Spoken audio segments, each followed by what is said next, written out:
Hi everyone! The gang's all here, it looks like. Good turnout already.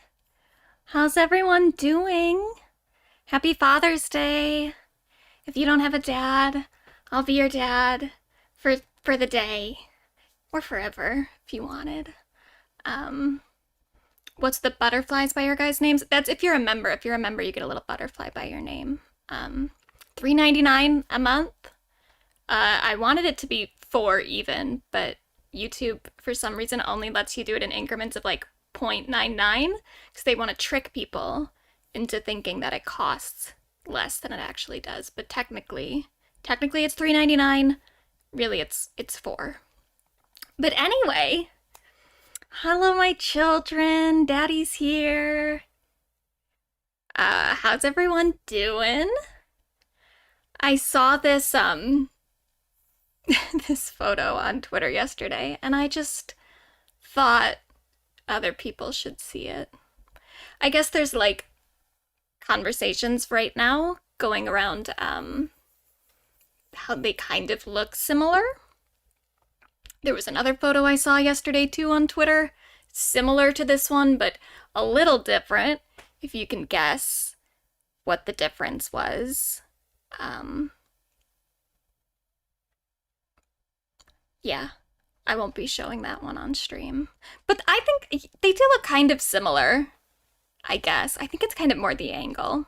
But I was thinking about it, and while we're on the subject of these two, since I've been kind of defending JoJo Siwa recently, I was thinking about it and I was like, you know what? JoJo Siwa and Chris Hughes, I don't think they did anything on the Big Brother set that these two didn't do during like the Wicked promo. I just thought that was interesting. I don't see a whole bunch of slop tubers calling these two cheaters, even though they both have a history. Just saying. Anyway, yeah, it's the shining cheekbone. And they do kind of have, and again, I don't know if it's the angle. I'd have to see them from a different angle just to like make sure. But I do think their noses are kind of similar. But who's to say? That could just be the angle. But I like that they did, whoever did this Photoshop, they switched the eyebrows too. I thought that was a good touch. I do think there's something going on with those two, though. I'm gonna be honest. Oh, but they did. There definitely were people that have called them out and implied things, but nowhere to the degree that that people are calling JoJo a cheater.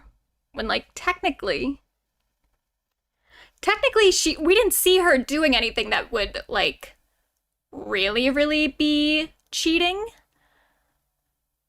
And if they did, we would have seen it because it was Big Brother, so there were cameras everywhere.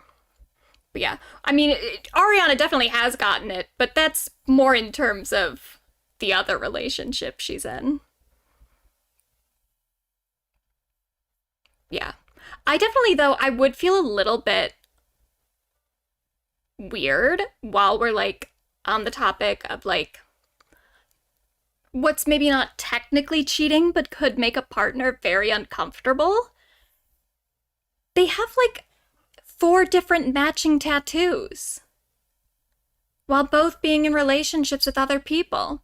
I think I'd get a little uncomfortable. But whatever, it's none of my business. None of my business. Anyway, I did have something else that I wanted to like start with. Because I saw these at the store earlier. I didn't know that they existed. But apparently Selena Gomez has her own Oreo now? I didn't know, but I thought I could try it. And you could watch me try it. We'll do a little taste test.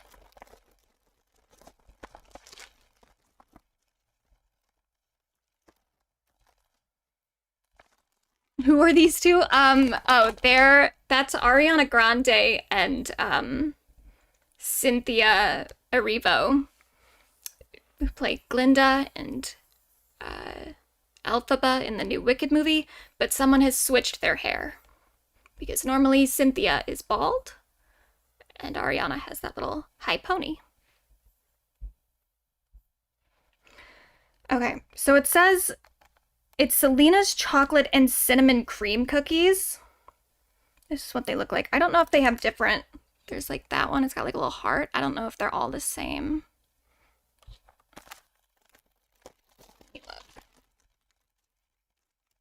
Oh no, they're different. This one has... What is it? Selena? Oh, Selena... Selena TORS? I don't know what that means.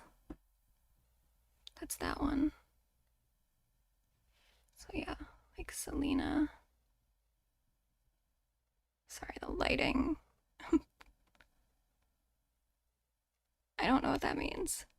But so that's that. Oh, if there's another one.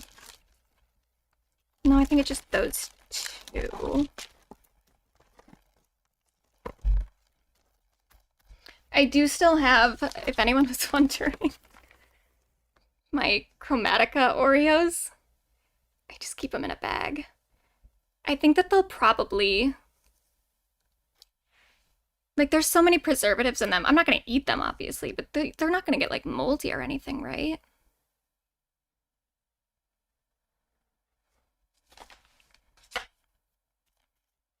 Alright, but let's see what these are like. So we've kind of got, like, two different colors on the frosting itself. I'm gonna try the cookie first, because it's a brown cookie. It's not like the black cookie. Yeah, I still have them. I don't...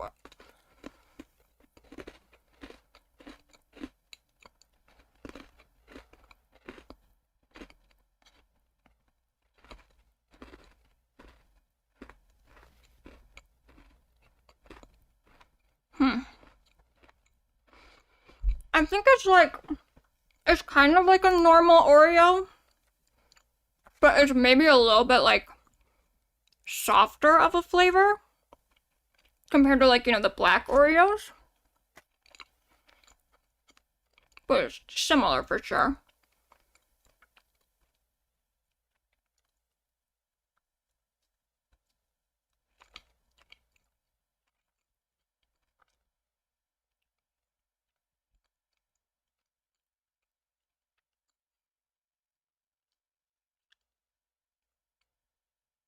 It's fine. It's fine. It's like... You can taste the cinnamon for sure. You can taste it like a little bit. It's not super strong though.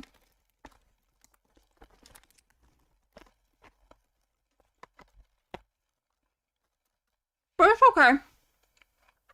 I'll eat them. I think I'd like a little bit more of a cinnamon flavor, but still pretty good.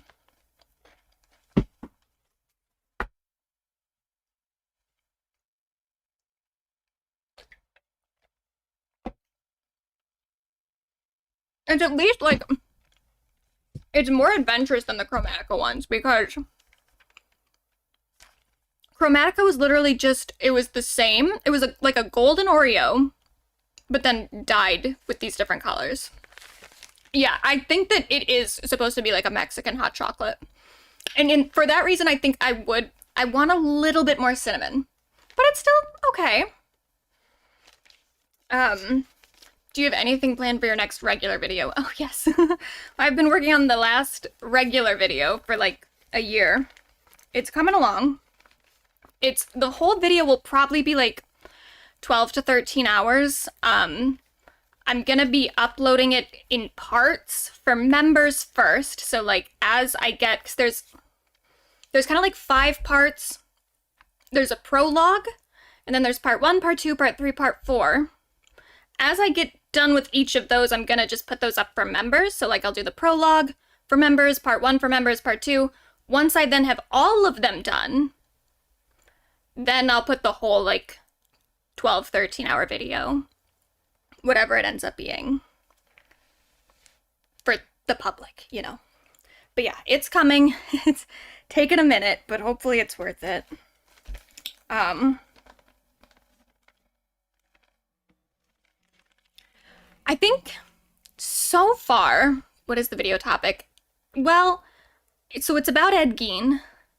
It's kind of like a sequel to to like the Desperate Housewives video.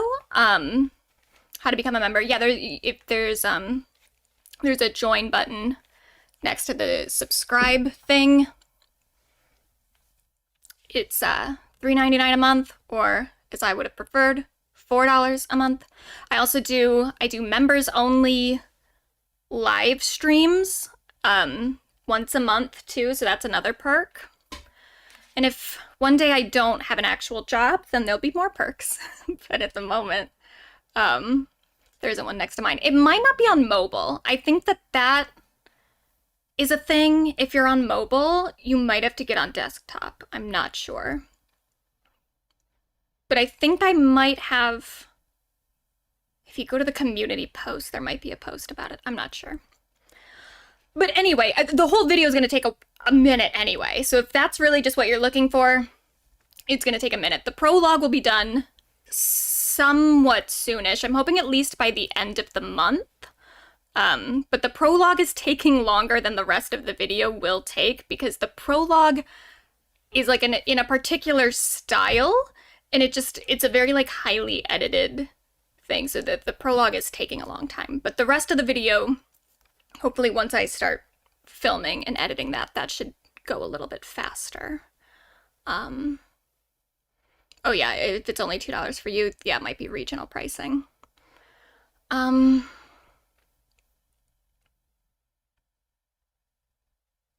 Anyway.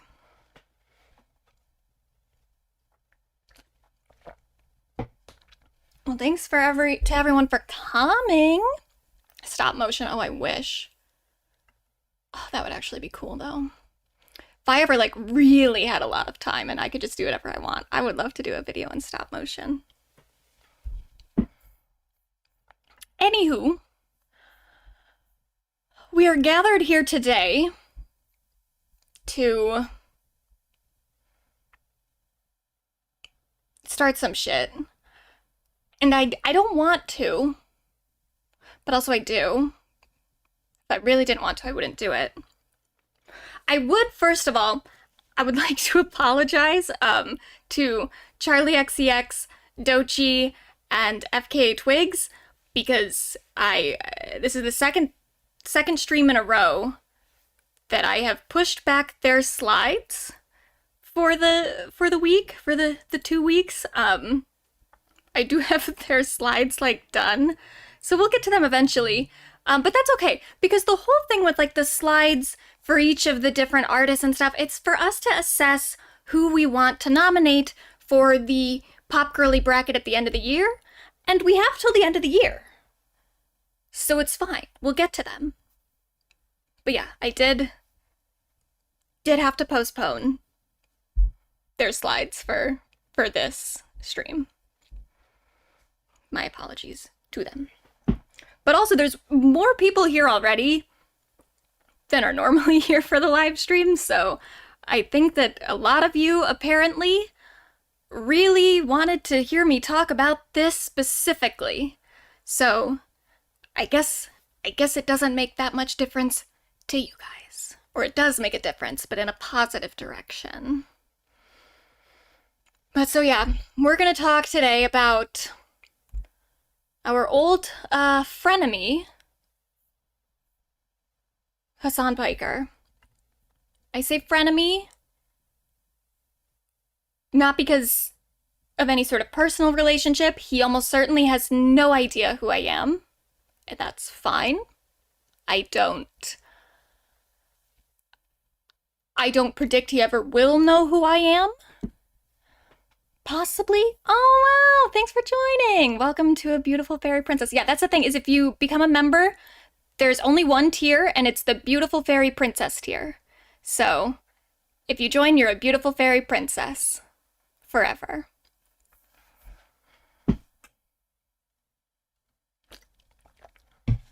But I say frenemy because I have defended Hasan in the past. I have criticized Hasan in the past as well. Today, I will mostly be criticizing him. But that's still out of it's out of love. To an extent. It's out of frustration with the fact that I think Hasan has a mostly positive platform. I think that Hasan is 90% good. I like Hasan. We are aligned politically. And I want him to do well. He is doing well. I pulled this one up because this is a very recent Vulture piece about him, and there's a lot of pieces about him. He does kind of just keep going more and more mainstream. At one point in the last year, Kim Kardashian shared something on her Instagram story involving Hasan. There's this Vulture piece. There was also a New York Times profile. He is getting bigger and bigger, and he sort of is becoming the representative for progressive politics online.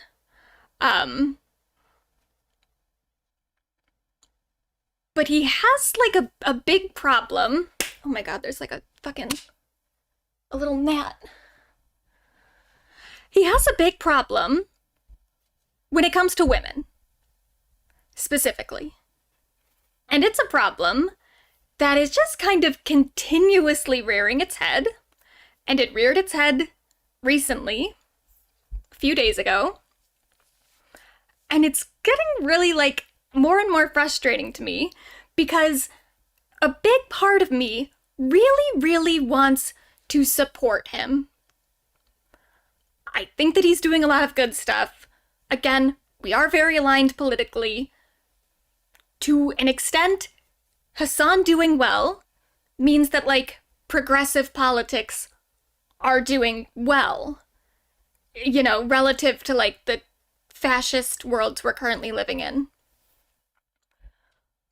But Hasan just has these huge, huge blind spots that he not only has, but he also kind of refuses to fully address, and instead gets incredibly defensive when people point them out.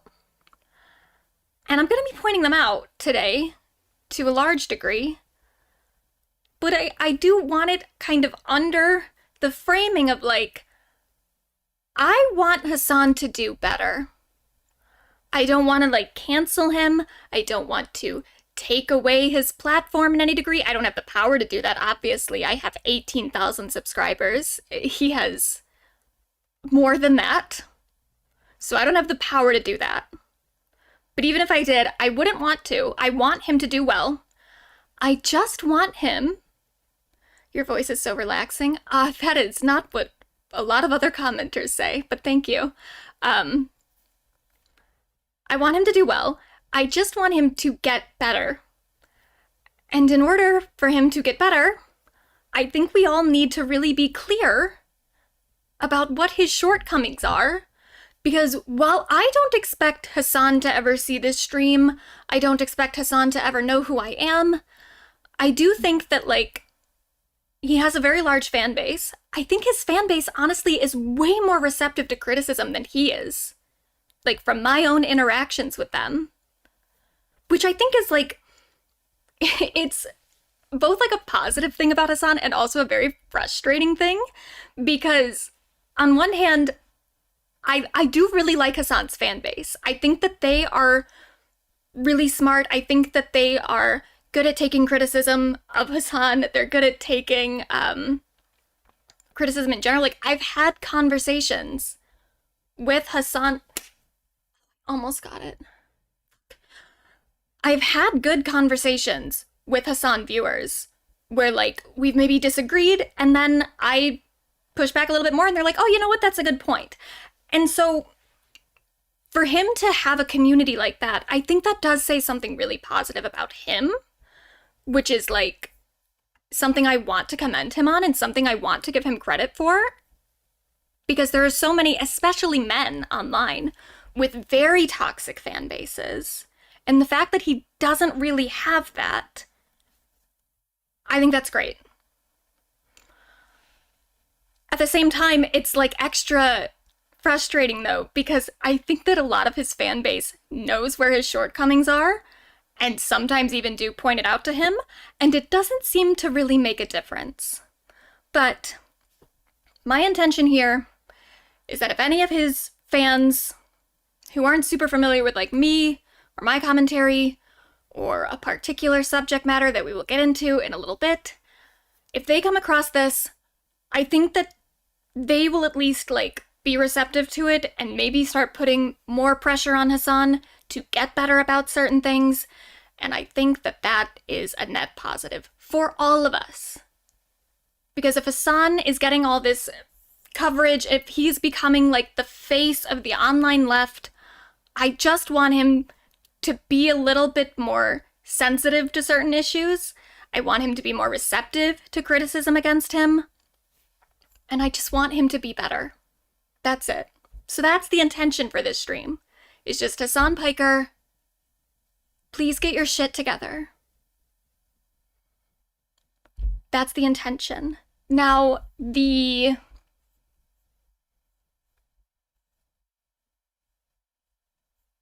impetus for this, the motivator for why I'm doing it right now, it does involve a pop girly. So I don't know if you're all aware, if you're on Twitter, but a Sabrina Carpenter released her album cover, and it's causing quite a stir. Now, as far as my feelings on the album cover are, I don't care. I just don't care. I think that it's like, well, I think it's cute. That's my opinion on it. I think it's ironic, for one thing. I think she's making a joke, for the most part. I like just the framing of it. I like the coloring. I like the contrast. I think it, like, looks good as a photo. For some reason, I really, really like the way that, like, he's holding the hair instead of, like, a leash or something. I don't know why. I just think it, like, looks funner. But, you know, it makes a lot of people uncomfortable, and I kind of get that. And I think that there are a lot of nuanced conversations around it that are important to have about, like, male gaze, sexuality, artistic expression, etc., etc., etc. It is what it is. Like, there's a lot of conversations around it. I do recommend, there's a good Slate article on it by Heather Schwedel. I don't know if I'm pronouncing that last name correctly, but Queen, shout out to Heather. I don't know. I'm not, like, familiar with her work outside of this, but it's a good article. Oh, I guess she wrote about the Justin Baldoni case, so we love it. We love Heather. We love this article. That's kind of where I stand on it. It's just this article for the moment. I also do think, though, I'm like, I can't really have that much of an opinion on it because ultimately the album cover exists in the context of the album, which we haven't heard yet. So, like,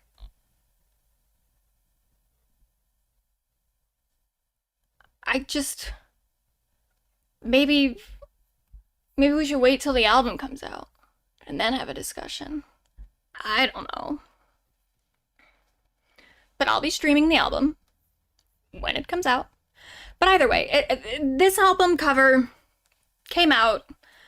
It sparked a whole bunch of conversation in so many different places. Some people like it, some people hate it, some people feel mixed ways, some people don't know what to feel, blah, blah, blah. I'm not really trying to get into this album cover right now, because I think that that's a whole thing in and of itself that would take a lot of parsing. The reason, though, that I'm talking about it now is that Hasan Piker made a video about it. Well, he talked about it in a live stream and then had it edited for his video, for his YouTube channel. And my initial reaction to that was, why would I want to hear Hasan Piker talk about this?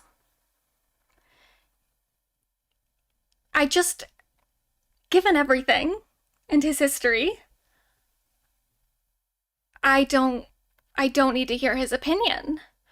And I do understand, as some of his fans have pointed out to me, and I made this assumption in the beginning anyway, but I guess it was someone in the chat brought it up. That's why he's talking about it. And I thought that initially anyway. I saw people putting up, like, you know, his fan channels and stuff, putting up the clips of him talking about it. And I was like, ugh, why would I want to watch that? And then I saw his own channel upload it. And that's when I was like, okay, fuck off for real. If it gets brought up in your chat, number one, you don't really have to talk about it. You don't have to do whatever your chat wants you to do. And I think he knows that, because he doesn't, it's not like he's just constantly taking requests from the chat. He could easily have ignored this comment. He didn't need to talk about it at all, but whatever. He talked about it during the stream. But then you thought that your opinion was so important that it actually needed to be a video on your YouTube channel.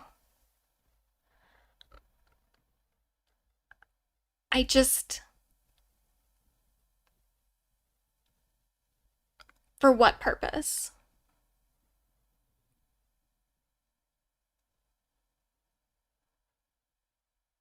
Why? Why was your opinion necessary?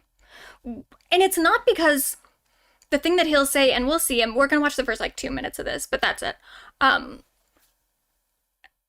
He is convinced that people don't want his opinion because he's a man. That's not it for me. I think there are other men who could talk about this where I would be like, okay, let me hear what they have to say. Not this one. Not this guy.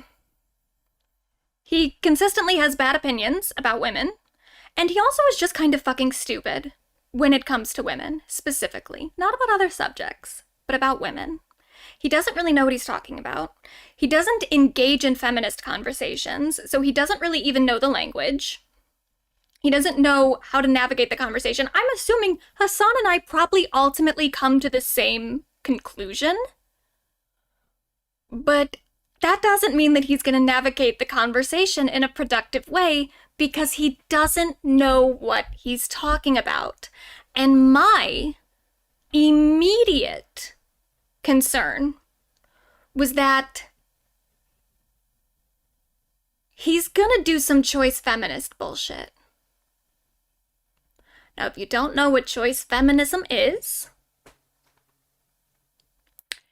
it is when you kind of just like avert feminist conversations by insisting that anything a woman does that is her own choice is automatically feminist or automatically empowering. And it's just not really feminism. It's a way of like depoliticizing feminism. So like, for an example,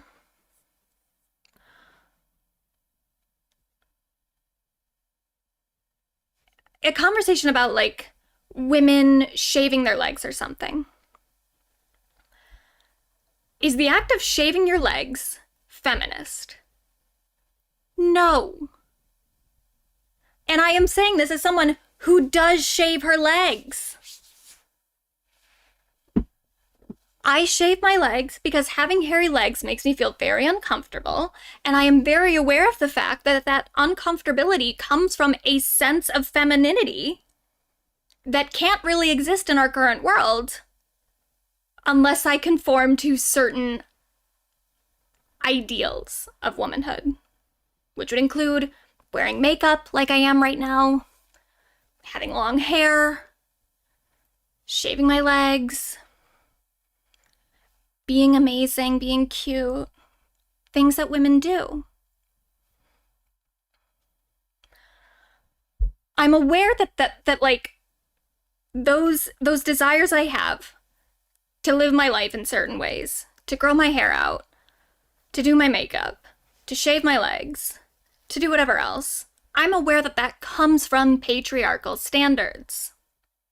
But I exist within a patriarchal culture, which makes me just want to do certain things that I maybe wouldn't want to do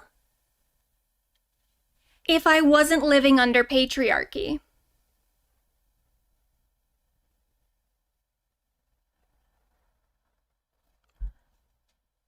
So that is like where the feminist discussion would be, is that like these systems of patriarchy that we have that influence us in different ways and that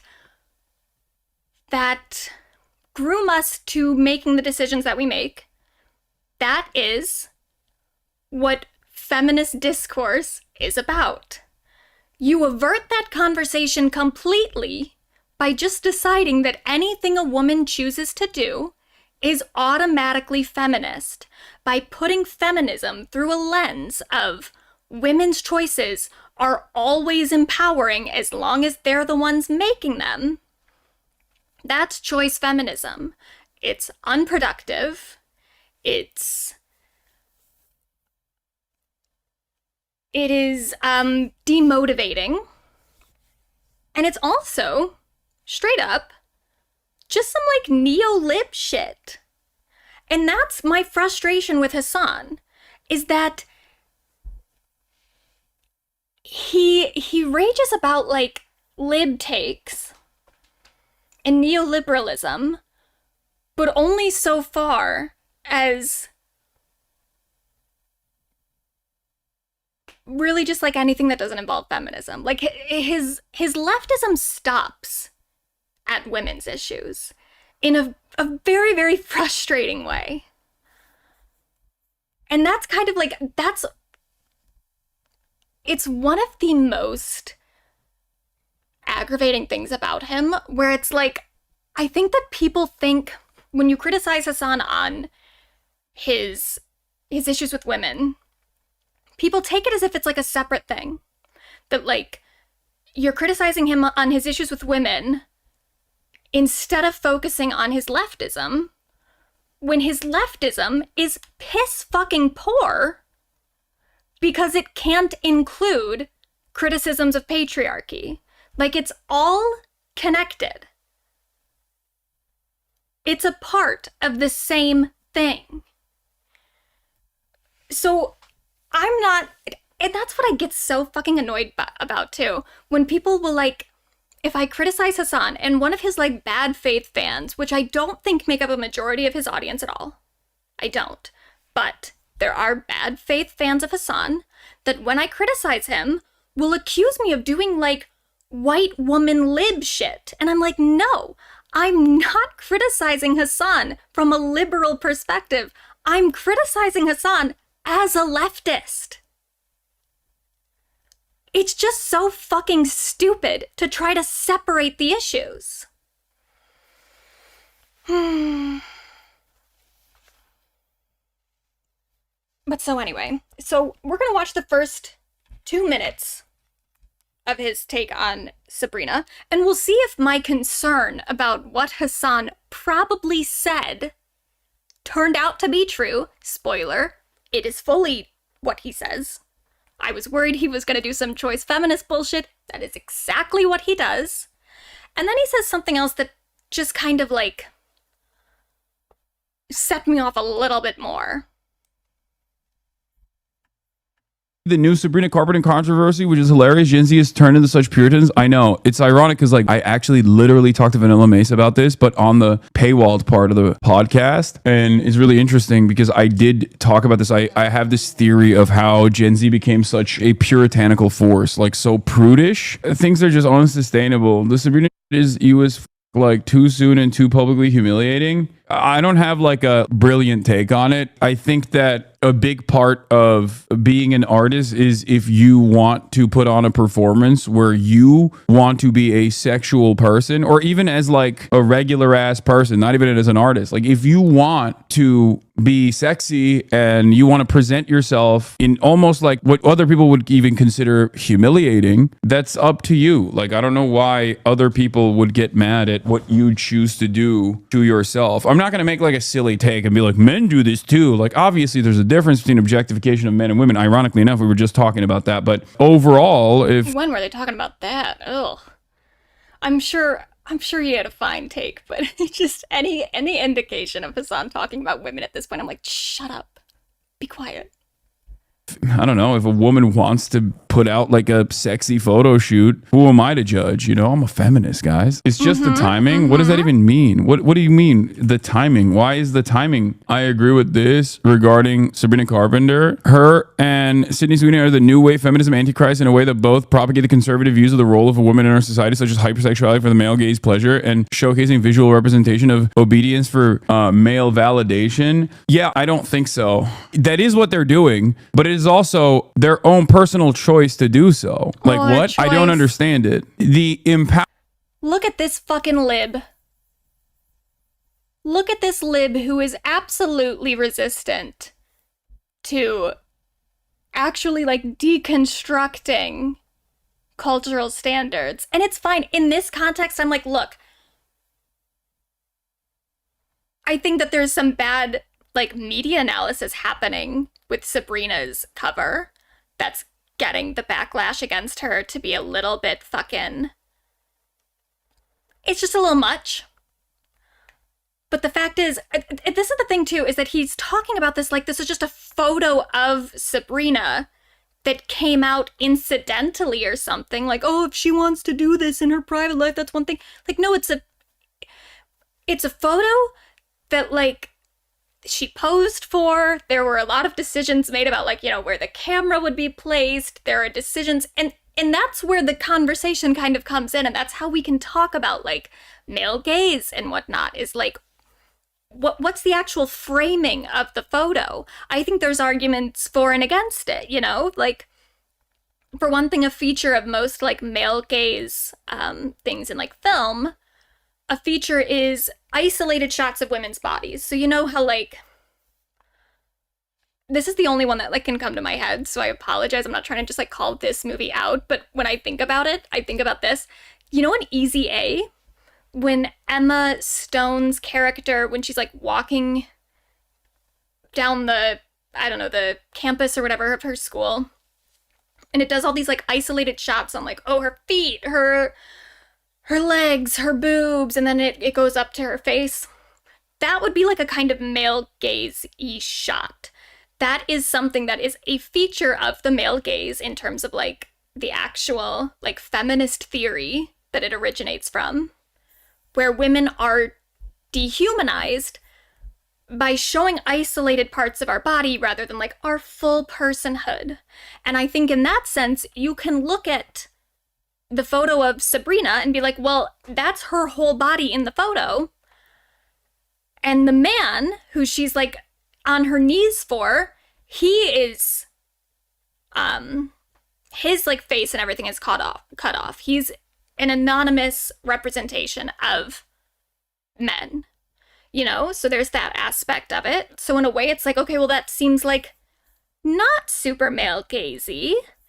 In another sense, I think you could say that like the anonymous presence of the male figure might be more of like a way for different men to identify with that man, even though I don't think that Sabrina really makes her music for men, but either way, there's lots of different conversations that you can have about it. And just writing it off is like, oh, I don't get it, it's just her choice to do it. It's like, well, but it's a photo that is like, oh my god, I'm so close to getting it. It like just went right in front of my face. Fuck. No, that's a piece of dust. It's a whole photo shoot. Like, you can do media analysis on it. It's not just like a photo of Sabrina that just exists incidentally. So this whole thing about like, well, it's her choice is, yeah, and then it was her choice to put it out into the public, and then it's the public's choice to analyze it the way that you would analyze any form of media. Photograph, video, anything. Yeah, it's her choice as an artist is what he means. But like, again, it's like her choice, but what does that have to do with anything? It's still media that could and should be analyzed from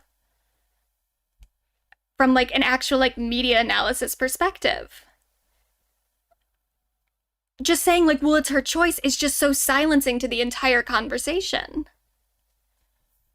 Empowerment comes from the decision maker in this circumstance. And the decision maker here is a woman. She is making this decision, sexualize herself or... Yeah, that's exactly. He's doing the full choice feminist take here of like, well, it was a woman that made the decision. So clearly it's feminist already. That's not how that works. That's just lazy. That's lazy lib shit. Or position herself in a submissive manner. I know that no matter what I say, people will say, you're a man, shut the fuck up, and you don't know anything, you're just disgusting, you also, you know, consume sex work, blah, blah, blah, all this stuff. In my opinion, it's a Monica Lewinsky reference that this is where I got really like just set off, because anytime that Hasan gets criticism for his takes on women, he seems to internalize all of it as, they just hate me because I'm a man. Oh, I thought I just saw the gnat. Fuck. It's so fucking frustrating. Because, no, not at all. And it's just, it's silencing. Where there's no criticism you can make of him that can actually penetrate. Because he's just already decided that that's why people are upset. He can't ever take any sort of accountability. He can't ever zoom out and look at what he's doing specifically. And this is what's so annoying about it too, is like, there are other men who I think could talk about this and I would listen. Like FD Signifier. And I don't think he ever would make a video about this topic. I don't think that that's something he'd be interested in. But like when FD Signifier talks about something, whether it's about women, whether it's about whatever, I expect him to like actually try to like understand what he's talking about. And when it comes to women's issues, I don't think Hasan makes the effort. And I think that Hasan has convinced himself that he doesn't need to make the effort, that he already knows everything he needs to know. Yeah, the gnat is a metaphor symbolizing the patriarchy. Well, here's the thing. I'm gonna get the gnat eventually. So I don't know what that means with the metaphor, but I'm gonna get it. Might not be today. Might not be tomorrow. But at some point, I'm gonna kill this fucking gnat. But this is what's really annoyed me. And I started ranting about it on Twitter, as I do. Yes, I'm still on Twitter. I wish I wasn't. But it's the best place to fight with people. And, you know, it's... fighting people is in my blood. In ways that I didn't really even fully acknowledge about myself until I was trying to get off Twitter. And then I realized that, like, I just have to do it. I have to fight with people. I get, like, an itch inside of me. But anyway, I was ranting about it on Twitter. And I got a lot of responses from people that I always get. The same responses that I get over and over and over again, which is, I like Hasan, but I can't watch him when he talks about women. That is the most common thing that I hear from women on the internet, from leftist women on the internet. That they really want to like Hasan, But then he starts talking about women and it all goes out the door. And that really just started me thinking about Hasan's entire platform and the limits of it.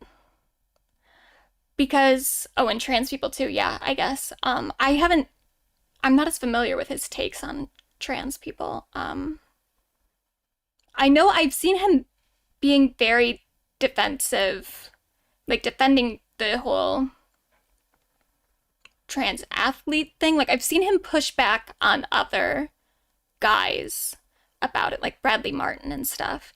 And so, and that's where I appreciate him, is I think that he's able to talk to other dudes. But it's like, at some point, how far does that get you? And so I was thinking about it. And like, first of all,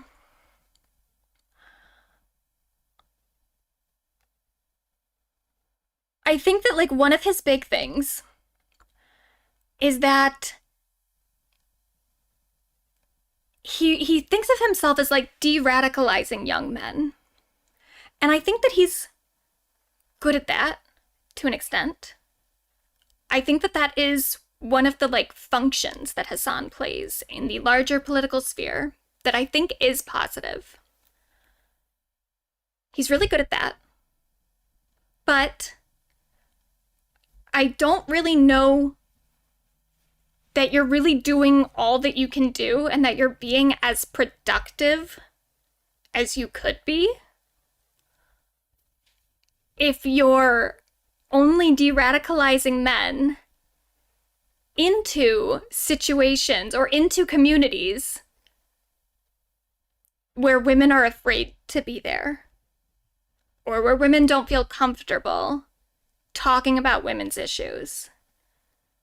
I'm glad that he's maybe de-radicalizing some men on like the alt-right spectrum.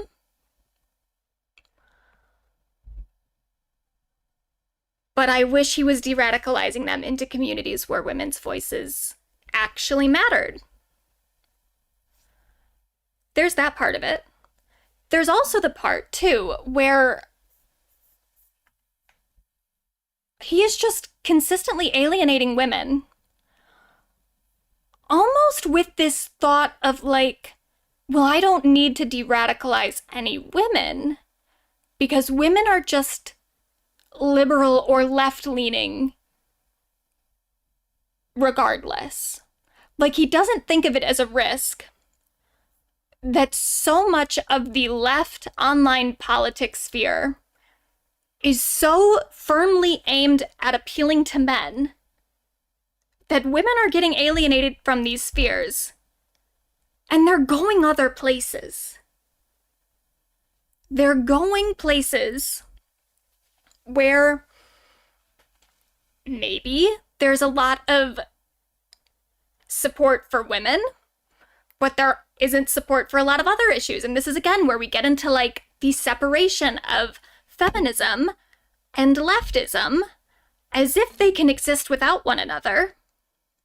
But there are a lot of women who, if given the two options between leftism and feminism, will choose feminism, and sometimes they will follow that path into places where maybe trans people are not super welcome. Or maybe they'll go into some spaces where it's very inclusive of women, but primarily white women. Or places that maybe have some like Zionist tendencies or something. Like, by isolating and alienating this many women, you're allowing women to get sucked up by pretty dangerous communities. And that's something that I care about. And that is honestly, like, I know that like branding this stream as a pop girly news thing maybe sounds a little bit weird, because we're not really talking about a pop star at this moment. We're talking about a political streamer who will not be considered for the bracket. He will not be a nominee for Pop Girly of the Year.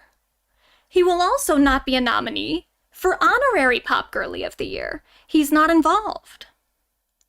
But part of the reason that I wanted to do this whole thing in the first place, do like the Pop Girly news thing, other than like getting our nominations for the bracket and having fun talking about Pop Girlies, I want to be part of spaces that are both like pop culture things that women relate to, that women have interest in, but that also are kind of political spaces. Because women are very interested in politics, and they are very, very willing to let their enjoyment of pop culture and politics collide. These things are connected.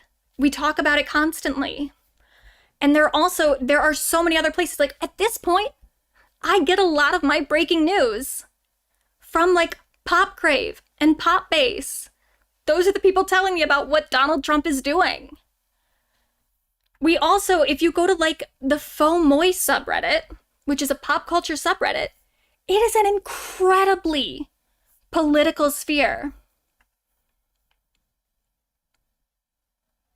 Like, at this point, it's almost more politics than it is pop culture. And this is a subreddit that is dominated by women and queer people. Clearly, a lot of us are interested in this. A lot of us want to talk about this.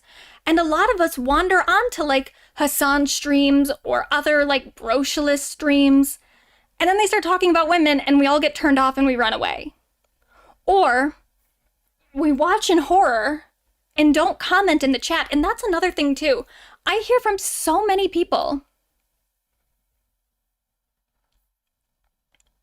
that like they watch Hasan, and as soon as he starts talking about women, even if they keep watching, even if they don't turn it off, they don't write in the chat anymore. They don't feel comfortable weighing in and criticizing him on women's issues because they're afraid that he's going to see their comment and yell at them on stream, which he does do sometimes, or they don't want to get dogpiled by other people in the chat. And so when Hasan is bitching and whining about all the women and all the feminists who want him to stop talking about women's issues, he's not even getting anywhere near the amount of pushback that he should be getting, because a lot of women in his audience don't want to tell him because they're afraid of how he's going to respond.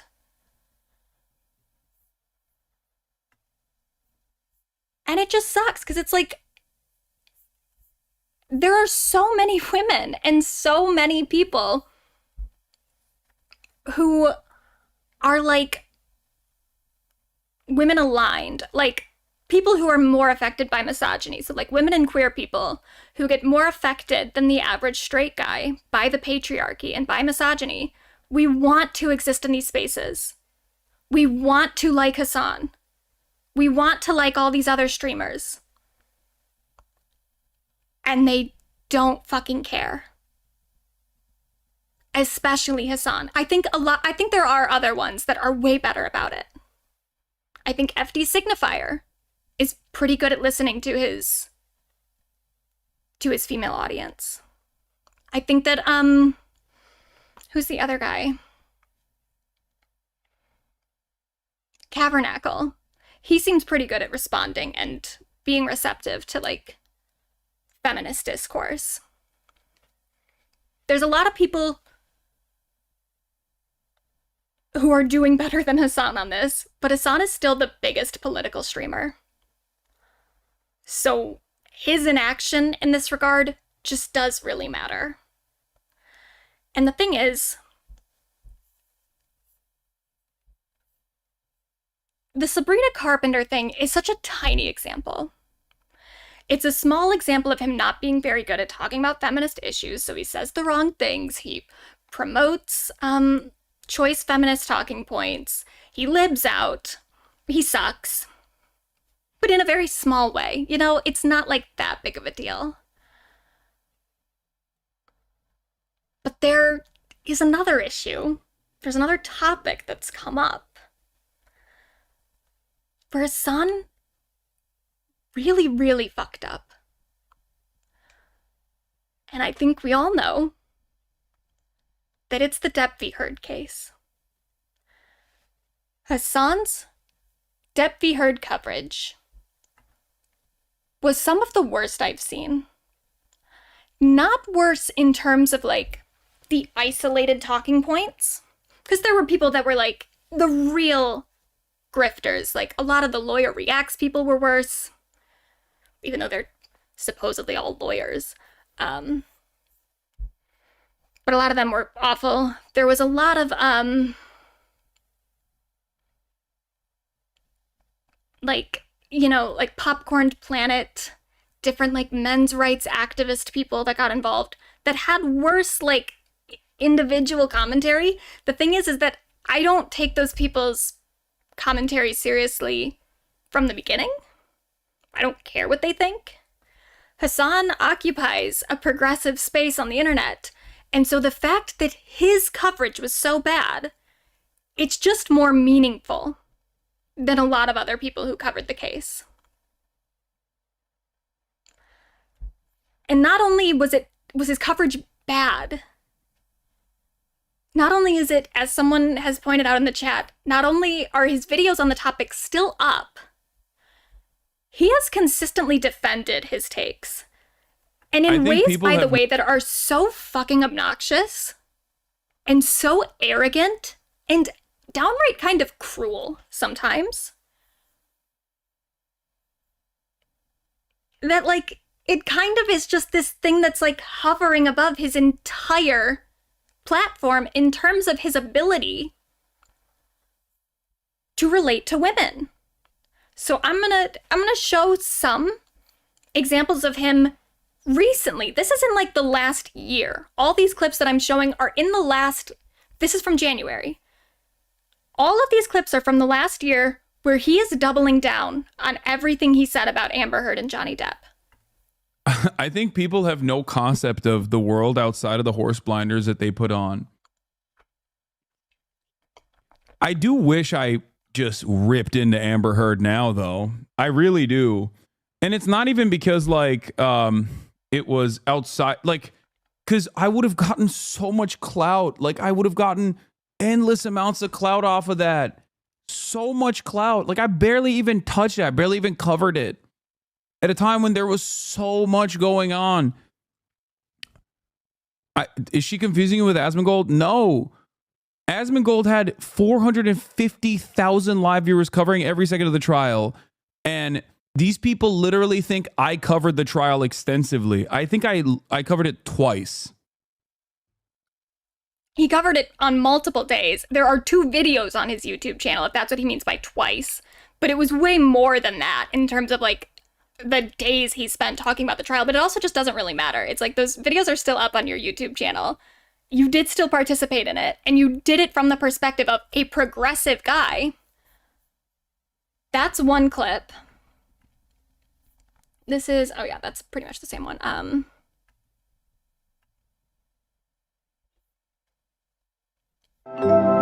Unlock a new world of efficiency. Don't buy it. Don't get it. Whatever Asana. it is, don't get it. Identify blockers to keep work, projects, and goals on track. Oh my god, the Try ads for are free so today. bad now too. I don't even really notice, because I have premium on my like regular, like the channel that I actually watch videos on, but I'm on my like normal, my YouTube channel today. The ads are so bad. I don't know how anyone deals with it. Have you changed your perspective on Amber Heard versus Johnny Depp? No, I think that both. My attitude on Amber Heard versus Johnny Depp was always that I don't like either of these people. I think that it's Hollywood assholes in general. But people get so mad when I say this, and I think more people will inevitably arrive at this conclusion. The Meninists get mad because Johnny Depp is a pure soul who was a perfect victim. And then the Radfems get mad because they're like, you're not unconditionally offering support to Amber Heard. Because Amber Heard is the unambiguous victim. That's why I named my video, Amber Heard is an unambiguous victim. If you look at all the evidence, it is so fucking clear that Amber Heard is a victim. not ambiguous and not a victim of mutual abuse or whatever. She's a victim of abuse from Johnny Depp. That's it. That is literally it. And that his idea is like, I think when other people, in like a couple of years, people are going to come around, they're going to agree with me. No, they're not, because you're wrong. Because you don't know what you're talking about. Because you never understood the trial in the first place. Especially, too, when he does this thing about, like, I think people think that I, like, covered the trial extensively, but I really didn't. It's like, well, okay, if you didn't cover the trial extensively, why are you so committed to this opinion right now? Because if you didn't cover it extensively, that makes me think that you don't really know that much about it. That you didn't really do that much research into it. You didn't look into it that far. And I know that because I've seen your coverage, and I know that you fucking never knew what you were talking about. You made shit up. You fully just, like, pulled facts out of your ass and just went along a lot of the time with whatever your chat told you. You never knew what you were talking about. And yet, you're convinced at this point that, like, well, but other people are going to agree with me someday. No, they're not. Some people might, because some people are also stupid. But people who actually look into the case and understand it are not going to come to the conclusion that you come to, because the evidence is overwhelmingly in Amber's favor.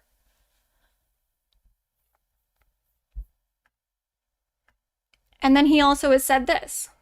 Justin Baldoni hired to go against Blake Lively to change social media opinions against Blake Lively in the It Ends With Us PR battle that took place. Okay. That same PR company has also worked alongside Johnny Depp in the Amber Heard Johnny Depp saga. This is why a lot of people were like coming in here for the past couple of days and talking about how are you gonna do apologies or some shit, because they just completely have misunderstood my position on the Johnny Depp Amber Heard saga, which is fine. PR group that we completely misunderstood his position. How fucking condescending. When you don't know anything about the case. You don't know anything about the case. You talked out of your ass the whole fucking time. And then people who got mad at you about it, you're now saying they just didn't understand. My takes were too nuanced and complex and smart for them to get it. No, I got it. I knew exactly what you were saying. It just so happens that I also know a lot about the case that you don't. And so I know that you're wrong. That's it. I didn't misunderstand you at all. So what we're going to do today, for the rest of the stream, well, not the full rest of the stream, but we're going to watch Hasan's 2 videos on his YouTube channel about Depp v. Heard. And we're going to see exactly how much we misunderstood him. Now, before we do that, because the last time I talked about Hasan on stream and his Depp v. Heard coverage, so someone posted my stream onto Hasan's subreddit, and that made me a little uncomfortable, and it's nothing against the person who posted it at all.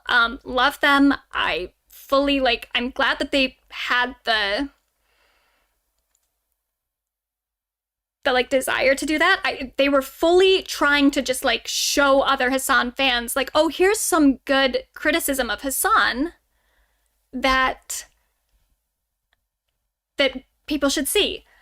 So they were just doing it to support me and to support Amber and to support the criticism of Hasan that comes from a good place. They were fully being a good viewer in that. And I love them for it. But it made me a little uncomfortable because when I made the stream, I didn't expect it to get so directly taken to Hasan's community and to his subreddit. So I didn't structure the stream around that.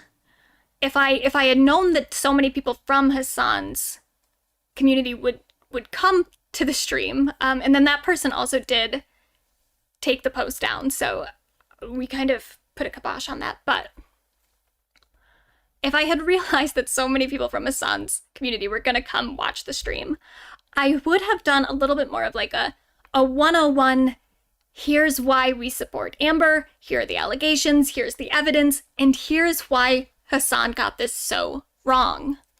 I didn't do that last time. I'm gonna do it this time. So first, we're gonna take like a 3-ish minute break. I've got a little video of cute little creatures for us to watch so that we can get centered, we can get calm, we can prepare ourselves for what we're about to do. And then we're gonna go through a PowerPoint that I made of like the major points in the Depp v. Heard case. We're gonna take another little break, another little breather, watch our cute critters, get centered, get calm, be normal, and then we're gonna watch Hasan's videos. And then after that, I'm gonna try to say nice stuff about him. Because I know that during it, I'm gonna say a lot of mean stuff. Like a lot. And I'm gonna be drinking. So I don't know what I'm gonna say. It could be really, really bad. But we're gonna come back, and I'm gonna say nice stuff about him too. Because I don't want this to just be a fuck Hasan thing. I want this to be a, here is the damage that Hasan needs to correct if he wants to stop feeling like he is at war with online feminists. Because a lot of the harm of his platform, in terms of how he talks about women, a lot of it is rooted in his Depp v. Heard coverage. It is important for him to address. That is my goal, is just for like his audience, whoever comes across this, to see it and to understand why people are so critical of Hasan, and the fact that it has nothing to do with him being a man that people just don't like for that very reason. And it has everything to do with the things that he says and does. And I want them to see it and know it so that maybe they can put a little bit more pressure onto their fave to just be a little bit better. A lot better, hopefully, but I'll take a little bit in the meantime. So let's watch our little cute little critter videos, and then we'll come back and we'll go right back through Depp v. Heard, and we'll try to be sane while we do it. Okay.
Okay, do we all feel better?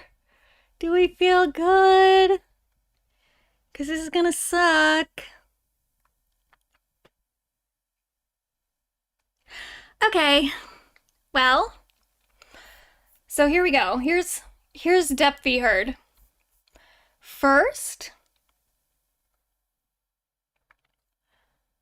Amber Heard and Johnny Depp. They met on the set of The Rum Diaries in 2009. They were both in relationships at the time. There really haven't been any actual allegations of cheating or anything on their partners, but they had a little bit of like a flirtatious thing. They were playing opposite one another.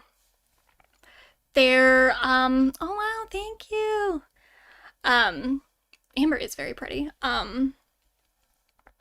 But they're playing opposite one another. They're playing romantic leads. I know at one point Amber said that she felt like the kiss they shared on set was just like real.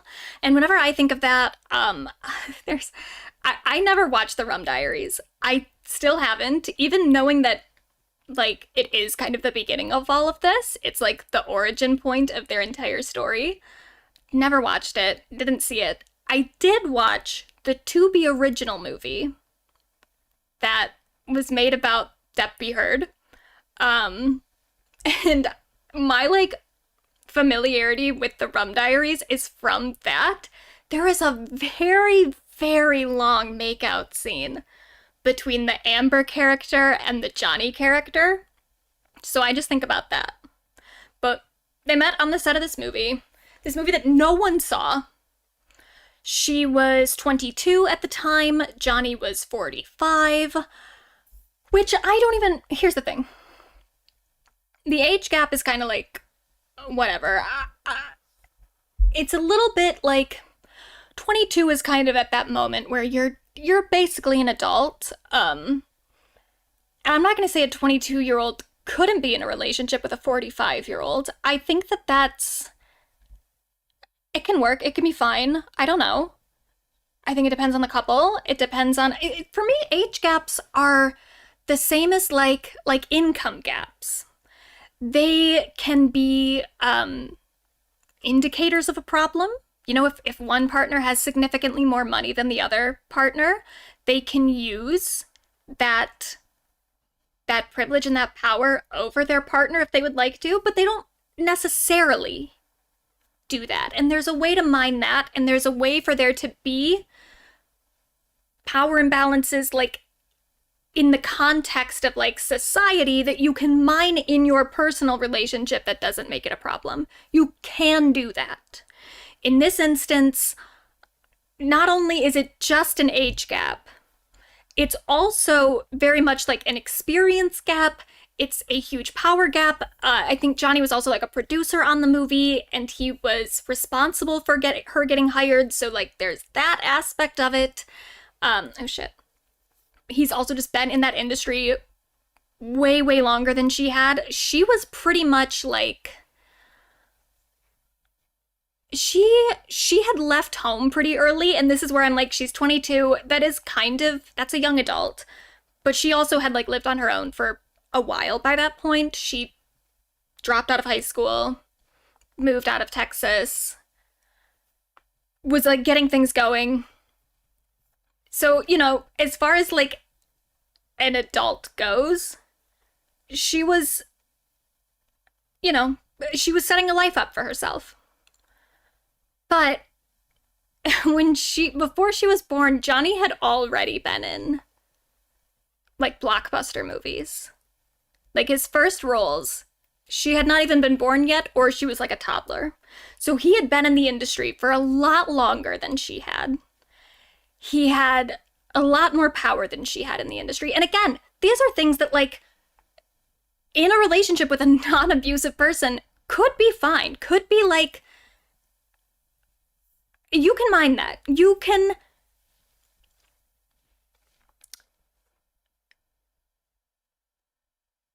if you're aware of it, if you're aware of the power imbalance, you can be responsible and fine and be in a loving relationship. That's whatever. The thing is,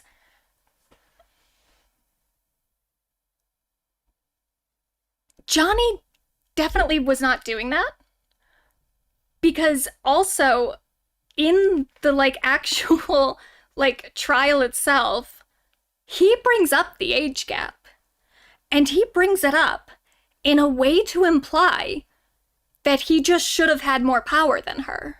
Like, he will say things such as, and I thought it was a little weird that she was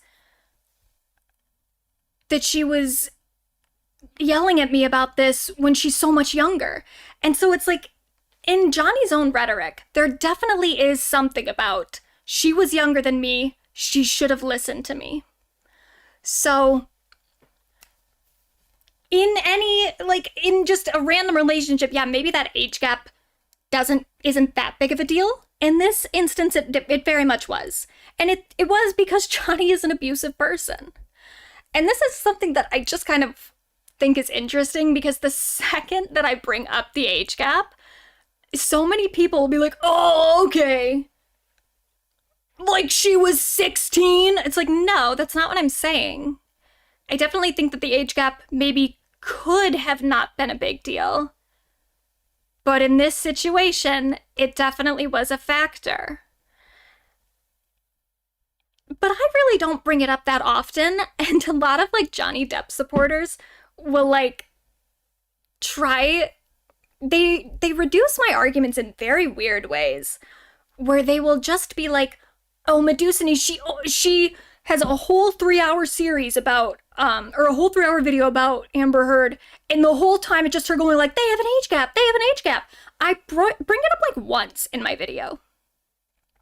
Like once. And that's it. But it is a factor. It's something to pay attention to. That at the very beginning of their relationship, there was already a power imbalance that Johnny seemed to be aware of and take advantage of.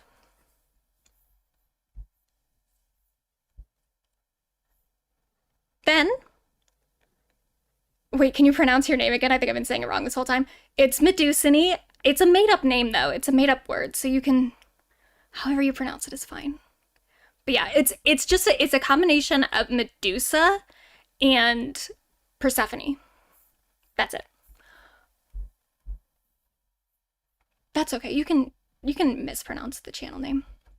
Okay, so they start dating in November of 2011. This was around the Rum Diaries promo campaign, so they didn't date, you know, while they were filming. They then both broke up with their partners. Amber broke up with her partner, Tasia, or Tasha. I've heard it pronounced different ways, but Tasia, something like that. And then Johnny broke up with his partner at the time, Vanessa, but he was not publicly separated from Vanessa. He was only privately separated. So this is another thing at the beginning of their relationship that also did kind of disempower Amber. She wanted to be public with their relationship right away. Johnny kept it a secret for about like a year and a half, which does just like suck, you know? If you're the person being kept secret, that doesn't feel good.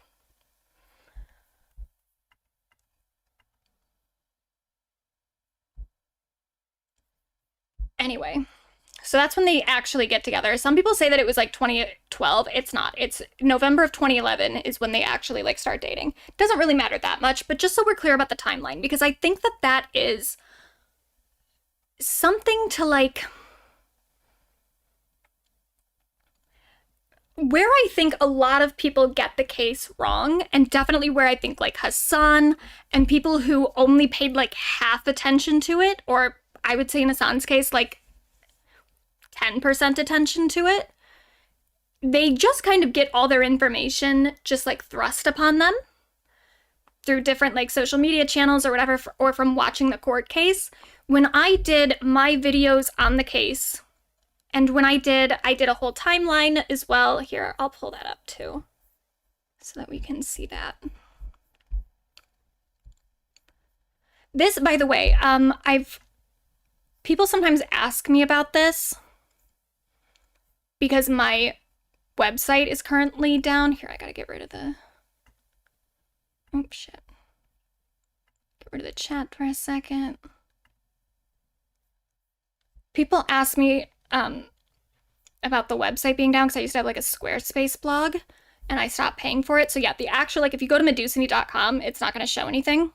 Though I still own the domain. So medusany.com is still mine. It just doesn't have a website active on it.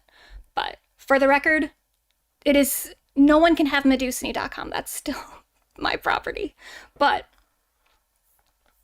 I made this timeline at the time because this really was just mostly helpful for me. Because when I was making, at the time I was making a podcast about it. I made the podcast and I was like, I want to have everything in order. So I made this timeline with all like the different allegations and the evidence for it, blah, blah, blah. Some of it isn't fully loading right now, but this is all, and I have the link in this stream, but it also is in any of my, like my big Depp v. Heard videos too. I have this link in here. This is from the Wayback Machine. So yes, my website is down, but you can still access this page if you just use the Wayback Machine. So just so everyone knows, it's still accessible. But, oh yeah, and that's a different slideshow we'll have later. But for me, it was really important, and I think it is really important, to put things into a timeline. Because this is how abuse exists. It escalates over time. If you hear the audio recordings from the end of their relationship, that will give you a very different impression about the actual, like, substance of the relationship than you would get if you actually went from beginning to end. Which I think is really important to do. So that's why I do want to clarify, the relationship started November of 2011. I get when people say 2012, and that's fine. Absolutely, like, that's not like that off. But for me personally, I think the timeline is so important. It is so important to put into perspective that these things happened in a sequence. And this is before... This would suck too. Like, it's one of the most minor things. Oh god, I could have put the chat back on. It's one of the most minor things. But it does really suck that for a year and a half, as they're going to red carpets together, they are secretly dating. When Amber didn't want to. Amber wanted to be public, while he, for a good year, was still publicly with his ex. I don't know if, like, privately they were still together. From my understanding, they really were. Him and Vanessa really were broken up. I don't think he was lying to Amber about that, but I don't really know.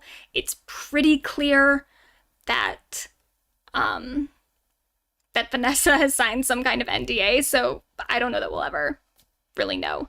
But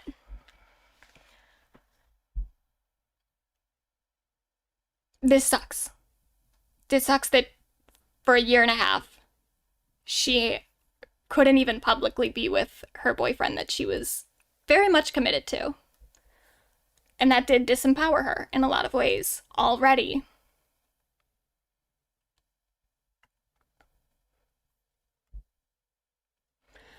Now, this is a screenshot of her therapy notes. Now, I'm always,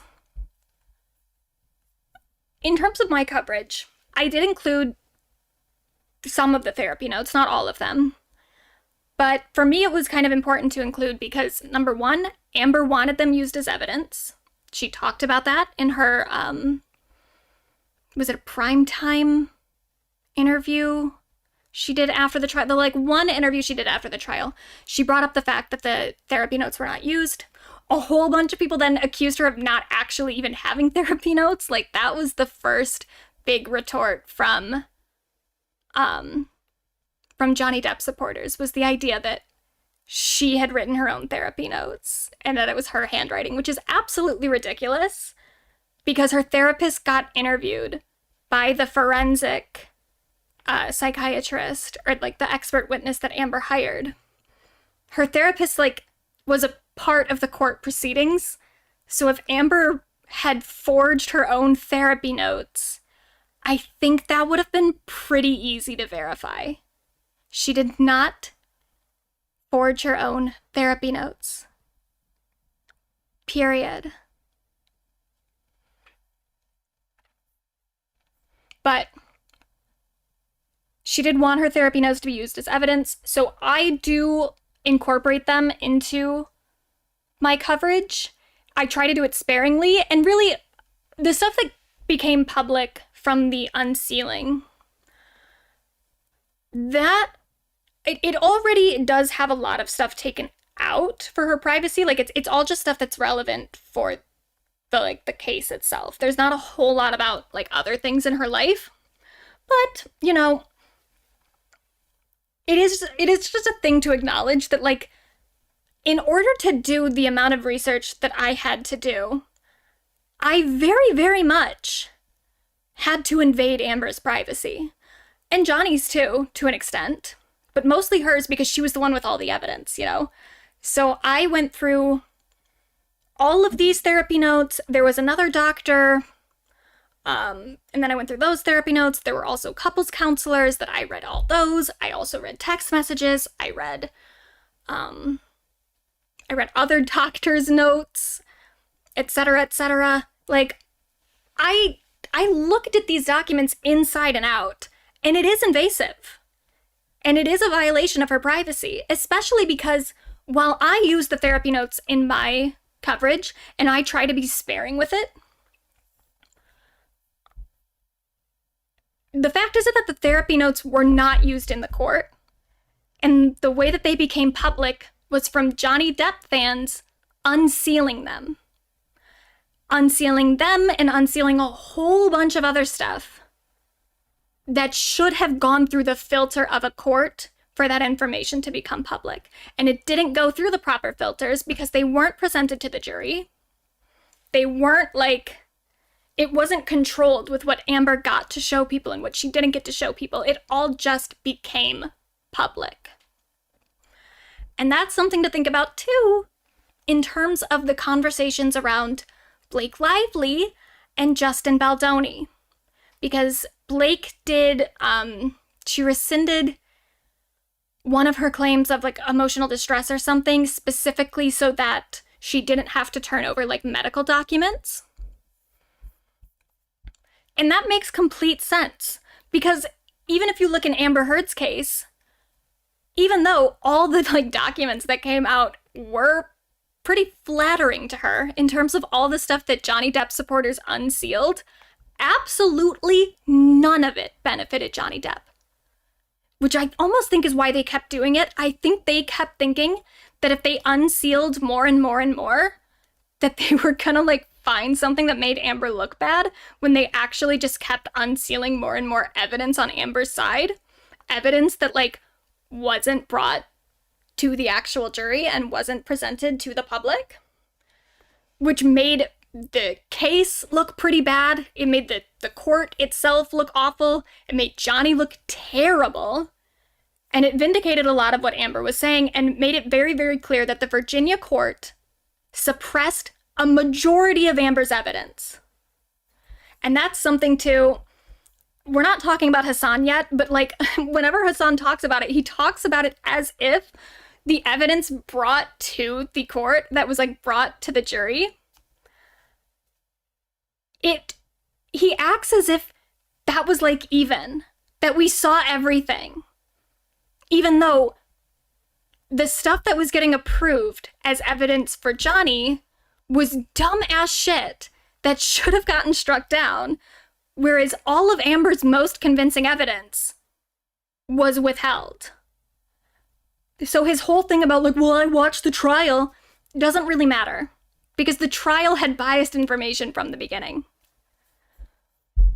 But as I was saying with the Blake Lively thing, it makes absolute sense that Blake wouldn't want her documents, her like medical reports, to go through the court system. Because if you look at Amber's case, Amber submitted all that stuff. None of it got used. It all got struck down as hearsay. And then they all just became public anyway. So it didn't even help her with her case. And her privacy still got invaded. It's just like kind of a lose-lose situation. Now, I don't think that Blake would suffer those same problems, because I think that Blake just has a better legal team than Amber did. But it still is a risk that a lot of people are not willing to take, especially if you're a fucking public figure like Blake Lively is. Was it ever mentioned in court that Depp lost the UK trial? I don't think so. No, it wasn't. That was a part of the appeal, is that they could use stuff from the UK trial. Like, they could, if Johnny like said something, or if Amber said something, they could like compare it to something they said in the UK to like point out a contradiction or something, but they were barred from actually acknowledging the results of the UK case, if I remember correctly. Anyway, but so the therapy notes are pretty important to me in terms of setting up the timeline, because Amber's therapist, Bonnie Jacobs, her first therapist, was really the first person that Amber told about the abuse. There was other stuff where she would reach out to friends and family around like 2013-ish, but immediately once her and Johnny start dating in November of 2011, there's already problems being reported to the therapist. So for me, the therapy notes are very important to establishing the timeline and showing how the abuse escalated over time, especially in those beginning months, that beginning like year. So I have a few things from the therapy notes that I do think are important to point out. These are things that Amber was reporting to Dr. Jacobs. I'm not going to read directly from the notes, but I have some notes here. Some of my own typed notes here. Am I right in thinking Hasan ignored later updates in Depp v. Heard, like the unsealing of docs and the investigation into astroturfing bot campaigns? From my understanding, yes. I have never seen any additional coverage of the Depp v. Heard case after the jury verdict from Hasan. I'm not sure if Hasan realizes that the case didn't end with the jury verdict. But yeah, as far as I know, he did not cover the appeal, he did not cover the eventual settlement, and he did not cover the unsealed documents or the evidence of the bot campaigns. Maybe the bot campaigns he's talked about in relation recently with, like the Justin Baldoni, Blake Lively stuff. It's possible that that's gotten brought up, but I don't think he's ever covered it specifically from the Depp v. Heard angle.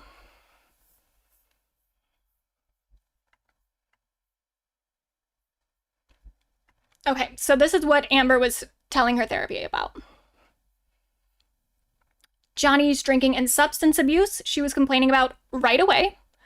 But she also was like really determined to help him get sober. And this was something too. First of all, actually, let me address something in terms of the therapy notes.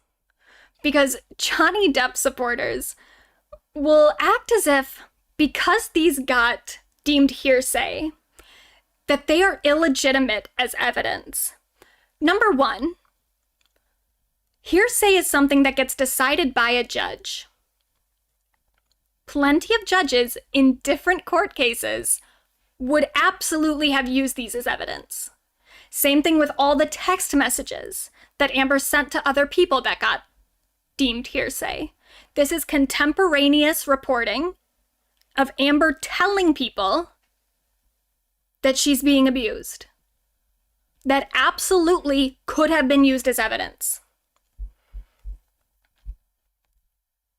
The second thing is, I'm not in a court of law right now. I don't fucking care what the judge deemed hearsay and what she didn't. I am a reasonable person who can look at things and go, oh yeah, that's pretty convincing, actually. The idea that because this is just stuff that Amber reported to her therapist, the idea that that somehow delegitimizes it. Well, it's like, because it's just something that Amber said, it's not evidence. What fucking world do you live in? Where Amber Heard was making things up to her therapist as early as November of 2011, being so subtle with it that she starts with these small things of like, he's definitely got a drinking problem, but I really think I can help him with it. Being so subtle with it and letting it amplify little by little over the course of years. For what fucking purpose?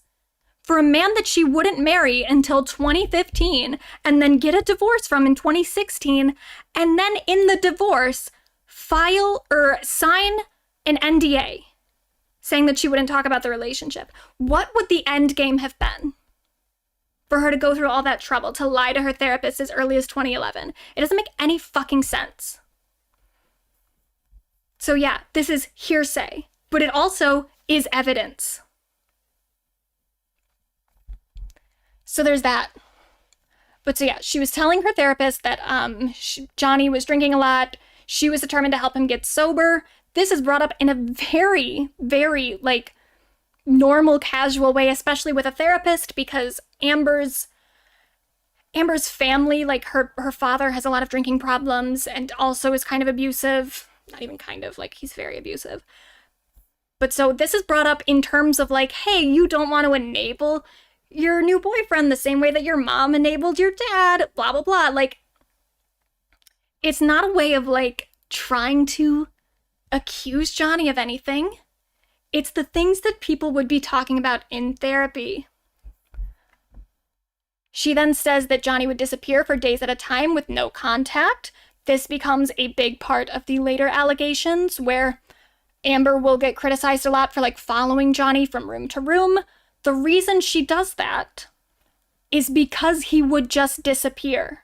They would get into fights, he would leave, and then she wouldn't hear from him for days at a time, where she was worried that he was cheating on her. She was worried that he was going to hurt himself because he was on a bender. And she also felt a lot of the time, like when he disappeared like that with no contact, that he was doing it to punish her for getting upset with him. So when she follows him around from room to room, that's her trying to continuously engage with him so that he won't fucking leave. She's trying to, like, get him to calm down. Not doing it well, by the way. I'm not going to say that Amber did everything right. She did not. She did stuff that absolutely made things worse. But this is, like, a huge thing of the allegations against Amber, was that she would start a fight with him, and then she would follow him into a bathroom and she wouldn't let him be alone. It's like, yeah, because number one, he would lock the door, and she was worried that he was gonna, like, OD and die in there because he was on drugs so viciously. And that is also something that when you listen to the full audio recordings becomes extremely apparent, because Johnny does just fall asleep at random times. Like, he will be talking, and then 2 minutes later, he's snoring. He'll be in a full fucking argument, and then will just fall asleep. If your boyfriend, who's a drug addict, goes into a bathroom, closes the door, and you think he might have passed out in there, yeah, it is kind of important for you to get into that room, because he could hurt himself. So that's just something that is important to keep in mind when people try to make this whole thing about Amber following Johnny from room to room.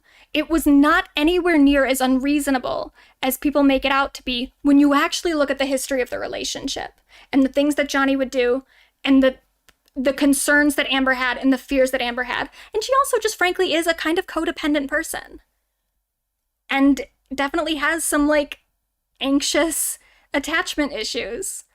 You know, she's not fucking perfect. He would verbally abuse her. These are like early in the notes where he would start calling her a whore, start criticizing her wardrobe. But then when he would sober up, he would be very apologetic and kind. So this starts this whole cycle of like, he's drunk, he's mean, he's sober, he's nice. Amber is very, very convinced that if she can just get him sober, everything will be fine. There are also controlling behaviors that start to come out during this time. So he starts getting upset about Amber's friendships with both men and women because she's bisexual. So he is constantly accusing her of cheating on him with pretty much anybody. He also starts becoming very critical of the roles she would take, and also very, very critical of, again, her outfits and like calling her a whore. If she would wear something really low cut, he'd be like, "You slut, I hate you," stuff like that, you know.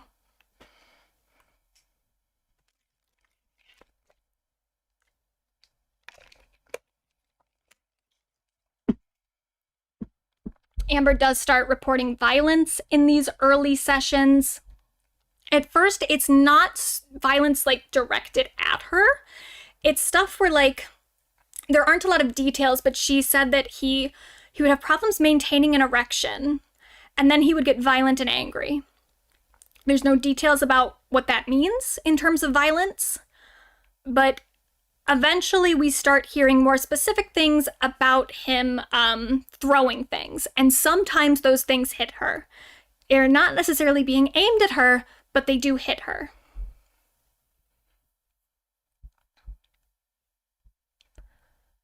December 2011. This is a good thing to keep in mind here too. So this is December of 2011. This is a month into the relationship.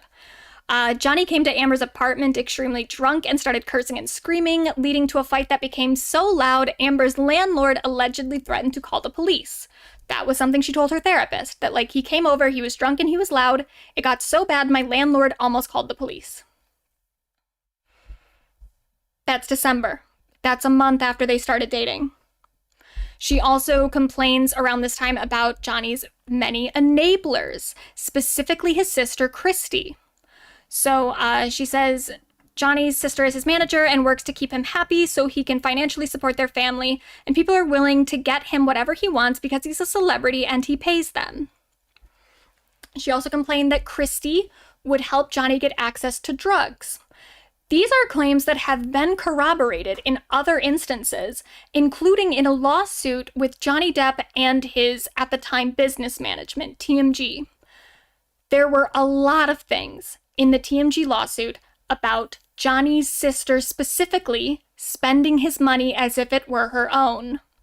And this is also something, too, if we want to, we want to talk about men being victims of abuse or whatever, and you really want to vilify a woman in this, if we're being completely real, the biggest villain in this whole thing, other than Johnny himself, obviously, is his sister Christy.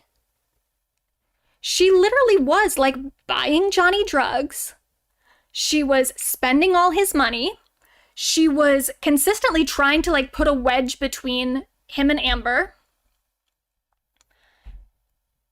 And she also fucking just straight up lied on the stand. Fully lied.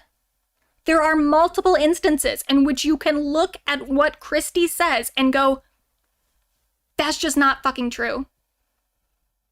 She's just fully lying.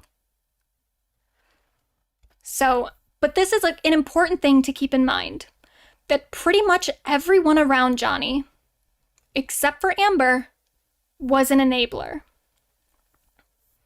And in weird ways, too. They were all, and I know this because I went through everyone's text messages. I read the text messages between, not just between Johnny and Amber or anything else, between, Christy and Johnny's doctors. I know what people were saying to each other.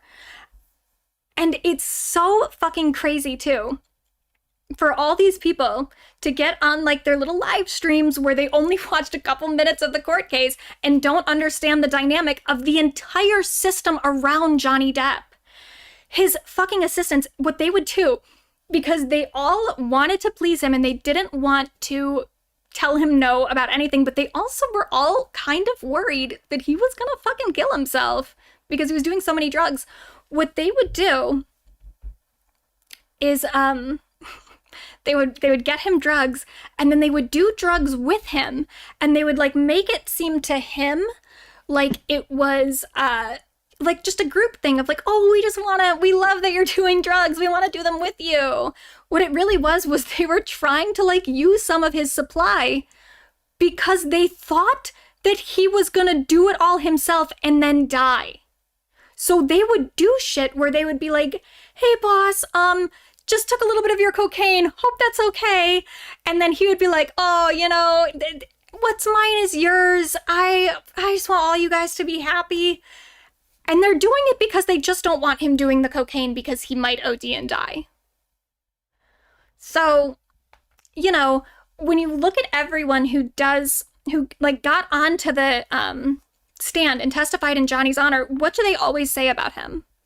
That he was so generous.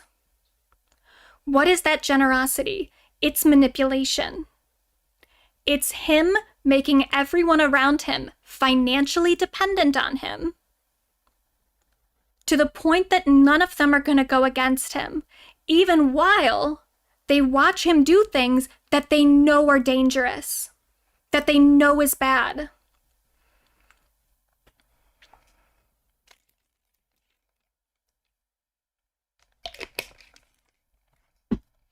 So if you want to talk about the people abusing Johnny Depp, it's the people around him who actively know that he's fucking up his life and is slowly killing himself and allowing him to do it because he pays their checks.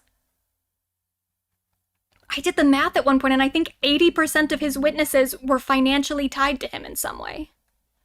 Or maybe not, I don't even know if it was 80% of his witnesses. I think it was 80% of the witnesses in the whole case. Like a majority of the people who testified in Depp v. Heard have some sort of financial tie to Johnny Depp. They have been financially benefited by him in some ways, including some of Amber's witnesses. Like Amber's own, like her friends and family lived in homes owned by Johnny Depp. And people paint that as he's just a super nice, generous guy who just wanted his family, he wanted his wife's family to be comfortable. It's like, no, he wanted them to all be dependent on him. The same way that he wanted Amber to have a credit card that he oversaw. He didn't want her to have her own money anymore. He wanted her to have a credit card that he paid the bills on, and he also wanted to pay for her entire family's like living expenses. At that point, how do you get out of an abusive relationship with someone who's financing your family's lives?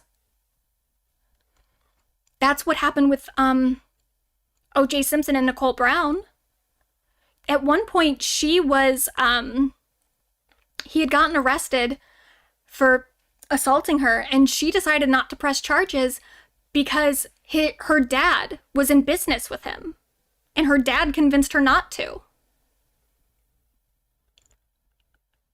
And that's the thing too, with when it comes to like Hasan's coverage of everything.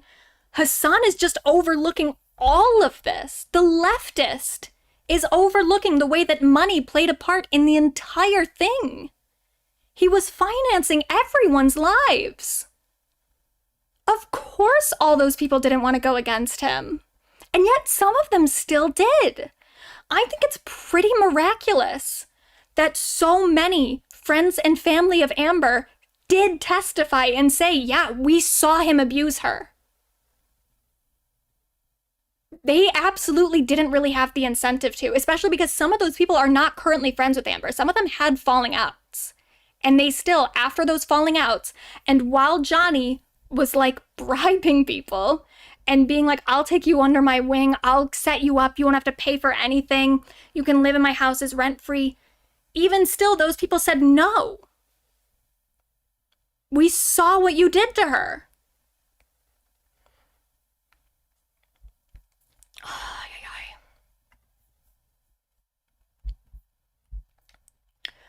So March of 2013, we have the first like real assault allegation. This isn't the very first one. There's like two that happen at the beginning of March. So one is really just like a total he said, she said, and I do believe Amber that it happened because I don't think that she has like any reason to lie, and because of all the other evidence in her favor, I find her to be a generally trustworthy source of information. But the first one, yeah, we have no evidence for outside of just what she says and what Johnny says. She says that they were talking about his tattoos or something. She laughed at one of them. He slapped her across the face like 2 or 3 times. He says that didn't happen because he would never get that upset about his tattoo. Like, that's his entire argument. It's like, well, I just wouldn't do that. It's like, oh, okay. That's cool. Oh, I don't have my chat background on. There we go. There's little hearts. It also is really important to point out here, too, when people are like, well, Amber and Johnny both accused each other of abuse. No, they didn't. Well, they kind of did. They eventually did. If you look into the court documents themselves, one of the reasons that Amber had to undergo a psychiatric evaluation and Johnny didn't was that Amber was alleging emotional distress from the relationship and Johnny was not. Johnny said that he did not suffer any sort of physical or emotional damage. Therefore, he doesn't need to be evaluated. That's how he got out of having to like do the psychiatric evaluation that Amber did. Even though during the whole trial, he's alleging all these things, all these instances where Amber abused him, even though legally he is saying that she did not cause him any sort of emotional or physical distress. But also, the other big thing to keep in mind here is that all of Johnny's allegations of abuse from Amber are responses to Amber's allegations. There aren't any that exist independently. Like, there's no like, oh, one time we were doing this and then she did this. There's like a few like vague ones about like, oh, one time sometimes she would put cigarettes out on my face or whatever. Which I brought up in one of my videos. I said something about how Amber's family attested that like, well, she doesn't smoke cigarettes, so that doesn't really make sense. And so I just brought that up just like offhand in one. But this is what like Johnny Depp supporters do sometimes, where the same thing with the age gap, where they're like, Medusani only talks about how there was an age gap. They started doing the same thing. They're like, all Medusani talks about is the age gap and the fact that Amber doesn't smoke cigarettes. And then they tried to like, they were tweeting photos of Amber smoking cigarettes to me. And oh my god, there it is. Fuck. I'm so close, you guys. They were tweeting photos of Amber smoking cigarettes to me, and every single photo they tweeted was of her on like a movie set or a photo shoot. There were none of her like candidly smoking cigarettes, but it doesn't even matter. Who fucking cares? But that there would be like small stuff like that, like little vague things of like, oh, sometimes she would put a cigarette out on me, or sometimes this would happen. But he doesn't have any actual like specific instances of abuse that he's alleging beyond what he's saying happened on the instances where Amber is alleging abuse. So like, you know, Amber will say, oh, okay, on this date, he did this to me. And then Johnny will be like, no, she started it that day. And those are the allegations of abuse from Johnny Depp. That's it. He doesn't have other allegations separate of what he's responding to from Amber. And he also doesn't really have any evidence, whereas Amber does. So that's another thing that it's just really, really important to keep in mind. But so this is one of their first, this is like the second instance of an actual like assault, where they're not just like fighting and he starts getting like violent and loud and throws things. But actually like she would describe it as like a full-on assault where she did not expect him to like hit her. So this was once where this was about his, fuck. I'm so close. This was about a painting that Amber had up in their house, in her apartment somewhere. It was a painting by her ex, Tasia. They were in their home in Los Angeles. The claimant was very drunk and high on drugs and was angry that Ms. Heard had hung up a painting given to her by someone she had formerly dated. At one point during the incident, which went on overnight and into the following day, the claimant tried to set fire to the painting. The claimant hit Ms. Heard so hard that blood from her lip ended up on the wall. At various points, the claimant grabbed Ms. Heard hard, shook her, and shoved her into a wall. Someone asked Ms. Heard's sister to come over and try to intervene with the claimant, which she did. The claimant subsequently sent Miss Heard a text message referring to that evening as a disco bloodbath and hideous moment. So yeah, Amber alleges that Johnny hit her and there was blood on the wall after he hit her because he had like rings and stuff on. The next day, they have a text exchange where Johnny refers to what happened the day before as a disco bloodbath and a hideous moment. Like, what else? I don't know how you deny that something happened then. Like, they don't specifically state in the text messages, like, oh, when I slapped you across the face, but they're referring to something. And also, on the topic of he was upset about this painting, we know he was upset about the painting because the ex's name was Tasia Van Ray, or it's like, I think it's pronounced Ray, but it's spelled like Ree. We know that Johnny was upset about it because at some point he did vandalize it and changed it to Tasia Von P. So, like, again, kind of seems like Amber is telling the truth because two of the things she claimed we have evidence for. He was upset about the painting and he hit her. We have evidence of him being upset about the painting, and we have evidence of him acknowledging some sort of violence from the night before.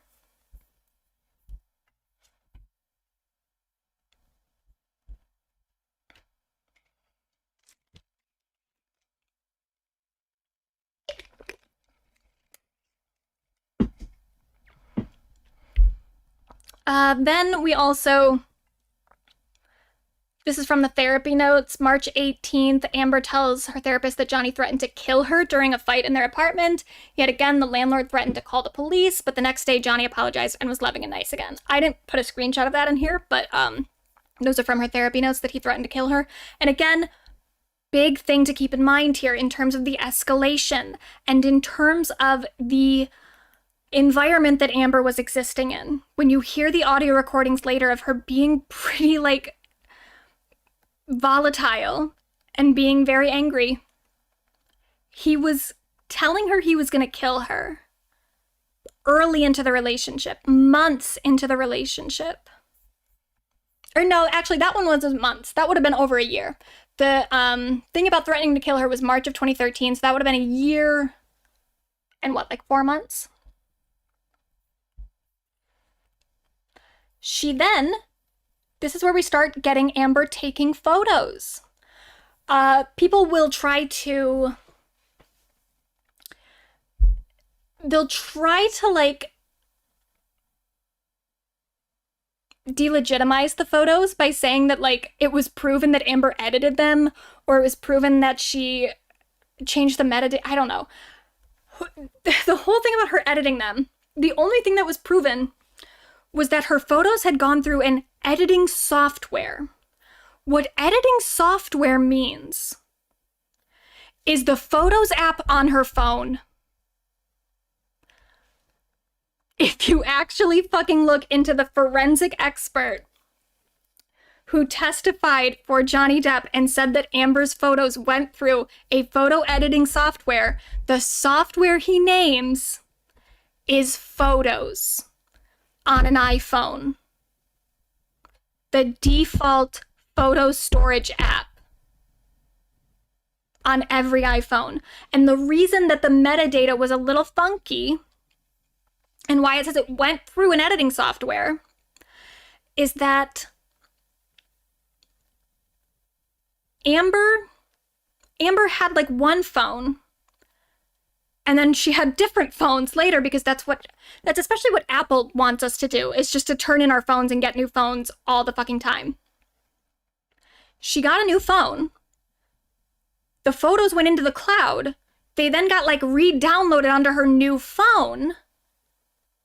And because it went from like Photos 1.0 to Photos 3.0, that makes it seem like it went through multiple different photo apps when it fucking didn't.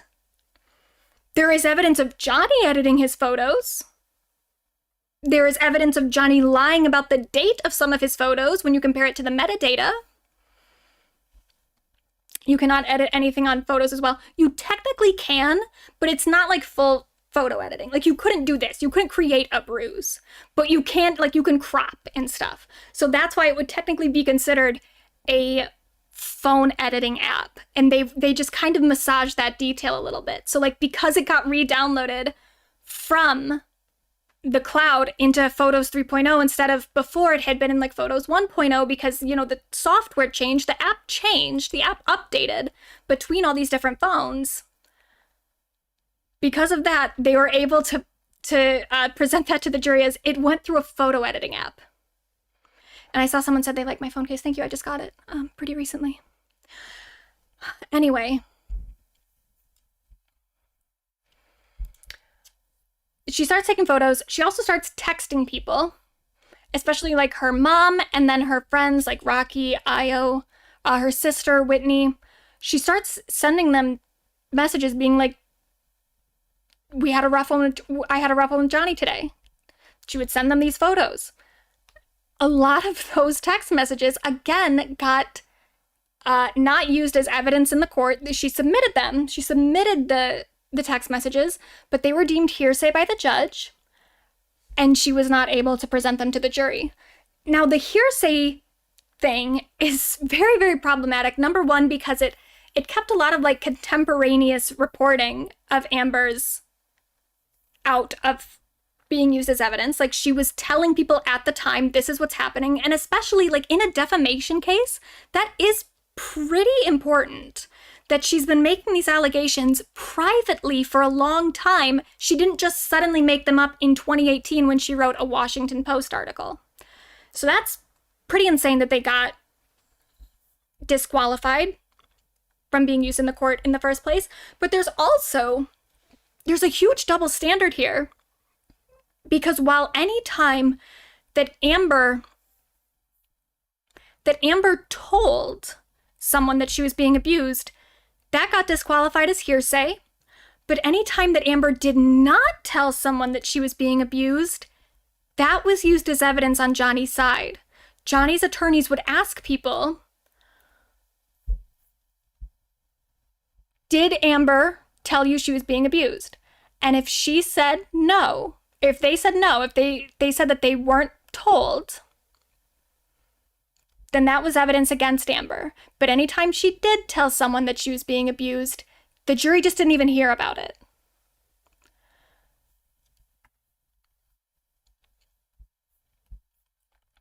This one was the big one that is fucking insane.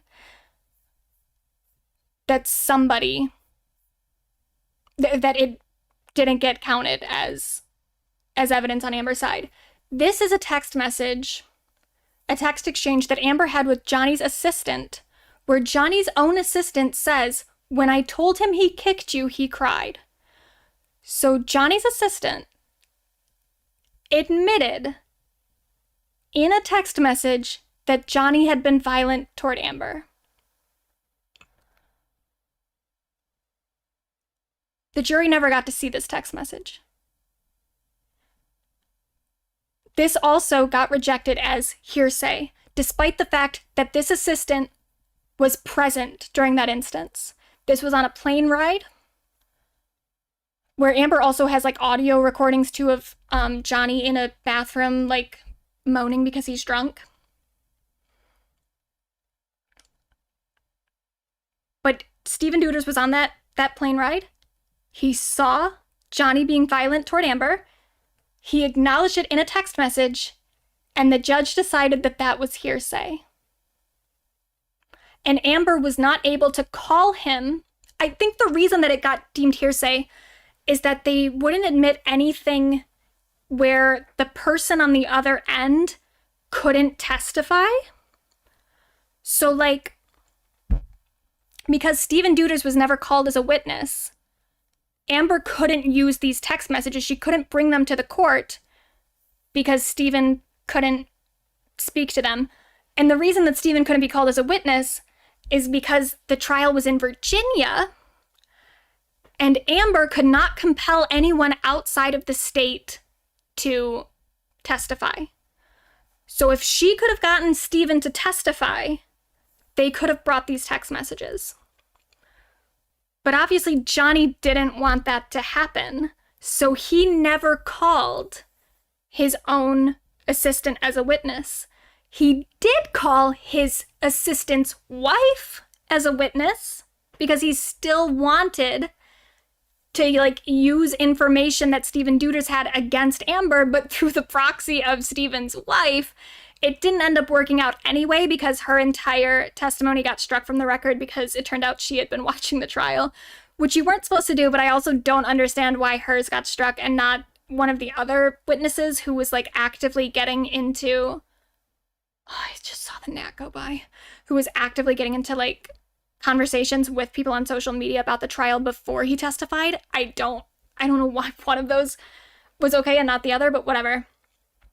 But Stephen Deuters never gets called as a witness because Johnny doesn't want these text messages to get out. And that's it.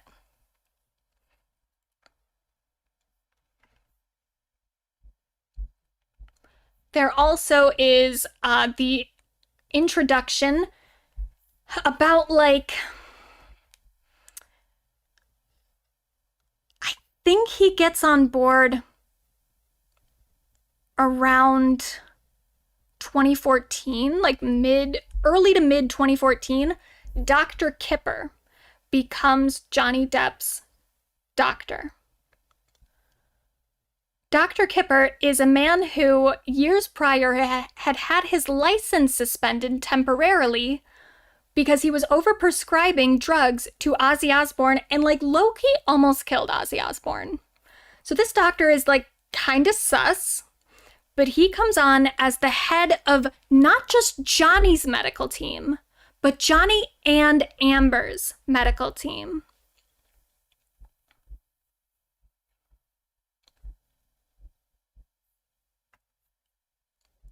Then, all of Amber's medical and mental health care becomes overseen by doctors hired by Johnny. So this is from the UK trial. This is from the documents there. So she said, for one thing, that Johnny's doctors were putting Amber onto specific medications. So she said, all kinds of medications, and frankly, I've lost track of which ones, to keep me sedated or keep me calm, basically, to keep my body from responding to the world I was living in.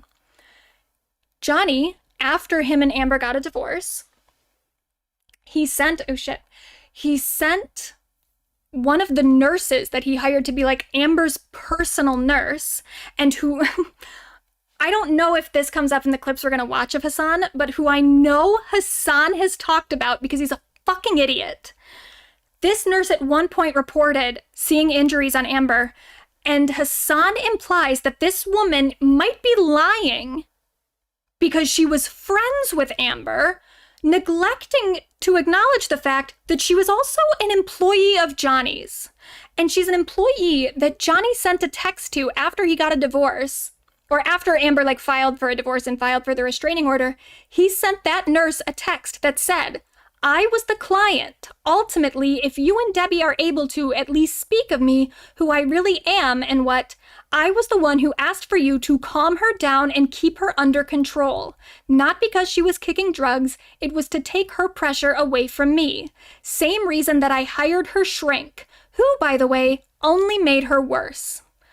This is the woman who received this text message is who Hasan thinks is not a trustworthy source of information about Amber's injuries because she was Amber's friend. He also ignored the fact that this woman that he's bringing up as Amber's friend was called as a witness for Johnny. Like, he just straight up wasn't even fucking paying attention to the trial he was supposedly watching. But that's all a very like big thing to keep in mind, that literally everybody around Amber was being paid by Johnny. So Amber has her last therapy session with Dr. Jacobs in August of 2014. She would later resume her treatment with Dr. Jacobs after she got a divorce from Johnny, and would say that, like, the reason I haven't seen you in so many years is because Johnny didn't want me seeing my own therapist anymore. And that was really, this is the thing that to me is like, the most upsetting thing for me in the entire case, the stuff that was like the hardest to read and listen to and whatnot, is like all the people around Amber who were afraid for her and who were concerned about her and who really cared about her. And there were like things that Dr. Jacobs said when she was getting interviewed in the trial, like when they were confirming things with her, she did like an interview with the expert witness that Amber hired. She talked about that time between the last time she saw Amber and when Amber came back to her therapy sessions, the years gap between them, and she talked about the amount that she would like see. I'm like gonna cry. Sorry, I'm gonna be normal. But she would talk about like the amount, like she would watch because she saw it, because they were fucking famous.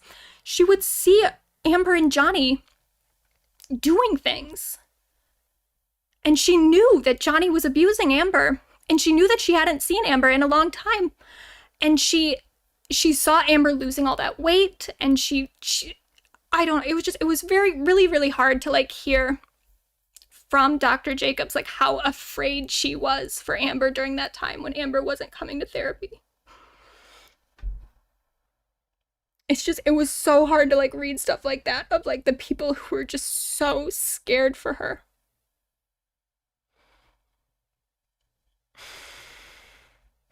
And that's what also was so upsetting too about like the amount that like Camille tried to make it seem like all these people in Amber's life that she like burns bridges with people and doesn't care and she doesn't have any friends or whatever. It's like, no, these people were so scared. They all were so fucking worried that he was gonna kill her. And that was one of the last things that Amber said. Because they were talking about, this is when they were engaged. And she was talking about getting like a prenup with Johnny. And Johnny said, this is the thing too about like the whole thing about her faking her, like lying to her therapist about the abuse. Amber would tell her doctor things and say them very casually and just be like, oh yeah, he did this, he said this. And her therapist would be like, you know that's abusive, right? And Amber didn't understand. And she was so convinced that like, no, if we just get married, it'll be okay. Once I'm his wife, I'll have more power in the household and then it won't be as bad. And of course it just got worse. But one of the final things that she said to Dr. Jacobs when they were engaged, and they were talking about getting a prenup, is that Johnny didn't want to get a prenup because Johnny said the only way one of them was leaving the marriage is through death.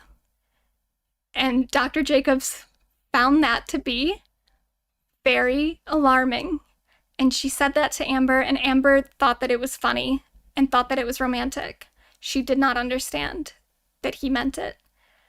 And so that's one of the last things that Dr. Jacobs heard from Amber, was that Johnny said the only way out of this marriage is death. And then she had to watch for years that relationship play out when she didn't have a way to contact Amber. It was just really, really awful.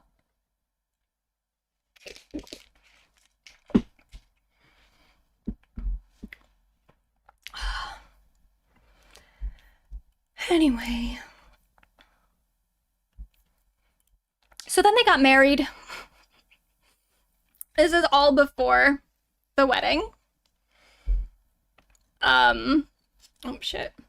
They got married in March or February of 2015. And this is where the post-nup and prenup conversation comes in.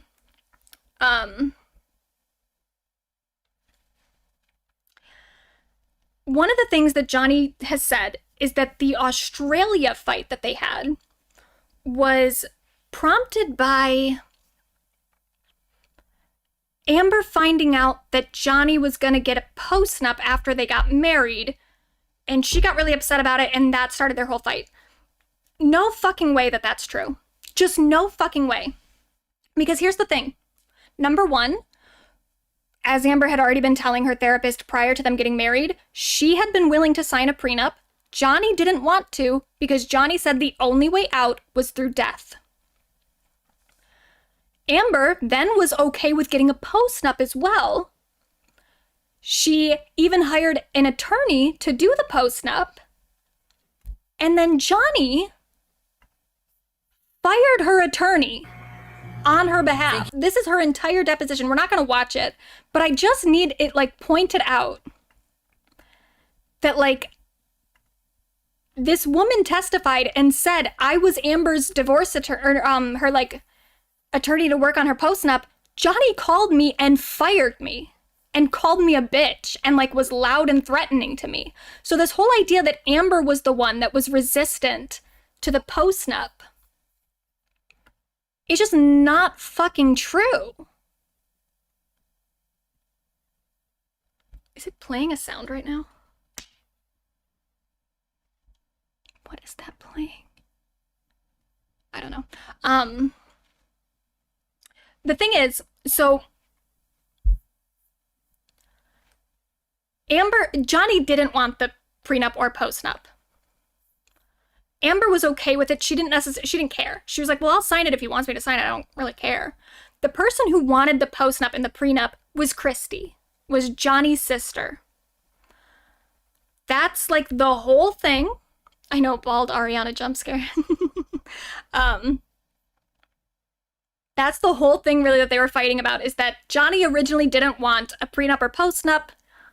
Christy did, because she is using Johnny's money. So like if he loses half of his earnings to his wife in a divorce, that kind of affects her. So Christy was pushing for the prenup and the postnup. And then Amber was, I think, a little bit put off by the fact that like he didn't want one before and is now cowing to what his sister wanted. But that also does not seem to be the origin of the fight on that evening. But that is what Johnny says. And that's one of the things that I just think is so fucking ridiculous, that people actually fucking believe that. When Amber's own post-nup attorney testified. But so that leads us into the Australia incident. Now, first of all, okay, I'm gonna read Amber's not her statement, but I'm gonna read what I wrote about Amber's account and what I wrote about, oh my God, I'm so close. Fuck. Amber's account and Johnny's account that I had written on my own website at the time. So the couple started arguing about after Depp brought out a bag of MDMA. This is kind of, by the way, this is March of 2015. So this is somewhat like their honeymoon, because they got married in February. Now they're like having a vacation in Australia at this house. And then they get into this huge fight that ends up being one of the biggest fights of their relationship. The couple started arguing after Depp brought out a bag of MDMA.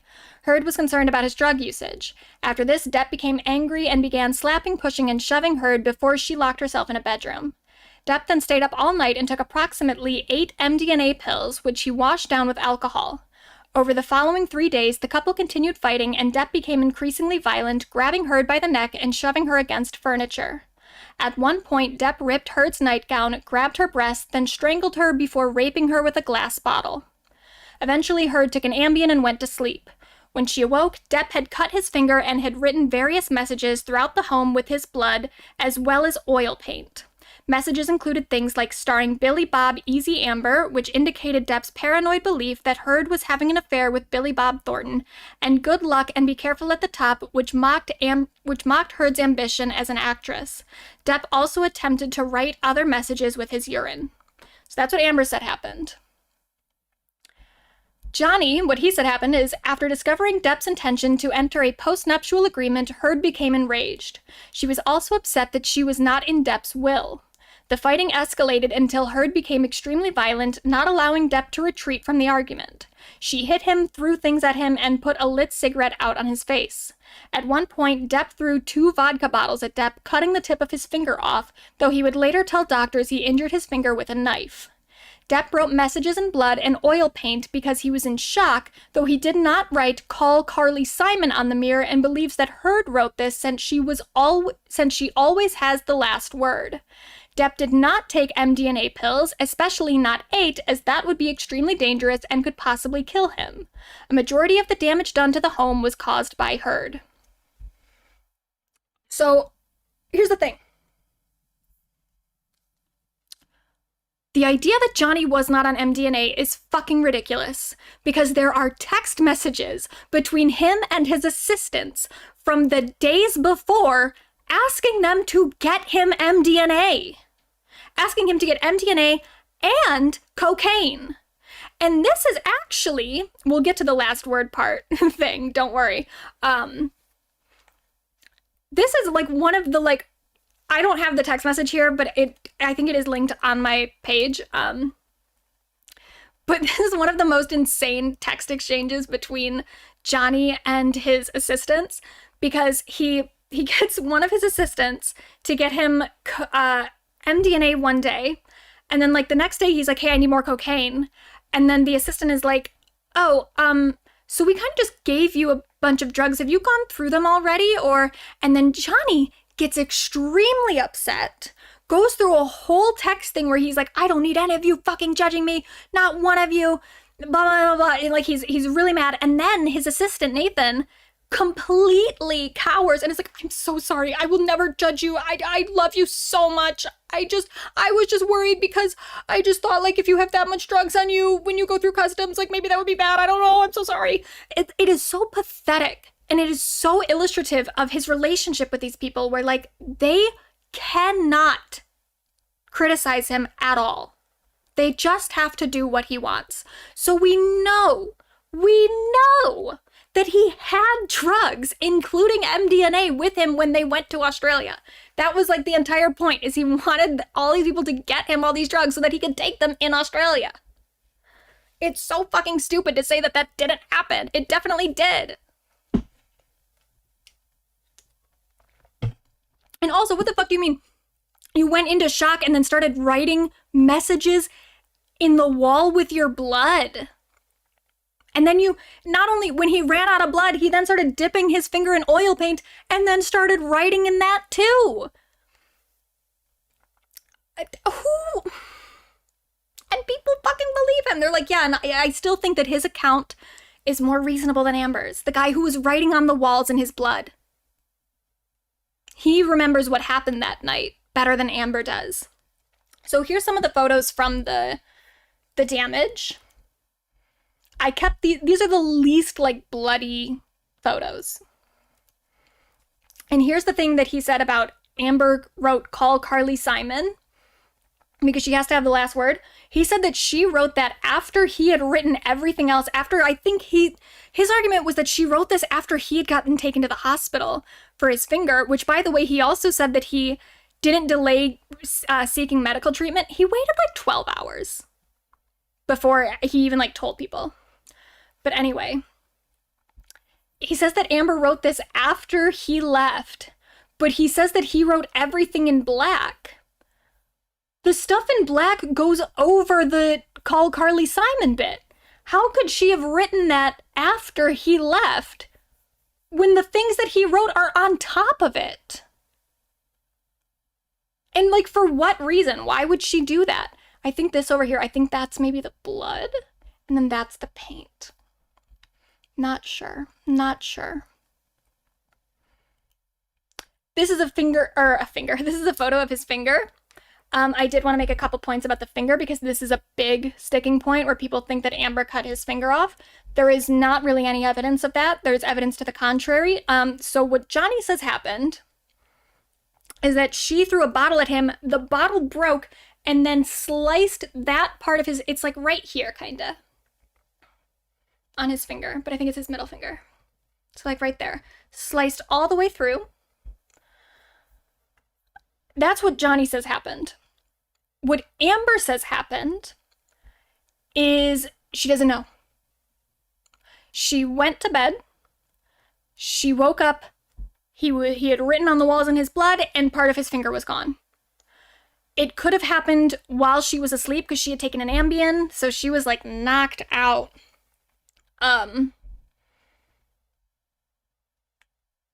But she thinks it might have happened during one of the assaults because there was at one point where he had her against the wall, and next to her head, he was slamming a phone into the wall. And she said the phone eventually broke into pieces from the force of him slamming it. So she thinks he might have smashed his finger in that as he was smashing against the wall. There's also another theory about him hurting it on the French doors that they had in the house. That does kind of line up with what his own doctor said about it when he went to the emergency room, because he told the doctors that it had gotten cut off, that he had cut it with a knife while in the kitchen or something. They wrote in their notes, he says that he cuts it. It is more proximately suggestive of a crushing mechanism. So crushing as opposed to slicing. So Amber's explanation kind of makes more sense. What's more is that there are a lot of text messages between Johnny and other people where he refers to this incident as the night that he injured his own finger. And now that I will give you, if he was trying to cover up for Amber, he might not tell other people that she was the one who did it. That's fine, whatever, I get it. However, there are also audio recordings. There are 2 separate audio recordings where Amber and Johnny both separately refer to that night as the night Johnny cut his finger off. And they never refer to it as anything else. Neither one of them ever contradicts the other. There's a point where where Amber was like, yeah, I thought you were gonna kill me at some points. And then Johnny was like, well, I hurt what about my finger? I was injured too. And then Amber was like, well, but you did that. And then he just kind of stops talking and moves on. So if this whole thing is true, that Johnny knew the entire time that Amber was the one responsible for his finger, why does he never bring it up in fights with her in the fucking audio recordings that we have? Why does in the audio recordings he only refers to it? Oh my god, I just saw it. Oh my god. I'm gonna get it. Fuck. I'm gonna get it at some point. Why in the audio recordings does he only ever refer to the injury as something that he did? It doesn't make any sense.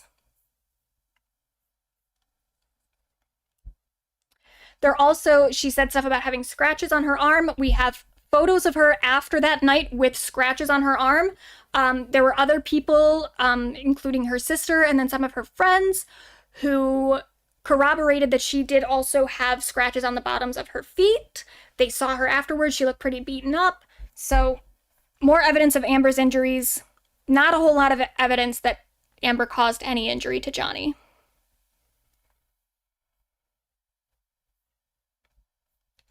There were some other incidents. There were a lot of incidents of fighting. Oh my god. Fuck. This is one where Amber... This is one of the incidents where Amber says that she was the first one to initiate a physical fight. And this was because Johnny and Amber's sister were fighting on the top of a staircase. And she says that she had been worried that Johnny was going to push her sister downstairs. So she initiated the violence in that scenario. But again, we look at the whole fucking history of their entire relationship. It's not really that unreasonable for Amber to start fighting fights at this point, you know? Johnny has been initiating violence in the relationship regularly. That doesn't mean that in instances in which Amber starts initiating herself, that she is the abuser.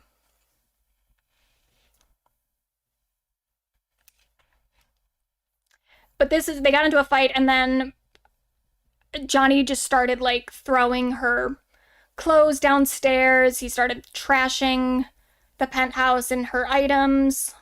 He also, in like I think it was the Australia one, or it was this incident, he destroyed her paintings that she had painted. And that's another thing that like was really, really sad. Was the amount of times that he would just destroy things that she had made. Like there's one incident that's already passed. We didn't even talk about this one, but in the trailer at like the Hicks trailer park, whatever the fuck it was, when he also sexually assaulted her there, she says that he ripped a dress that she had dyed pink herself. He ripped it off of her and he destroyed the dress. And it was really sad reading her statements on it, because she talked about the dress. She was like, I really liked that dress, and I had made it myself, I had dyed it myself, and he just ripped it off of me. And that is just like, that stuff is just so fucking gross to me, that it's like, it's not just the assault in the moment, he's destroying things that she worked on. There was another one on a train where she wrote in a diary entry that they had gotten into another fight, and at one point he had, let me see what it says. So her diary entry says, "Our fight was terrible. Jay finally at one point found himself with his shirt wrapped around my neck. Amazing to think about the precision/coordination that required considering the circumstances. He hit me several times. I don't even know how I wound up with this huge, rather annoying knot in the back of my head. Fuck, I hate it. I hate that I allow it by never using that as a line for which I stand my ground. Where are my cones? Do I have any left?" So she alleges that on this train ride, he strangled her with a shirt. And then he says that she hit him, that she punched him in the face, which, you know what? I think she would kind of have reason to at that point. But this is the one that he edited. So this is not the original photo, but this is the one that he submitted to the court. But there is another photo that doesn't have this coloring, where this like little dark circle or whatever around his eye isn't as prominent, but in this edit it is a little bit more prominent. The funny thing about that is that he's using that as evidence that Amber punched him in the face. That same dark ring around his eye can be seen in other photos of Johnny with fans from days before. He got onto the train with that ring around his eye. It could not have been caused by Amber on the train ride. Anyway. He also, at this point, starts getting really, really controlling about Amber's film projects that she would take on, including this one for a movie called London Fields, where he started becoming very demanding towards the producers to get her nude scenes taken out. Eventually, they would end up in a lawsuit together, Amber and this film production company, because essentially of what he did. And they even say it, like the people who filed the lawsuit say in the lawsuit, they were like, we don't even think that Amber wanted this stuff changed, but she started cowing to what Johnny wanted her to do and fucked up our movie because she had a jealous husband who couldn't deal with it.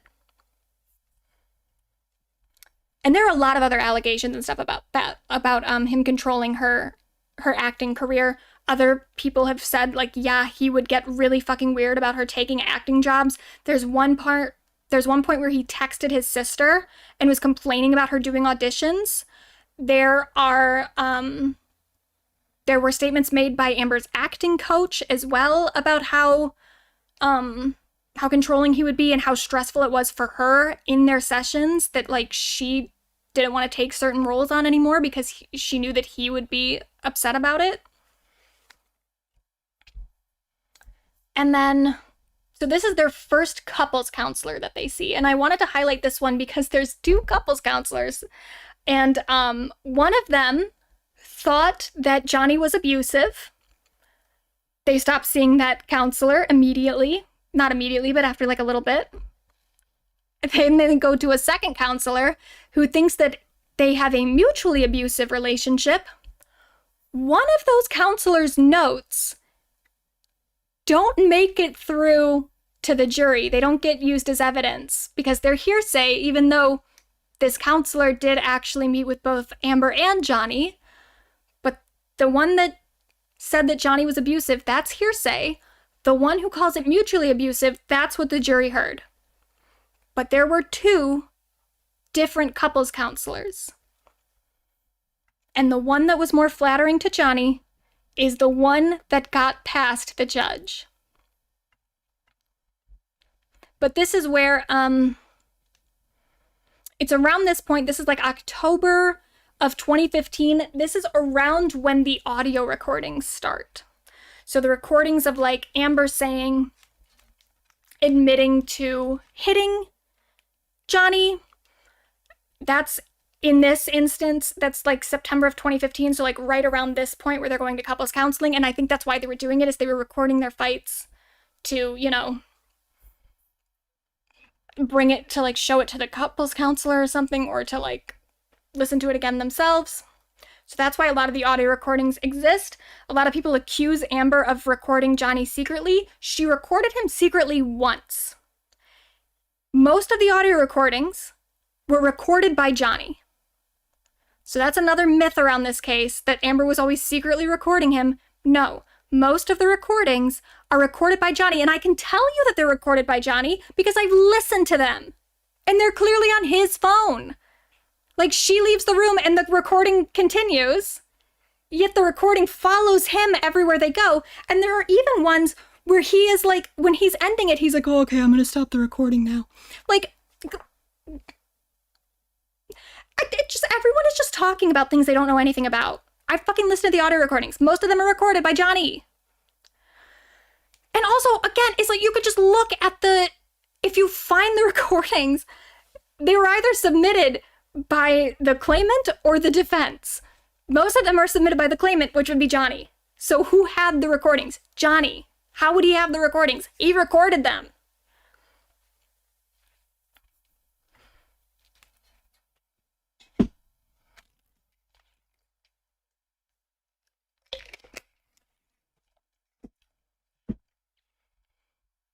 But anyway, even in that recording that you have of her admitting to hitting him, first of all, again, it exists within the entire context of the relationship. So from November of 2011 to right here, which is September of 2015, like, so much had happened before that point that when you get to the part where Amber is admitting, like, oh, I hit you, she has been the victim of so much violence before then.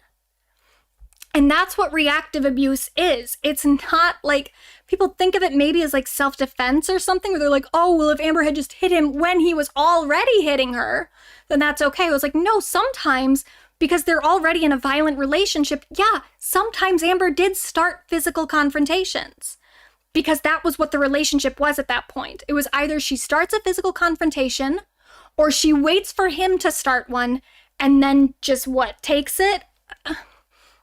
And even in this, if you read the full transcript from the fight with the hitting, the context becomes really, really clear.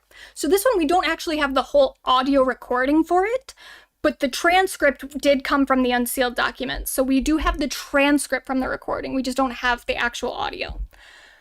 But so, reading the transcript, the context of that fight is that Johnny had locked himself in a bathroom again. Amber had come to the bathroom and was trying to get in because Johnny was a little inebriated and she was a little worried about him being locked in a bathroom. He then opened the door, and then as he's opening it, the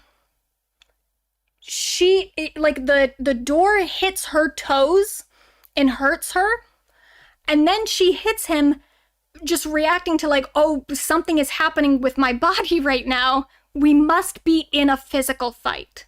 And that's what she explained. She says, yeah, I hit you, yes, after I felt that barrier was broken down. When the door slammed on my foot, I went, oh shit, it's going down. I reacted to the pain. The fucking door caught me, and I thought, he's getting violent. I thought we were going there in my head. We've been there before, and I reacted. Last time, the last 3 fights, all in Toronto, I didn't react, and I felt fucked over. Royally fucked over. No one was in more pain than me for that entire week following, because I heard everything that you just cannot imagine to somebody, and I didn't react. I didn't stoop to that level. I didn't call you names. I didn't tell you I didn't love you. I didn't do any of that shit, and I suffered for it. So I have learned, probably in a bad way, that it didn't do any good when you take the high road, and when you're the only person doing it, you get hurt more. And so I feel like that didn't work. I tried really hard in Toronto. I walked away with all the fucking bruises. And the second I felt physical pain, it just went, in my brain, something went different than the emotional pain, and I went, shit, this is going down. I did mean to hit you with my fist or hand. I didn't mean to punch you. I meant to hit you. I'm sorry I didn't open my hand. I'm actually sorry I did it at all. I should never do that. I should never get physical. But in my defense, I felt that pain and I went, this is physical, and I just thought we were going there. And I didn't last time, and I got hurt more for it. I'm sorry I did it, and I came over today because I feel bad. And then Johnny says, so once I hit you with the door, that's when you thought, oh fuck, the violence is on. And then Amber says, my brain just went there, just clicked, and I should have controlled it better. It's my fault. So that's what the audience did not hear, was her explanation for why she hit him that day. Next, there was the Australia dog incident. This is actually the first time that I ever knew who Amber Heard was. I think I had seen her in some movies before, but I didn't know her name or anything. But this was like the first time I was introduced to her, and I was introduced to her as Johnny's wife, which I do think is important for some stuff that I'll mention later. But so this was like, they went to Australia and they didn't quarantine their dog, and they didn't tell the Australian government that they had their dogs, and then the Australian government found out, and then they took their dogs, then they were gonna put their dogs down, and then they had to make this like weird video apologizing to the Australian government. It was very bizarre. Anyway, Amber like was kind of the one to take the fall here, even though if you look into it more, it kind of seems like it was Johnny's fault. But I really just wanted to bring this up as like, this is the first time I've ever heard of Amber Heard. This is the first time I ever heard her name. This was about like October, November of 2015-ish. So like that late into the relationship, I did not know who Amber Heard was. Still didn't really know who she was. Just knew her as like the woman that made that bizarre video with Johnny Depp. Because I knew who Johnny Depp was. Next, we have December 15th. This is one of their last physical fights. Well, there's a few other physical fights, but this is one of the last like big ones. So, according to Amber, she informed Johnny that she intended to leave him, and if he ever touched her again, she would call the police. As she began to walk toward a guest apartment, Johnny pushed her. He then grabbed her and pushed her from one room to the next. At some point, he grabbed her by the throat, pushed her down to the ground, and punched her in the back of the head. He then grabbed her by the hair, slapped her in the face, and screamed, "I will fucking kill you. I will fucking kill you. You hear me?" or similar words. In the process, Johnny pulled large chunks of hair and scalp out of her head. He then headbutted her, hitting her on the nose with his forehead. Heard was worried she had a concussion and contacted a doctor the following day. She did not have a concussion, but she did suffer headaches for a week after the assault. In addition to the assault on Heard, Depp also greatly damaged the apartment. Heard and her friend Raquel Pennington took photos of the damage. The bed had been splintered, a clump of Heard's hair sat on the carpet, and Depp vandalized the apartment, writing, "Why be a fraud? All is such bullshit" on the kitchen counter with gold pen. The next day, Heard was scheduled to appear on The Late Late Show with James Corden. Her makeup artist had to cover Heard's injuries prior to the taping. That's what Amber said happened. What Johnny said happened is Heard fabricated much of the incident and in an effort to continue her hoax. So this is where like the hoax stuff starts, where Amber is now apparently planting evidence to accuse Johnny Depp of abuse. For what fucking reason, I don't know. The blonde hair on the ground, for instance, did not belong to Heard. Where Where did she get it then? Where? The only violence committed on that night was by Heard, not Depp. Heard violently attacked Depp, leaving him with scratches and swelling around the face. Heard, by contrast, had no visible injuries. Depp did inadvertently hit Heard with his head, but this was only an accident as Depp attempted to hold Heard in a way that would intercept her assault on him. Afterward, Heard faked an injury to her nose and put nail polish onto a tissue to convince Depp that he had caused her nose to bleed. If Heard had been seen with a bloody lip, this was because she frequently had dry, chapped lips and bit them in order to cause them to bleed. Depp committed the graffiti left on the kitchen counter, but did not inflict any other form of damage within the apartment. I like that they knew. They were like, well, we can't lie. Like, this is definitely his handwriting. So we can't say that he didn't do that. But she didn't do anything else. That was all her. He just he wrote something weird on the counter, but he didn't do anything else. Okay, sure.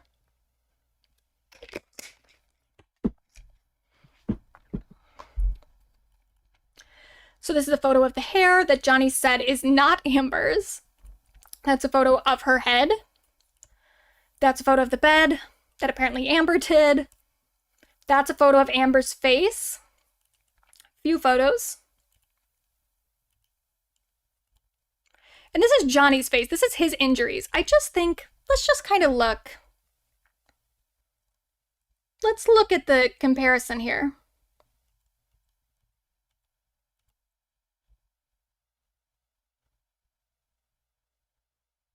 Does this not just look like his face? It kind of just looks like his normal fucking face to me. I mean, like, I hate to do the whole, like, you don't look that injured thing, but, like, genuinely, comparing the two, she absolutely looks more injured than he does.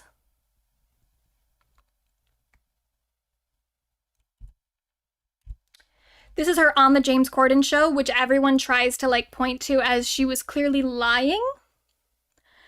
First of all, I think she does look a little, like, swollen. This was, like, the next day. The big thing is the nose. A lot of people will say that her nose doesn't look broken because she said that she had been worried in the moment that it was broken. She did not go to the doctor and confirm that it was broken in the moment. She did go to the doctor later, and it was confirmed that she had fractured her nose in 2 places. Now, for some reason, well, no, I know the reason, but those doctor's notes never got presented to the jury. They were they weren't deemed hearsay, but it was because she went to the doctor after the relationship ended that they made the argument that, like, well, she could have broken her nose at any time. It didn't necessarily happen right then in that instance, which, yeah, sure, maybe she injured it in different ways. But here's the thing, that people who say that this doesn't look like she had a broken nose, here's the thing that is pretty important about that. Most people who have broken noses don't look like they have broken noses. Amber Heard has never once looked like she had a broken nose, and yet her nose had been broken in 2 places at some point in her life. Non-displaced nasal fractures are the most common form of broken nose. They don't look broken, and they don't require any specific type of medical attention to fix. Your nose hurts, and you just don't touch it, and then eventually it kind of heals. But you had a broken nose. Non-displaced nasal fractures make up a majority of diagnosed broken noses, which means that even more people have broken noses and don't know it because they didn't go to a doctor. So anyone who wants to say that she's lying about having a broken nose, number one, she didn't say for sure that she had a broken nose. She just said that she thought she might. And she did at some point have a broken nose. Number two, that's not how broken noses work. They don't always fucking look broken. They have to actually be kind of severe for them to look broken.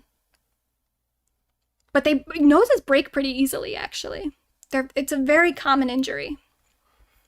So yeah, that was stupid. But also a whole bunch of other people testified. Her makeup artist testified and was like, yeah, she had injuries. She had bruises. I had to cover them up. Her hair person also had to style her hair in a specific way so that the hair that got ripped out of the back of her head wasn't so obvious. People testified to that. They said that that happened. She also, and the jury never heard this, but she texted multiple people the night of, including her own doctor. Her like new therapist under Johnny's supervision. She texted, oh my God. Oh, fuck. Damn it. I almost got it. I got it. Do you see it? Oh, fuck. There he is. We got it. Woo! I told you I would get it eventually. Anyway, she texted her therapist and told him about what had happened, and she was questioning whether or not she should go to the police at this point. She had her friend Rocky come over. Rocky has testified that she saw the damage in the apartment, though, of course, Johnny will say that Amber and Rocky both created the damage in the apartment. And then she also texted a whole bunch of other people.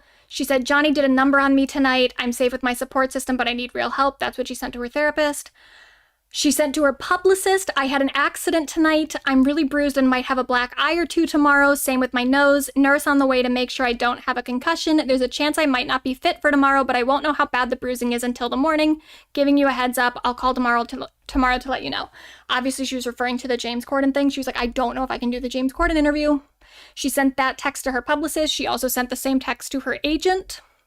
She sent a text to her friend Ayo. I need you. Jay beat me up pretty good. Rock's on the couch with me. But when are you back? I'm hurt. I don't know what to do. Need you. She also then called her nurse. Oh, thank you, Elfie.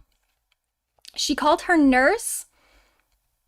This is the nurse that whose testimony Hasan doesn't believe because she was Amber's friend. That nurse saw the images. Not images, but she saw in person the injuries. And she recorded them that day too. So this is the thing, is that I don't even know that nurse would have admitted to seeing those injuries if she hadn't already written in her notes that she saw them that day. So that's something to keep in mind. She also then went to a doctor. It was a doctor recommended to her by Dr. Kipper. His name was Monroe Tinker. In court, and I think this was actually in the UK trial. I don't think he testified in the US at all. But in the UK, he said in his deposition that his appointment with Miss Heard was uneventful, claiming he asked if she was okay, to which she did not respond, thereby ending the appointment. However, notes from the day of Amber's visit appear to report her seeking treatment for injuries following the December 15th alleged incident. The notes first report a phone consultation about a headache from bumping her head, and then it appears that Tinker recommended Amber take over-the-counter Tylenol 650 milligrams by mouth every 8 hours, or ibuprofen 600 milligrams every 12 hours for her headache. So in court, he said that nothing happened in that doctor's appointment, even though his own notes from that appointment says that no, she reported a headache and he told her to take ibuprofen. So doctors are fucking lying too. But of course, it's doctors hired by Johnny Depp. Fucking weird ass celebrity doctors who just do whatever people tell them. This, I just kind of wanted a visual representation of them together. This is like January 2016. This is where we start getting a lot of audio recordings, a lot of separate, smaller audio recordings. So there are ones in which Amber accuses Johnny of beating the shit out of her. There are ones where Johnny chastises Amber for yelling during arguments, saying that other people could hear her and implying that everyone else thought she was crazy, to which she says, my family, friends, everyone around me saw all the bruises and broken blood vessel under my eye, the bruises on my head, the missing chunks of hair, the split lip, the black eye, the swollen nose, all that shit because you're stronger. It does not mean because they heard me that I'm somehow more responsible. It just means they heard me because I yell in a fight. You do provoke, I yell. So this is another thing too with like the audio recordings. Yeah, sometimes Amber comes across kind of bad. Because she is yelling and she is a little bit more angry. Though at least when Amber's upset, you can track what she's upset about. Johnny, on the other hand, when he's angry, his arguments sometimes just don't even make sense. Even though he like sounds calmer. It's very clear if you actually like listen to the substance of what they're saying that Johnny just wants to be in an argument with her, and so he'll constantly move the goalpost around of what they're even fighting about and trying to get Amber to keep up with him until she gets upset and starts yelling because he's being ridiculous. They're also, again, in these audio recordings, Johnny frequently just falls asleep. He'll walk out. Yeah, he's not calm. He's drugged out of his gourd. That's true. He seems calm, but he is also on a lot of drugs. And it's very clear because he falls asleep constantly. They will be in arguments. And then Amber will like walk out of the room. And then immediately, like 3 seconds later, you just hear. And then she'll come back and she will be so nice. And he'll be nice too. And it's actually like really upsetting to hear. Because she'll come back, she'll be like, hey, you fell asleep. Are you okay? Do you need anything? And then he'll be like, no, I'm okay. And then they'll like make up. They'll be like, I'm really sorry. I didn't mean to say all that. Like Amber will say that and he'll be like, yeah, I know. We're gonna get through this. We're just both a little fucked up. It's just, it's the worst parts of the audio recordings to me because there are moments where I believe them. There are moments where I'm like, yeah, maybe they can work all this out. They do seem to like each other. And truly, I think that Johnny loved Amber about as much as he was capable of loving anybody, which was not a lot. Because he is just a narcissist. He was kind of incapable of even really having that much empathy for another person by that point. And I don't know that he was always like that, but it definitely was by this point, maybe because of all the enablers around him, all the drugs he was doing, all the stuff that he got away with doing. But there were moments, definitely, in the audio recordings where I was like, maybe Amber's right. Maybe if she had just gotten him sober, they would have been okay. Probably not. But that's the most disturbing things about being so deep into like the research for this relationship is I did see it through her eyes and I was like, you know what? I get why she was trying. I get how she got to that point where she thought that like she could fix this. And it's just sad. Also, another thing too is that Johnny's insults are like incredibly gendered. Amber will say things that are mean. She'll be like, suck my dick. The most like personalized thing she'll say to him, she at one point called him like a fat old fuck or something. He was never fat, so I feel like that's not even that personal, but maybe calling him old is mean because he was so much older than her. But like he will call her a whore. He'll tell her go back to stripping. He'll say things that are like so personalized and so gendered that like nothing really that Amber said could compare to that. Then we have February of 2016. This is the one time that Amber recorded Johnny without his knowledge, though he did find out. I mean, there's a point in the whole recording where he notices the iPad being sitting there, but he came home drunk, very angry. Amber then put her iPad on a counter to record him. Now, the reason he was angry, some people, this was the spin that got put on this by Johnny Depp supporters. People were saying that this was right after his mom died. No, this was February of 2015. His mom wouldn't die until May. The reason he was upset was because of a business dealing, and he himself said that. He said in a GQ interview in 2018, what happened had to do with finding out that I had lost hundreds and hundreds of millions of dollars. That is why Johnny was upset. He came home, he was angry, he was throwing things. She started recording him because she thought that he was about to get violent toward her.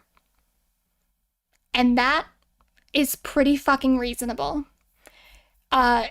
Hasan, who we have not really gotten to yet, but I know for sure, because I've seen clips of this, and I don't think we're going to see it in the clips we watched today, but Hasan has painted this as an invasion of Johnny's privacy. That Amber was setting Johnny up to record him secretly so that she could like use it against him. When what it actually is a woman afraid of her husband recording him for her own safety. So yeah. Just fucking gross. There's another fight on Amber's birthday. So this is a fight. He like came late to her birthday party. She got upset. They got into a fight. He then left for the evening. He had gone to one of his other properties. He owned 14 properties at the time. Amber owned 0. But the next day, Amber goes to Coachella, which people try to use against her as like, oh, you just got into this violent fight with your boyfriend and now or your husband and now you're going to Coachella.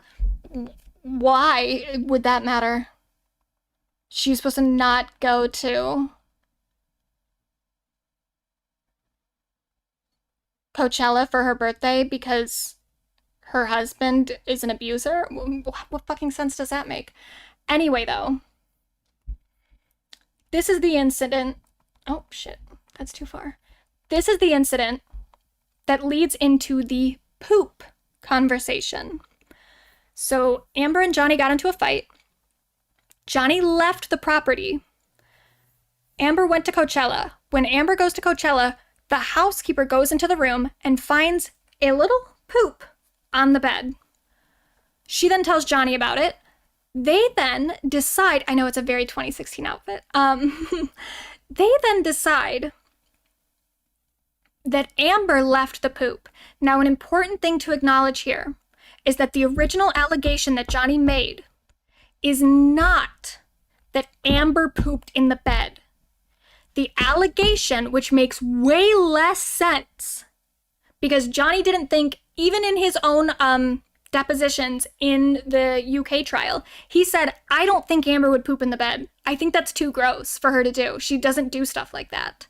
What he thought happened was that Amber's friend Io pooped in the bed, which doesn't make any sense whatsoever considering the bed was in California and Io was in New York. But this gets turned around into Amber poops in the bed. Doesn't make any sense. What actually happened, what most likely happened, is that their dog Boo, who had known bowel issues and who had pooped in the bed previously, there is a text message in which Amber is reporting that Boo had pooped not just in the bed, but on Johnny in the bed. The dog had known issues. It was after, like, she had gotten into some like weed brownies or something that Johnny had left out, and ever since then her digestive system was just fucked up. So the dog had a known issue with pooping. It had pooped in the bed previously. Amber thinks that it pooped in the bed on that evening or that morning or whatever, like when she was leaving for Coachella. And now people think that Amber pooped in the bed because they said that it looked too big for a dog's poop because it was a little Yorkshire Terrier. Number one, I've seen the photo. It's not that big. Number two, the photo that exists, it's a very like closed in photo of just kind of like the bed. And I'm sorry, these are celebrities, or at least Johnny is like a big celebrity. He's very rich. I find it hard to believe that he has a normal sized bed. There's nothing else in the photo that we can actually use to like scale the size of the poop. I think that if you actually were to zoom out and look at the entire bed, the poop probably makes up a very small portion of it. It absolutely could have come from a Yorkshire Terrier. It's so stupid to believe anything else. Why would Amber do this? Why would Amber do it to her own bed to get back at Johnny when he had left the property for for the foreseeable future. Like, he could have been gone for weeks. He has 14 other houses. He had already left. This wouldn't have done anything to him. It doesn't make any sense. Then, oh shit, Johnny's mom died May 20th. The next day, oh, and yeah, and a whole bunch of news outlets covered it like this, where like Amber filed for divorce a few days later, and they're like, Amber files for divorce right after Johnny's mom died. But that's because he came over to the apartment right afterward, the day after. They then got into a huge physical confrontation where Johnny confronted Amber about the poop in the bed, thinking that it was Io. So Amber called Io on the phone. Io and Amber like tells the situation to Io, like, Johnny thinks you pooped in our bed while you were in New York. And then they start laughing about it because it's so fucking ridiculous. Johnny gets upset at the fact that they're laughing about it. He then starts attacking Amber physically, like pulling her hair, slamming her against the wall or the floor or whatever. The phone falls. Amber starts yelling, call 911 to Io. Io then does that, and we even have audio recording of the 911 call. Io calls 911 to the apartment. Johnny leaves. He does a whole bunch of damage in the apartment, like flings wine everywhere, breaks a bunch of glass. This is also, again, there are witnesses. Her friend Rocky then came over because Rocky lived in the penthouse right next door, which was also owned by Johnny. She came over. She saw Johnny attacking Amber, which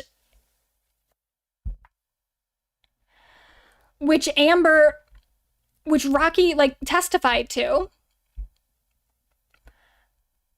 But according to Johnny, they're all a part of the hoax. And there were other people, too. There was another person. There was Josh Drew, who was Rocky's boyfriend at the time. He also witnessed some of it. He didn't witness Johnny attacking Amber, but he witnessed Johnny, like, doing other damage in the apartment. Then there was Elizabeth Martz, who also witnessed the same thing because she was friends with Amber and Johnny and Rocky, and Josh. And then she was with Josh that night. So there are multiple other witnesses who saw all of this happen. They are all, according to Johnny Depp, part of Amber's hoax.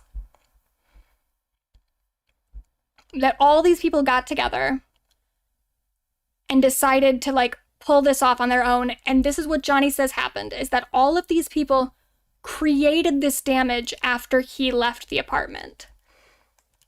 And then, not only did they create it, they then cleaned it all up pretty quickly because Amber was worried about their dog stepping on glass.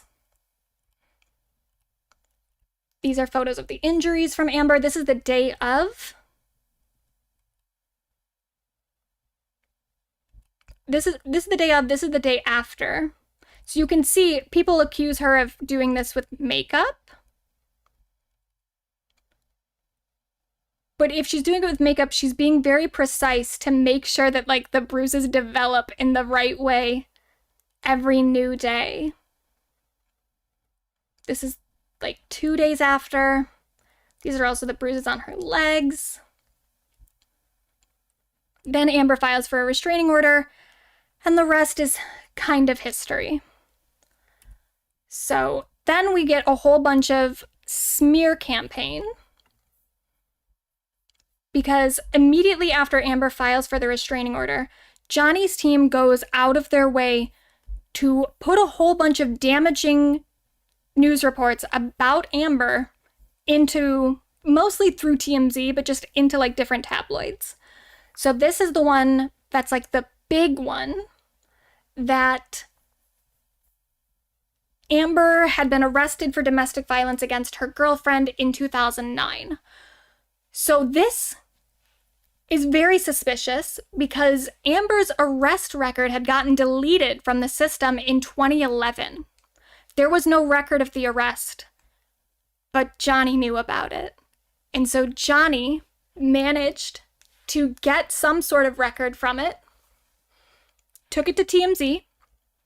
TMZ started reporting on it. Now, what Amber and her ex said happened is they got into an argument in public I think, I don't remember where it was. I think it was in Washington somewhere. I think it was in Seattle. At a Seattle airport. They got into an argument.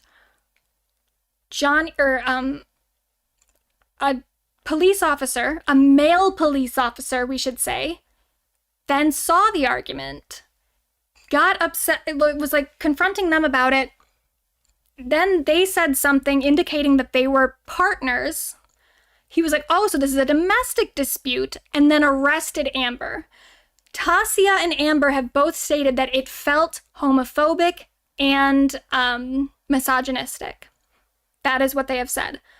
And once that came out, because Tasia has said, she did not abuse me. That never happened. There is no victim of Amber Heard that has ever come forward about being abused by her. Tasia said that Amber was not abusive. But because they said that it seemed like a homophobic and misogynistic incident with the police officer, suddenly TMZ is saying that Amber was arrested by a lesbian, so it couldn't have been homophobic and misogynistic because it was a lesbian that arrested her. The woman that TMZ was putting up as the woman that arrested Amber Heard is not the person who arrested Amber Heard. It's just a woman who worked at the airport. She worked in security or something. She might have been I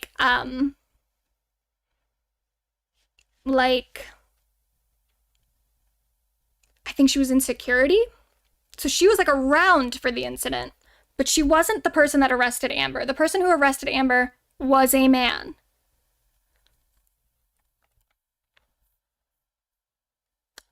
Then we also have, so in addition to Johnny's attacks on not just Amber, but on a lot of different people. Oh, this is another thing. I wanted to bring this up because this is really important too. When she files for divorce, her divorce proceedings, all the stuff, all the documents around that become public, obviously. And so we know how much money Amber had been making at the time. Oh, where is it? In 2015, the year that they got married, Amber took home $51,461. We learned this with the divorce. So everyone, Hasan, who tries to say that this is just an argument between a rich man and a rich woman, Amber Heard is not that rich of a woman. And she never was. And that's especially kind of ironic coming from Hasan, that he's saying that he shouldn't have to care because she's just a rich, famous white woman. Hasan is richer and more famous than Amber. Or at least he would be more famous than Amber if not for the fucking trial. Again, the first time I ever heard Amber Heard's name was, oh, God damn it. I keep pulling it back up. The first time I ever heard Amber Heard's name was with the Australia dog incident when she was married to Johnny. The second time I heard her name was when she filed for a restraining order. And then the third time, not the third time, but after the restraining order, the time that I was actually paying attention to her again was when Johnny started suing her and the son. So in terms of Amber's level of fame, Amber is mostly famous for this divorce. It is really not fair to hold her to she's just some rich, famous white woman when she was never rich. She earned $51,000 in the first year of her marriage. She didn't own any property. She did not take any property with her in the divorce. Johnny owned 14 different homes. Amber owned none. And if it weren't for this case, she would not be anywhere near as famous as she currently is. So all that really needs to be acknowledged, even though I don't even think that's the point. It's like, even if she was a rich, famous white woman, and she is white, that part is true. That he got her there, but also so is Hasan, so I don't know why he's why he's so pressed about it. But even if she were just like a rich, famous woman, I still don't think that she deserved to get like raped and beaten and threatened with murder for years. You know?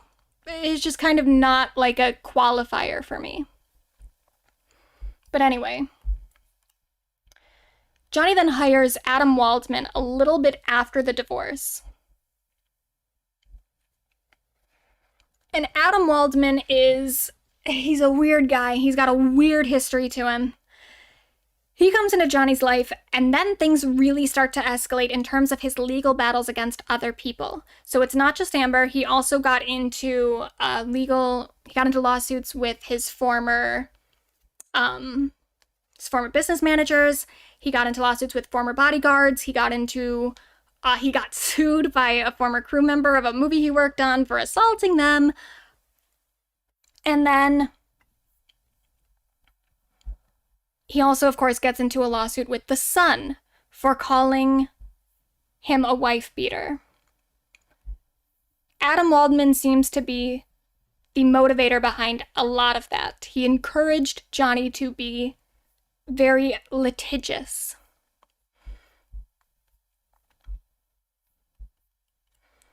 So in 2018, Amber writes this op-ed where she refers to herself as a public figure representing abuse. After that, Johnny files a lawsuit, and then Adam Waldman starts leaking information to what he calls internet journalists. That being YouTubers. YouTubers, bloggers, especially people who have some sort of like anti-Me Too or pro-men's rights activist kind of content. So Incredibly Average is one of them. He posts a lot of the audio recordings, edited audio recordings, along with commentary where he's calling Amber Heard a liar and trying to poke holes in her story. All this stuff comes out before the trial happens. And it's building up for years. It's not just internet, like YouTubers and stuff, it's also tabloids like the Daily Mail and I think maybe also Page Six. He's putting out all of this information bit by bit over the course of years to build up this idea that Amber Heard was the abuser the entire time. Because there are a lot of recordings where Amber is being very loud and being kind of like sounding pretty mean out of context when you don't know the like horrors that she's had to endure up to that point. If you release all of it just little by little bit by little bit, it makes Amber look pretty bad. And that's what happened. Oh, he also, he started coercing and threatening witnesses as well. There are audio recordings of that, of like people telling Amber, like, this dude just called me and he threatened me and said that like I was gonna get sued if I didn't say this against you or blah, blah, blah, blah. So a lot of stuff with Adam Waldman. He is actually so fishy. He was supposed to be Johnny's lead attorney in the Virginia trial. He got kicked off the case by the judge, not the judge that actually ended up overseeing like the trial itself, but the presiding judge before that point. He got kicked off the case because of the amount of stuff that he was leaking to the press about Amber. There are also a lot of reports of inauthentic bot activity. So about 50% of the online activity around the Depp v. Heard trial is estimated to have been fake. They are just bots. And that's another thing, is that they were able to make it seem like everyone is against Amber Heard. They were able to create this mob mentality that we've all already decided Amber Heard is the bad guy, when about 50% of that online activity was just fully fake. It wasn't even real. Now, for anyone who would like to know more about how Amber got fucked over by the court itself, I really do recommend reading Amber's appeal brief. She filed for an appeal after the jury verdict. They did come to a settlement pretty quickly after that. And the settlement was really, really in Amber's favor. Like, she paid Johnny like $1 million, and that didn't even come out of her pocket. That came out of like insurance. But then it's like, why would Johnny agree to that if the jury verdict was gonna get him like $16 million or something? And then also he was appealing too. I think the reason he settled so quickly and settled with terms that were so favorable to Amber is that this appeal brief was pretty good. And if it became public and Amber's appeal had gone through and she did successfully appeal the case, it would really bring attention to how absolutely stacked in Johnny's favor the entire trial was from the start. There is a lot of stuff in here about like the evidence that got turned down that Amber had submitted. There's a lot of stuff too about just weird stuff with what the jury was told about what they were even deliberating on. It's very good. I recommend reading the appeal brief for more information. I also recommend looking into Amber's insurance battle. This is an article by Puck. It is behind a paywall, but I think you maybe get like one article free. So you can read it if you want. But this is another thing too, where like fucking leftist Hasan Piker completely failed to cover the fact that Amber really got fucked over in terms of her selection of lawyers, because she had different lawyers in the beginning that her insurance was supposed to cover. Her insurance, one of her insurance companies, she had two, one of them then exploited this very obscure Virginia law. And the fact that this whole thing took place in Virginia is also just fucked to begin with. It's because the Washington Post happened to have a server in Virginia. That's the entire reason that the trial took place in Virginia. But because it took place in Virginia, her insurance company got out of paying for her attorneys. So then she got stuck with a local Virginia law firm that did not specialize in defamation, but specialized in employment discrimination. And I don't want to like shit on the attorneys that much, because I think that they were like doing the best they could, but they were just so woefully unprepared for what they were going to have to deal with here. Like Johnny, he had big attorneys. He had like an international law firm. He had a lead attorney who studied under Bob Shapiro. They knew how to do the whole like pageantry of the trial. They knew how to put on a show. Amber's attorneys did not. They dropped the ball. And it's not even that they dropped the ball. I don't think they ever had the ball. They weren't prepared for this kind of case. This thing where like Johnny Depp was 300 times wealthier than Amber was. They buried her. They buried her with money. Might be something that a leftist cares about. So that's it. That's our Amber Heard, Johnny Depp retelling. Just in case anyone comes across this VOD in this stream who doesn't know anything about the case, that's what happened. Now that we've covered all that, we're gonna have to get into Hasan's coverage. Now that we've set the groundwork for why it was so fucking bad. So before we start, we're gonna take another like 4-minute break. We're gonna look at some cute little critters. And then this is gonna be bad. It's gonna be really, really bad. But we're gonna do it. All right, everyone, just bear down. Watch these cute critters.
All right, are we ready? At least now that I'm not doing like the PowerPoint, I should be able to like check in on the chat and everything more because I was trying to just get through the PowerPoint. So I'll kind of look over to you guys and see you having different conversations. But I was like, I need to just focus on the PowerPoint so we can get through this. But now that we're here, I'll pay more attention to you, I promise. I saw people talking about a Discord server. I will never run a Discord server, I'm gonna tell you right now. I find that idea way too stressful. I'll maybe join other people's servers, but I am not joining. Or I'm not making one, for sure. I could never moderate.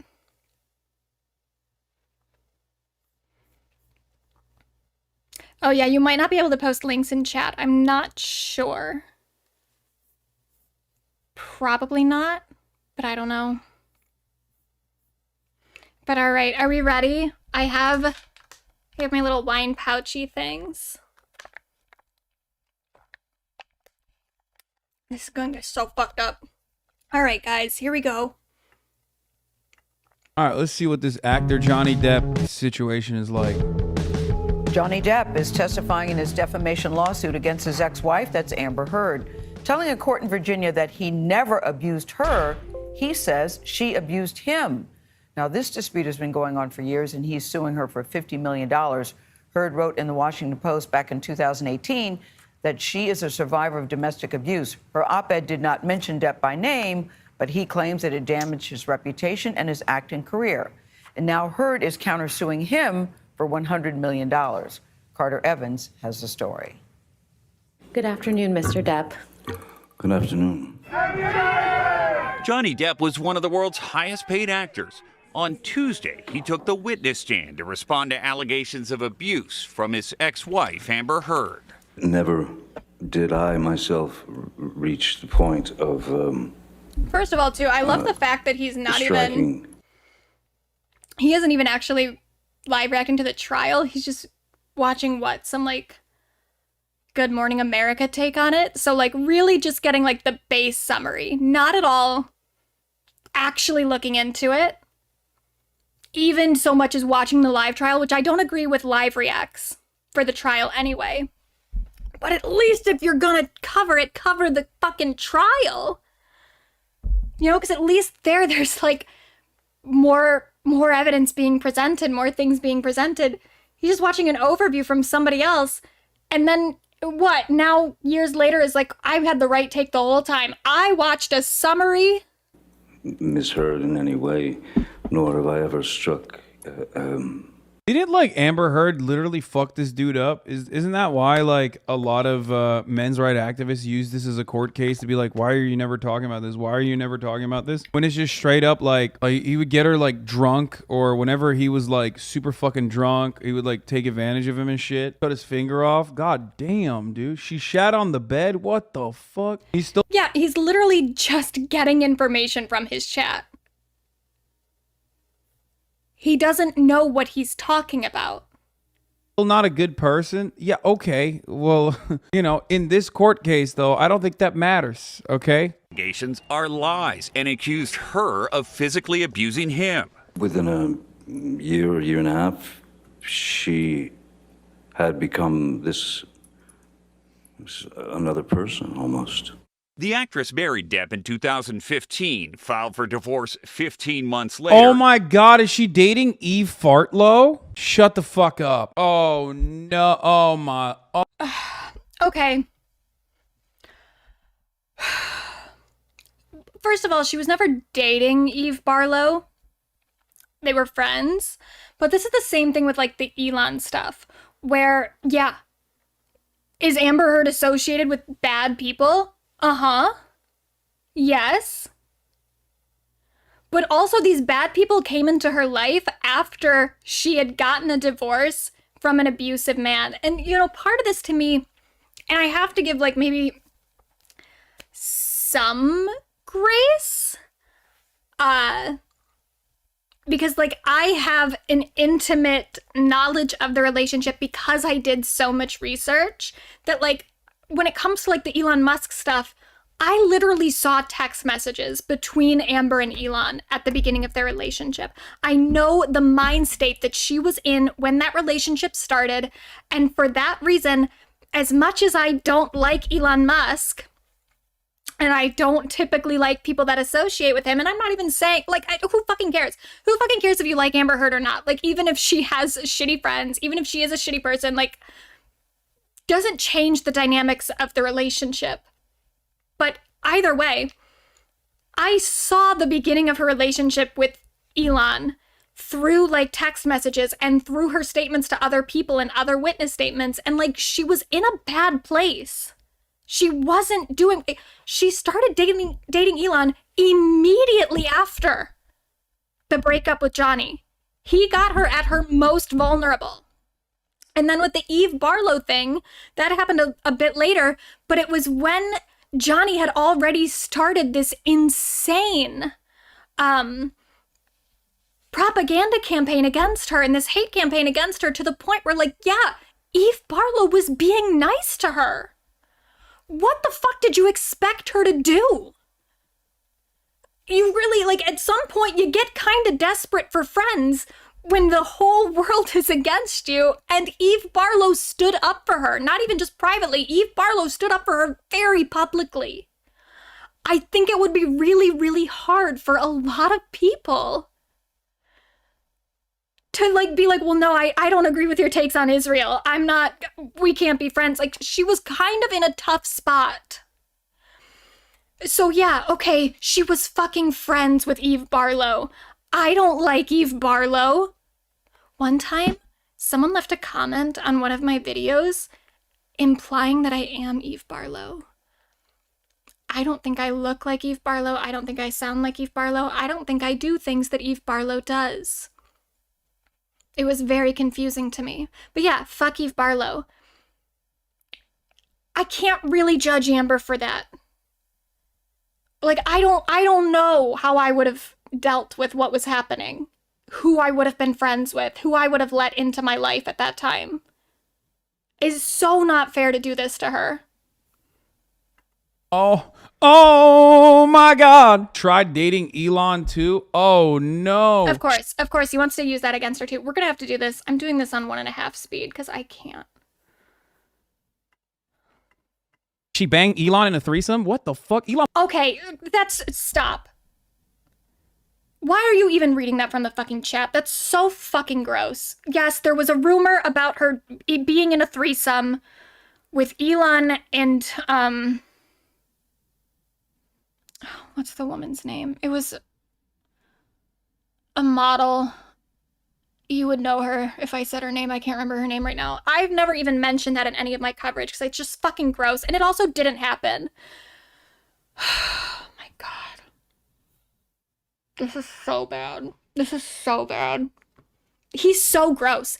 You're talking about a fucking abuse case right now. You know that, right? Like, yeah, it's a defamation case, but it's a defamation case about abuse. And you're just reading things from the chat and being like, she had a three-way with Elon? What? Gross. You're gross. You're a gross person. I like you some of the times, but you're a gross person. Almost having threesomes, dude. God damn. Straight up, this turns me into a fucking incel red pill Andy. When I'm like, how the fuck is Elon Musk having three ways, dude? In a 2018 Washington Post opinion piece, she recounted her experience with violence and referred to herself as a public figure representing domestic abuse. On the stand, Depp said the allegations ruined his career. So what happened? Like, Me Too popped off, and then Amber Heard was like, this is my opportunity to fucking hey, like, completely flip this on Johnny Depp instead. You're so gross. She filed the restraining order before the Me Too movement. And in the op-ed, she didn't mention his name.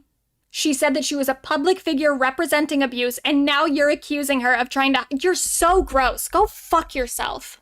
Is that what happened? Wait, they played the live audio Depp snuck of her? I said to Travis, I said to you, hey, tell Travis what just happened. You told me to do it. And again, we've explained the context of this clip about her admitting to hitting him. It's a bad clip. Like, she sounds bad in it, but when you hear the entire context,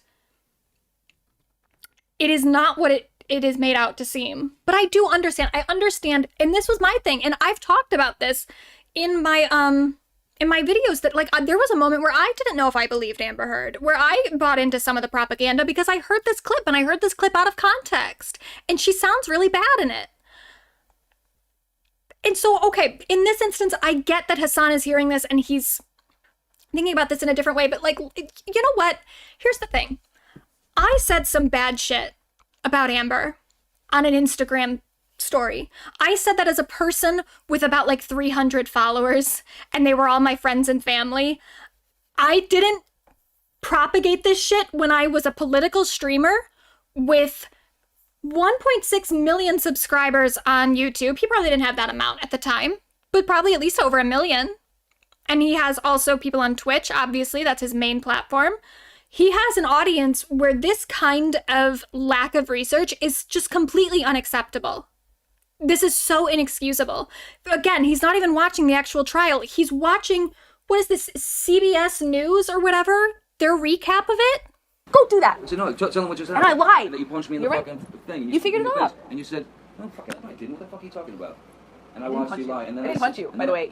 I'm sorry that I didn't hit you across the face in a proper slap, but I was hitting you. It was not punching you. Babe, you're not punched. Don't tell me what it feels like to be punched. You know, you've been in a lot of fights. You've been around a long time. I know. Yeah, No, when you fucking have a close. you didn't get punched. You They both abuse each other, and Amber trying to make it seem one-sided. got hit. I'm sorry I hit you like this, but I did not punch you. I did not fucking deck you. I fucking was hitting you. I don't know what the motion of my actual hand was, but you're fine. I did not hurt you. I did not punch you. I was hitting you. How are you talking? What am I supposed to do? Do this? I'm not sitting here bitching about it, am I? You are. That's the difference between me and you. You're a fucking baby.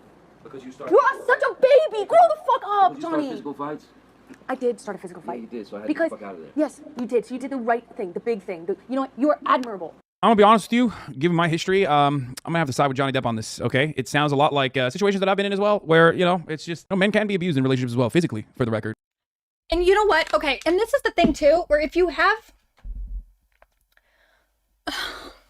I get it, okay? If he has been... And I think that a lot of men did side with Johnny for that because they wanted him to be a representation of male victims of abuse. And I get that. And there are male victims of abuse. Johnny Depp is not one of them in this instance.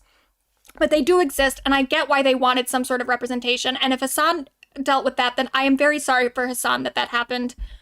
But that is not an excuse to do the amount of the shitty fucking reporting that he's doing.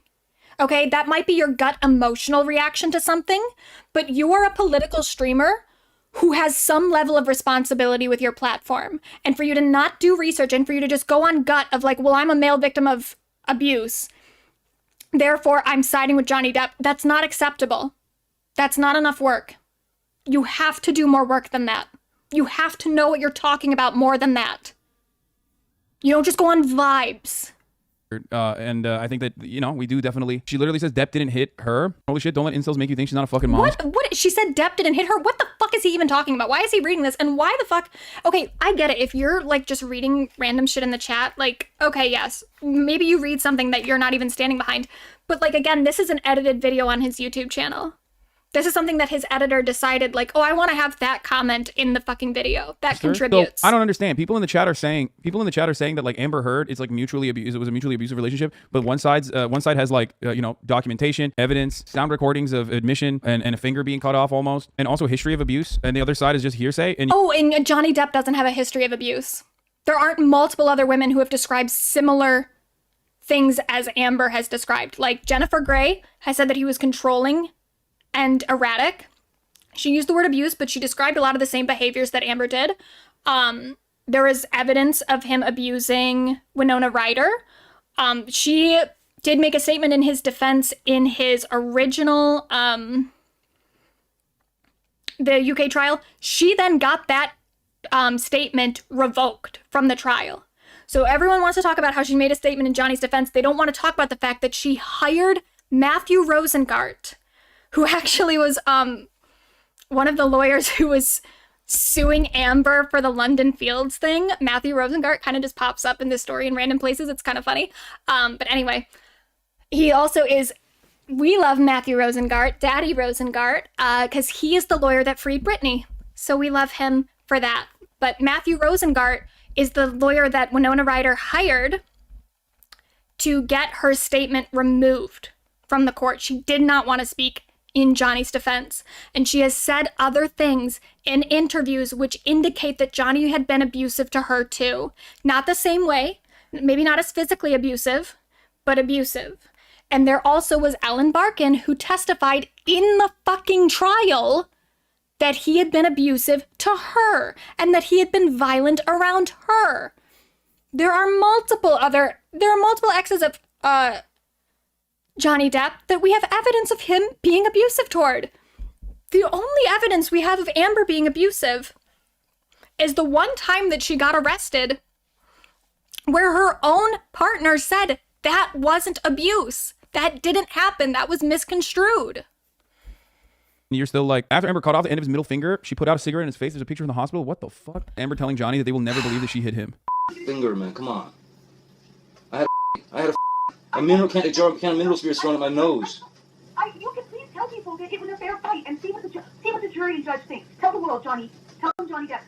Johnny Depp, man, I'm a victim too. Right there too. He's reading he's listening to this audio recording and he's reading right there. Tell them Johnny Depp, Johnny Depp, a man. She does not say a man. She says, Johnny Depp, man. As in like, hey man. Which is how Johnny talks. He always says man. Go back and listen. Man, come on. I had a mineral can of mineral spirits thrown at my nose. You can please tell people that it was a fair fight and see what the jury and judge think. Tell the world, Johnny.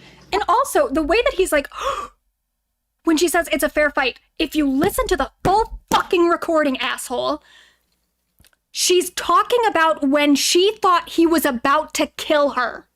That he had her hair and she was worried he was going to kill her. And she, at the time, if you go back and you look at photos from her at the time, and this is what her fucking therapist was talking about when she was talking about seeing photos of Amber publicly at that time, Amber was like 98 pounds. She was tiny. She was withered. Johnny easily could have fucking killed her and not even do it on purpose. That's what she's saying in this recording, is that like she thought that he was gonna fucking kill her. And he's saying, but you threw a can at me. Like, yeah, motherfucker. Tell them Johnny Depp. Johnny Depp, man, I'm a victim too, Johnny Depp. And Yes. it's a fair fight. And see how many people believe or side with you.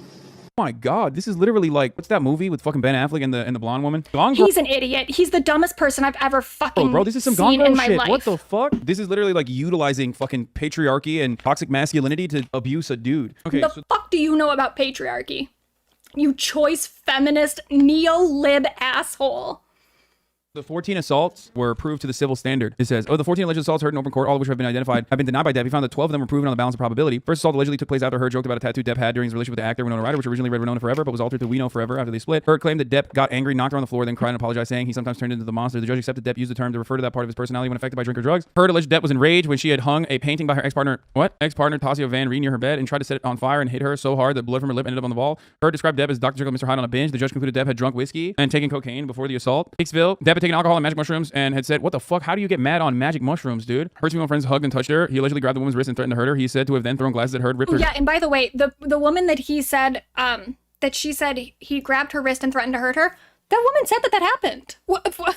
Dress and damage to cabin they were saying in. The judge then found Depp had been angry when the assault occurred. It's the alcohol part if he was drunk enough. Oh, so they're saying because he had alcohol problems that it's like it could have been. They're saying that he could have. These are allegations, not evidence. While detoxing from painkiller dependency on his private island, Depp, oh Jesus Christ, what a statement. Depp was said to have pushed Heard to the ground, slapped her, grabbed her by the hair, kicked her door so hard it splintered. The judge concluded it was more likely than not he pushed Heard on at least one occasion. Heard alleged Depp, after being violent towards her, had sent text messages calling himself a fucking savage and a lunatic. The judge concluded that he was not persuaded that this alleged incident constituted a physical assault. In Tokyo, in a hotel room while attending a premiere, Depp allegedly shoved, slapped, grabbed Heard by the hair. Depp said his children had been with him. He would not have acted this way. The judge said the children had been in another room and he did not accept their presence would have inhibited Depp. Over 3 days in Australia filming Pirates of the Caribbean, Depp was said to have put Heard in fear of her life. Heard claimed he was assaulted her multiple times. He severed his fingertip. Wait, Heard? Yeah, Ophi pointed out he sounded so much more mad about her being friends with Eve Barlow than he does about any of this. Exactly.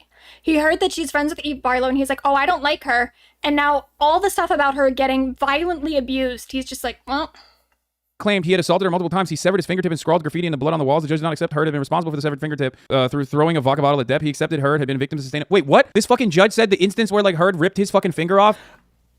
You don't know anything about it. You just heard about it from your fucking chat.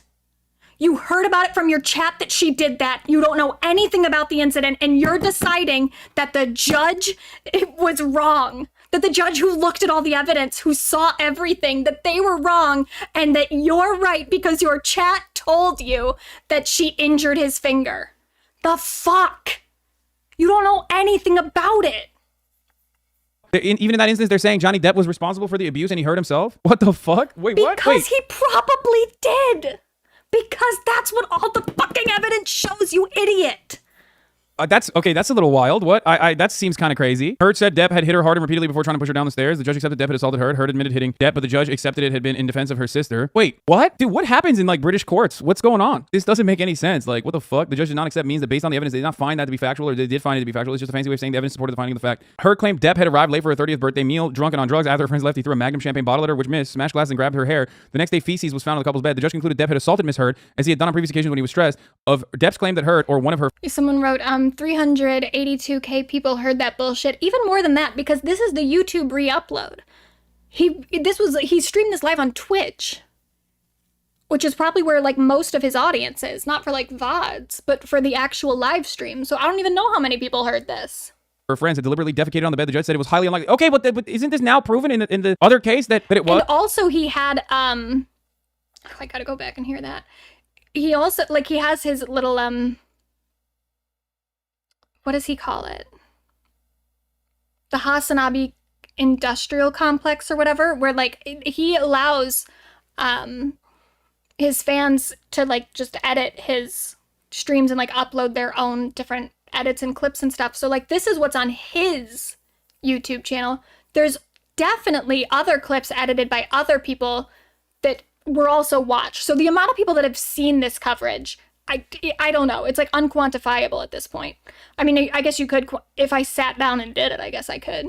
But then you don't know how many of them are like repeat watchers or whatever.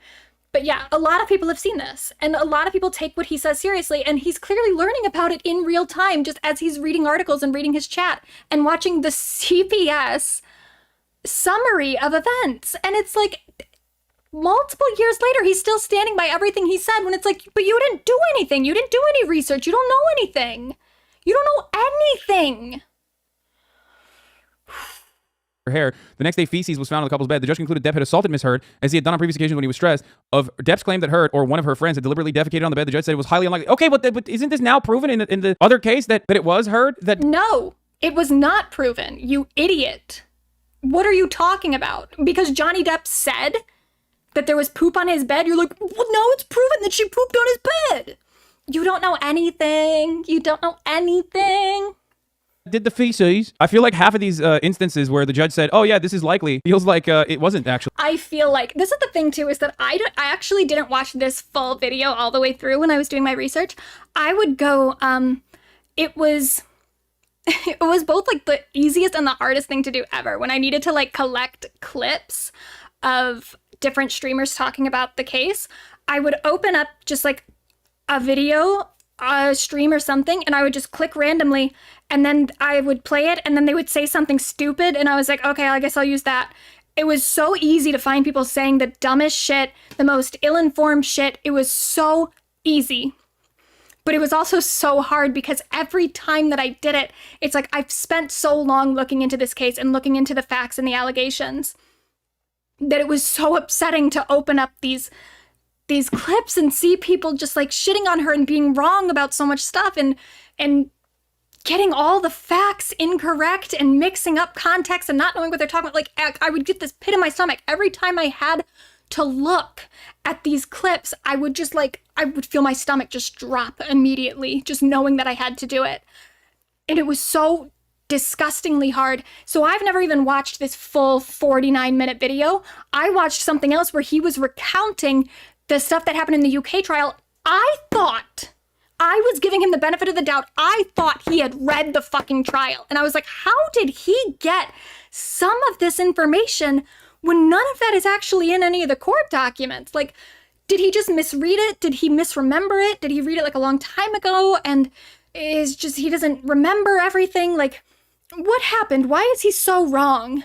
And I guess now I'm finding out this is why. He didn't read any of the documents. He read a summary from, it looks like, The Guardian, and then also read what his chat told him and saw what CBS News said, and was like, I'm getting the impression that this UK judge didn't like Johnny and just sided with Amber just 'cause. I gave him so much more credit than I should have, assuming that he had even fucking read the documents and misremembered them. He didn't do any of that. Actually, you know, about Heard's assault charge from 2009 on her then girlfriend. Amber Heard arrested in 2000. So all of Johnny Depp's prior relationships have come out in support of him, saying they were never assaulted by him. That's not true. That he had an ex-girlfriend who fucking testified in Amber's defense and said that he was abusive. You idiot, you asshole, you absolute fucking dumbass. Amber Heard does have a history of prior abuse. I mean, that in and of itself, on top of all the evidence that you're seeing, is like, you know, it's a little sussy baka. I'm just going to say it. Especially, maybe I'm a little biased personally because, like, sussy baka. Here's the thing, too. There are exes of Johnny Depp who have called him abusive. There's Ellen Barkin, who used the word abusive. There are other exes who maybe didn't call him abusive, but who recounted behaviors of his that were abusive and that line up with what Amber described in their relationship. Amber Heard does not have a single ex who has ever accused her of abuse. Tasia Van Ray has never accused her of abuse. None of her exes have. So if we're doing this whole thing about who has the history of abuse and who doesn't, Johnny has a history of abuse, Amber doesn't, at least according to her exes. And you know what? It doesn't even fucking matter, because you can be abusive in one relationship and not abusive in another. That's just not really how anything works. Been in a similar circumstance, but I mean, that is pretty sussy, you know? That's sussy as fuck, let's be real. One of the cops she accused of being homophobic was which ex of Johnny Depp testified he was abusive? Ellen Barkin was the one who testified in the in the US trial. Lesbian? What the fuck? Okay, dude, dude, every time you guys give me new Yeah, every time you guys give me new information, because that's where he's getting his information. It's from the fucking chat. At a time, by the way, where 50% of the online activity was inauthentic. And I'm not going to accuse his own chat of being like bots or being fake accounts just meant to like throw him off. But it is something to keep in mind that like all the online activity at the time, half of it was fucking fake. And Hasan is getting information from his audience, just from random accounts, tweeting, posting links in his chat. He's an idiot. I hate him so much, but I like him. I like him. I knew that it was gonna get heated like this, but he's smart about other things. He's smart about other things. He's smart about other things. He's a net positive. He's a net positive. He's like, you know, it's a little sussy baka. I'm just gonna say it. Especially, maybe I'm a little biased personally because, like, you know, I've been in a similar circumstance, but I mean, that is pretty sussy. You know, that's sussy as fuck. Let's be real. One of the cops she accused of being homophobic was a lesbian. What the fuck? The cop that arrested her was a man. The lesbian he's talking about just worked at the airport. Okay, dude, dude, every time you guys give me new information, it just like turns, it's like it's like what's true and what's not true changes. Exactly, because you don't know, because you didn't look into it. Because you're just letting your chat tell you everything. Copying exposed every day. Check this out. Amber Heard is so obsessed with Johnny Depp that she deadass wore a B pin like Johnny the first day of trial. What? Okay, that's really weird. Oh my God, I knew he followed this shit. I forgot. I fucking forgot. And I think I put this clip in one of my videos, but I forgot about this. That he starts entertaining the like weird conspiracy theory shit of like she's copying his outfits. Oh my God. What the fuck? I never really like looked into this because I thought that it was, you know. Yeah, we know you didn't look into it. We know it. We know. It's like a weird Hollywood fancy story, like, you know, palace intrigue story. But it yeah, does kind and of then also, how did we forget ACAB suddenly? Exactly. Hasan doesn't trust cops until it's a cop accusing a woman of abuse, even when her ex-girlfriend didn't accuse her of abuse, and even when that woman he's referring to wasn't a cop. Is a little odd. A lot of the details that are coming out. Or she might have been a cop. I think I've heard some stuff that she maybe was a retired police officer, but she wasn't the cop arresting Amber. She was just a person working at the airport at the time. So I think she was working in airport security, and she might have had like some sort of police association, but she was not the police officer that arrested Amber. On his phone. I'll overrule the objection as the photograph. What was the photograph of Mr. Depp? It was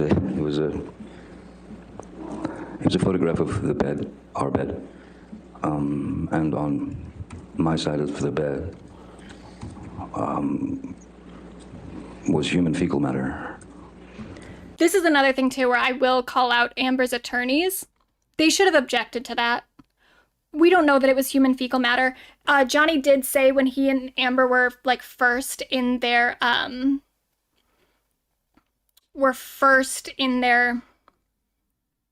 like fight on the final day that they had that physical fight. He was like telling Amber that he was going to get the feces tested to see if it was human. If he did that, he never revealed the results. So we don't have any sort of like testing or anything to prove whether or not it was human or an animal. Her team should have objected to that right away. They did not. But, you know, they were kind of in over their heads. So I understood why it wasn't a good time to go down there. My initial response to that was, I mean, I laughed. It was so outside. It was so bizarre and so grotesque. Wow, that's fucked up. She has IBS. I just saw. I only started following Hasan recently because of his recent activity. I feel so disappointed now, but he's so nice to look at. It's not fair. I'm sorry. Yeah, he's nice to look at, I guess. He's fine. The thing is that he is better about other stuff. And I do want to emphasize that as much as I am getting very upset with him right now, because he is a fucking idiot and he should know that. No, he is better about a lot of stuff. And he is, like I said, he's a net positive. I'm glad he exists. I just need him to get his shit together and actually take things involving women seriously a little bit, maybe. Buddy, canceled. That I could only laugh. So I did not go down there that day.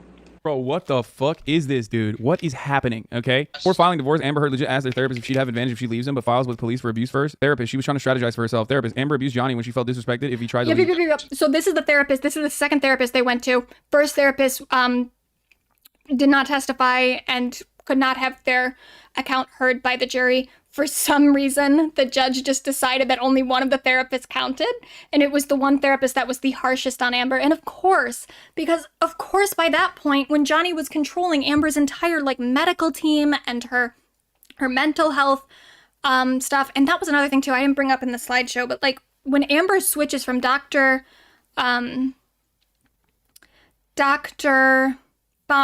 Bonnie Jacobs, her first original therapist before she started dating Johnny.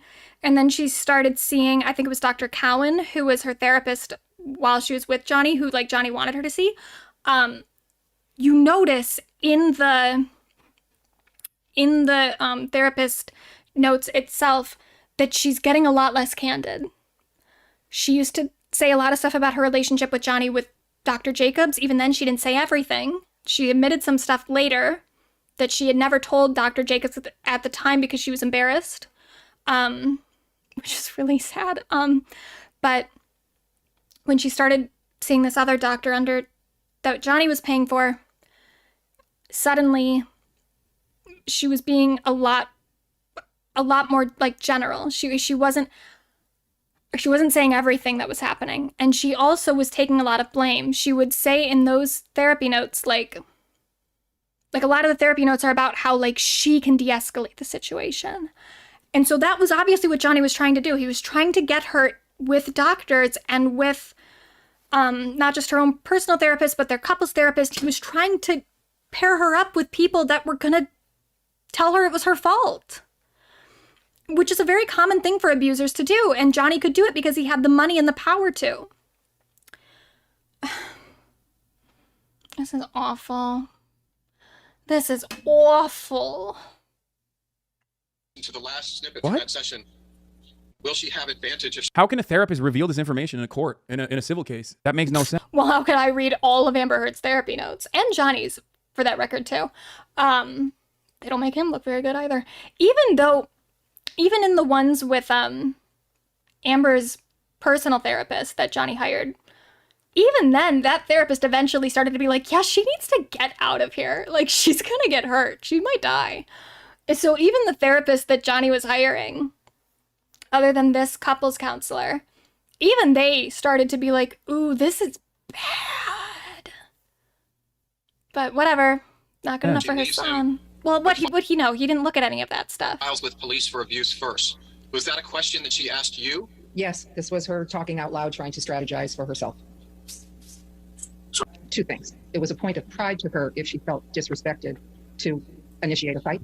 The second one is what she reported to me, which is if he was going to leave her to de-escalate from the fight, she would strike him to keep him there. She would rather be in a fight than have him leave.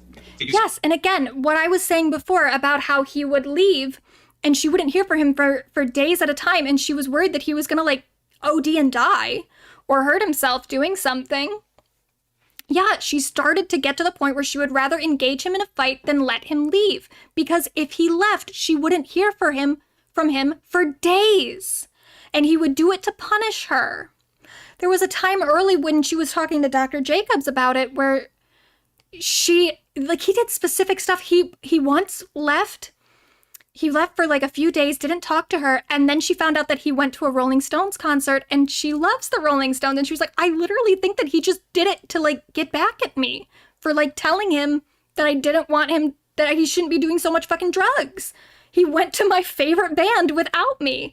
And that's like a kind of petty example, but like that is what would happen, is that they would get into arguments, and then she would kind of be like, okay, whatever, he'll cool off, and he would leave, and then she just wouldn't hear from him for days. So yeah, eventually she got to the point of like, it's better for us to just stay in an argument and keep fighting than let him leave, and then I don't know where he is, and I don't hear from him for like a week. I did start a physical fight. Yeah, you did, so I had to get the fuck out of there. Yes, you did. So you did the right thing, the big thing. You know what? You are admirable. Every single time. What's your excuse? Bro, this, again, I'm sorry, I'm biased, okay? Not biased towards, like, having, like, a misogynistic approach to these sorts of instances, but definitely Okay. biased towards, like... That's so fucking funny. He's like, I'm not biased in the way that I'm misogynistic. Don't say that, please. Men also being capable of victims of domestic abuse. Yes, they are capable of being victims of domestic abuse, but that's not what was happening here. And if you actually looked into the situation any fucking further than just looking at what your fucking chat sent you, and by the way, I'm pretty sure this is from Incredibly Average. I'm pretty sure that this is, I don't know for sure, but this whole setup, like the way that the dialogue and everything is put up in the photo of her, I think this isn't the Incredibly Average channel. I think this is the channel that Adam Waldman was leaking information to, of edited audio recordings. So Hasan is just fully falling for that. But goddamn, dude, this is, I mean, everything I hear from her is just like, it sounds real fucking gaslighty, dude. Like, what the fuck? Straight up. Yes, It's like, and it does sound gaslighty, and I will give him that again, if you listen to this stuff out of context, it sounds really bad. Even if you listen to it in context, it doesn't sound very good. Like, I listened to the whole audio recordings anything that I could get my hands on, if there was a full audio recording, like hours long, I listened to it. And even then, there are times where I'm like, Amber, girl, cool it. But I know the full context outside of just the audio recordings, and even in the audio recordings, it doesn't really matter, because there would be times where Amber was completely calm and normal and was like really trying and putting things that she had learned in her therapy into practice and trying to like de-escalate and calm him down, and it never made a difference. It never made any difference. He would keep going in on her the same way. So like, yeah, there are moments where she sounds really, really bad. But there are moments where she sounds a lot better, and it didn't change the outcome at all. So of course, yeah, sometimes she was a fucking bitch. But at that point, what else can you become? You know, I mean, this is fucked up. Every single time. What's your excuse? When there's not a physical fight, then what's the excuse then? You're still being admirable, right? Just by... How is biased to think that men can be abused? No, my bias is from my own personal experiences similar to this, but also I'm saying that like, you know, I'm not biased in the sense that like, you know, oh, I'm a misogynist and I think that like women lie all the time or anything. Well, I'm glad you said that. Now I believe you. Now that you've said it out loud. Now I'm like, oh guys, it's not because he's a misogynist. And you know what? I don't even know that it necessarily is because he's a misogynist. I think it's just because he's an idiot. I think he's an idiot who didn't look into things. And I think, truly, I do think the reason he didn't look into this any further is because he is kind of a misogynist. Because he didn't care. And it's not even just about, like, being anti-Amber Heard or anything. I think he thought of the whole thing as frivolous pop culture stuff. And what is pop culture but things that women are interested in? If it's frivolous and pop culture, it doesn't matter. It's just a dumb celebrity trial. The same reason, by the way, there's times where you can see him. When I used to watch the Leftovers podcast with H3, which, you know, turned out well for everybody, he says at one point that he doesn't know anything about Gamergate because it's just not interesting to him. It's one of kind of like the most, it's like one of the biggest events in like modern digital internet history of like where politics would go and like where astroturfing would go and online brigading and all this stuff. It's such like an important thing that happened, Gamergate, that like a political commentator really should be aware of it, really should know a lot about it because it's actually like really important to understand. But Hasan doesn't care about it. He doesn't know anything about it. He knows a little bit more now. It seems like he's educated himself since then. But he didn't know about it for years because it just wasn't interesting to him. Why wasn't it interesting to you, Hasan? Was it because it primarily revolved around women being victimized? I mean, I hate to kind of make that assumption about you, but it does seem like a common denominator. That's what I mean. Running away? It's not always you're splitting because there's blows or because there's yelling or anything. You split most times when I'm still speaking in this volume. And nothing has been thrown or hit or anything. I know I can change certain things that are... Human fecal matter on the bed is where I draw the line with Jack Sparrow or ass right there, my guy. I mean, he should have walked the plank. This is disgusting too. And I saw so many comments like this and it's so fucking disgusting to me that Hasan is just laughing about it. The amount of times that I saw comments saying like, he should have killed her. Like if it had been me, she wouldn't have survived that interaction. That is what this comment is. I would have Jack Sparrowed her ass right there. What does that mean? Throw her off a ship? Kill her. He thinks it's funny. Jack Sparrow. I want more information on this Amber Heard stuff. There's some crazy shit going on, dude. There's some actual madness happening in this Amber Heard Johnny Depp case. For all of the information I've seen thus far is a bit understandable. Okay, here's the thing too. We just saw an outfit change. I don't think Hasan changes his outfits midstream. So his whole thing about like, I think people think I like covered the trial extensively. You definitely did cover it for like a few days. You didn't cover it extensively in the way that you like researched it and knew what you were talking about, but you did cover it for multiple days, clearly. Human fecal matter on the bed is where I draw the line with Jack Sparrow or ass right there, my guy. I mean, he should have walked the plank. Jack Sparrow. I want more information on this Amber Heard stuff. There's some crazy shit going on, dude. There's some actual madness happening in this Amber Heard Johnny Depp case. For all of the information I've seen thus far is a bit understandable. It does seem like he was kind of wronged a little bit in the situation. And it's not even just men's right activists. Lots of incels and men's right activists who have a lot riding on this trial. Certainly. But also, I think it's beyond that. There's a lot of fucking young Zoomers and shit that also personally are invested in this court case now because of TikTok. They're watching it. A complete timeline of the Johnny Depp and Amber Heard relationship and abuse allegations from both sides. Trigger warning, graphic descriptions of photos ahead. Johnny Depp and Amber Heard met on the set of The Rum Diary. Also, oh my God. I love the fact fact too that he was like, he's like, it's not just incels, it's Zoomers. Are Zoomers can't be incels? We don't maybe have like an issue right now with like young Zoomer men being like kind of misogynistic and weird.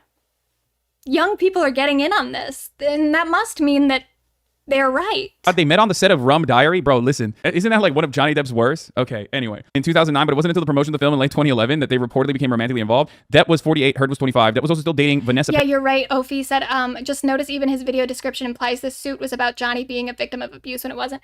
He does say, Johnny Depp is suing Amber Heard over a Washington Post op-ed she wrote detailing domestic abuse allegations. First of all, no, she fucking didn't. She said that she was a public figure representing abuse and that she watched in real time institutions protecting men accused of abuse. That is all she said. What detail about the allegations are you reading from that? And then, and then it says he claims she abused him. He does kind of claim that, but again, even in his own court filings, he says that he didn't suffer any sort of physical or emotional distress. Paradis at the time. Prior to Depp, Heard was dating Tasia Van Ree. In September 2009, Heard was arrested for allegedly striking Tasia at an airport. And now he's just reading fucking Twitter threads. Like, this is the thing. And I don't want to compare the two because obviously the genocide in Palestine is one of the biggest and most horrifying events of, like, our lifetimes. But, like, would you cover Palestine like this? An issue that you take seriously, anything you take seriously. It doesn't have to be Palestine, but like maybe the LA riots, or not riots, but the protests that are getting portrayed as riots. Shit like that is the way that you would cover it, just to be reading shit from your chat, watching CBS News, and then reading Twitter threads? I don't think so. So we talked about this before. Van Ree states Heard was wrongfully arrested and that the incident was misinterpreted and sensationalized. Charges against Heard were quickly dropped. Now, she said it was misinterpreted and then ended up saying the fucking arresting officers were fucking lesbophobes. They literally were like, oh, the arresting officers were lesbophobes, like they were lesbophobic or whatever. And when they found out that we were lesbians, that's the reason why they said it was domestic abuse. Except it came out that one of the fucking cops was literally a lesbian. And no, they weren't. It was a man that arrested her. And the only reason you even think that is because your chat told it to you the day before. Or whatever day that was, however many days are in between. You heard that from your fucking chat, and now you believe it. anyway, that part of it is also crazy. Like, they straight up were just like, oh, they were lesbophobic, and that's why they arrested us and made it seem like it was a much bigger deal than it actually was. And then it came out that the... If you see a clip of him yelling at a gray name called Smut Goddess, that's me. Oh, I hope we do see it.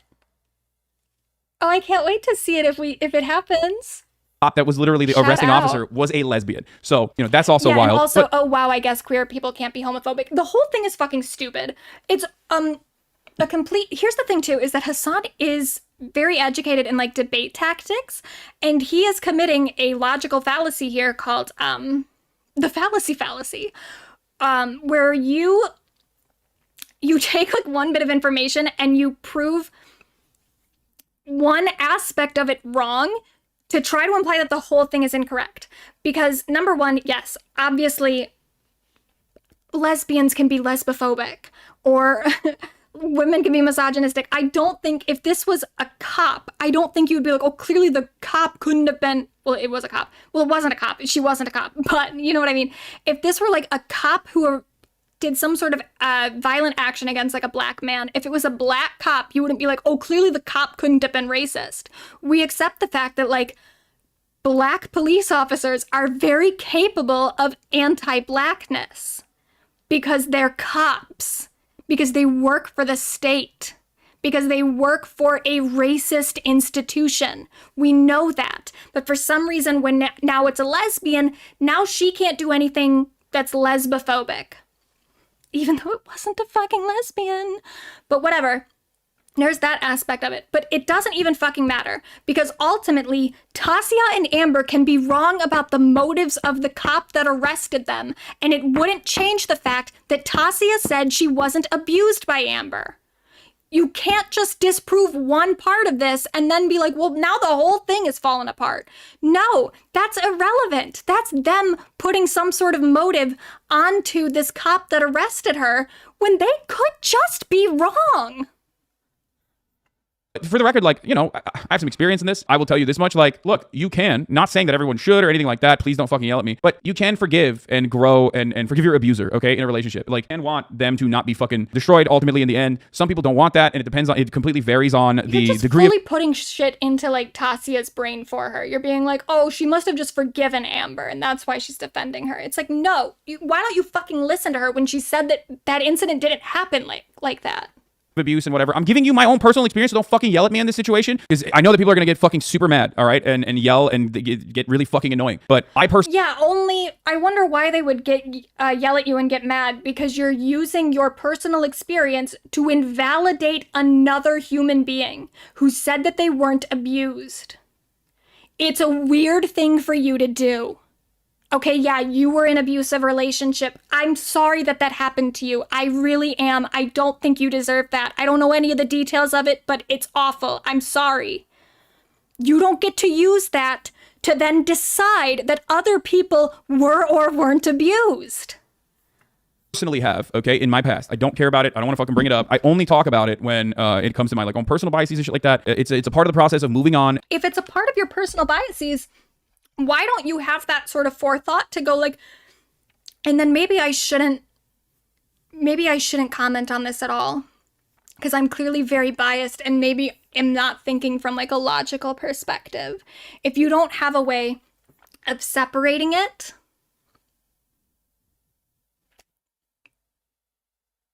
then like, don't cover it.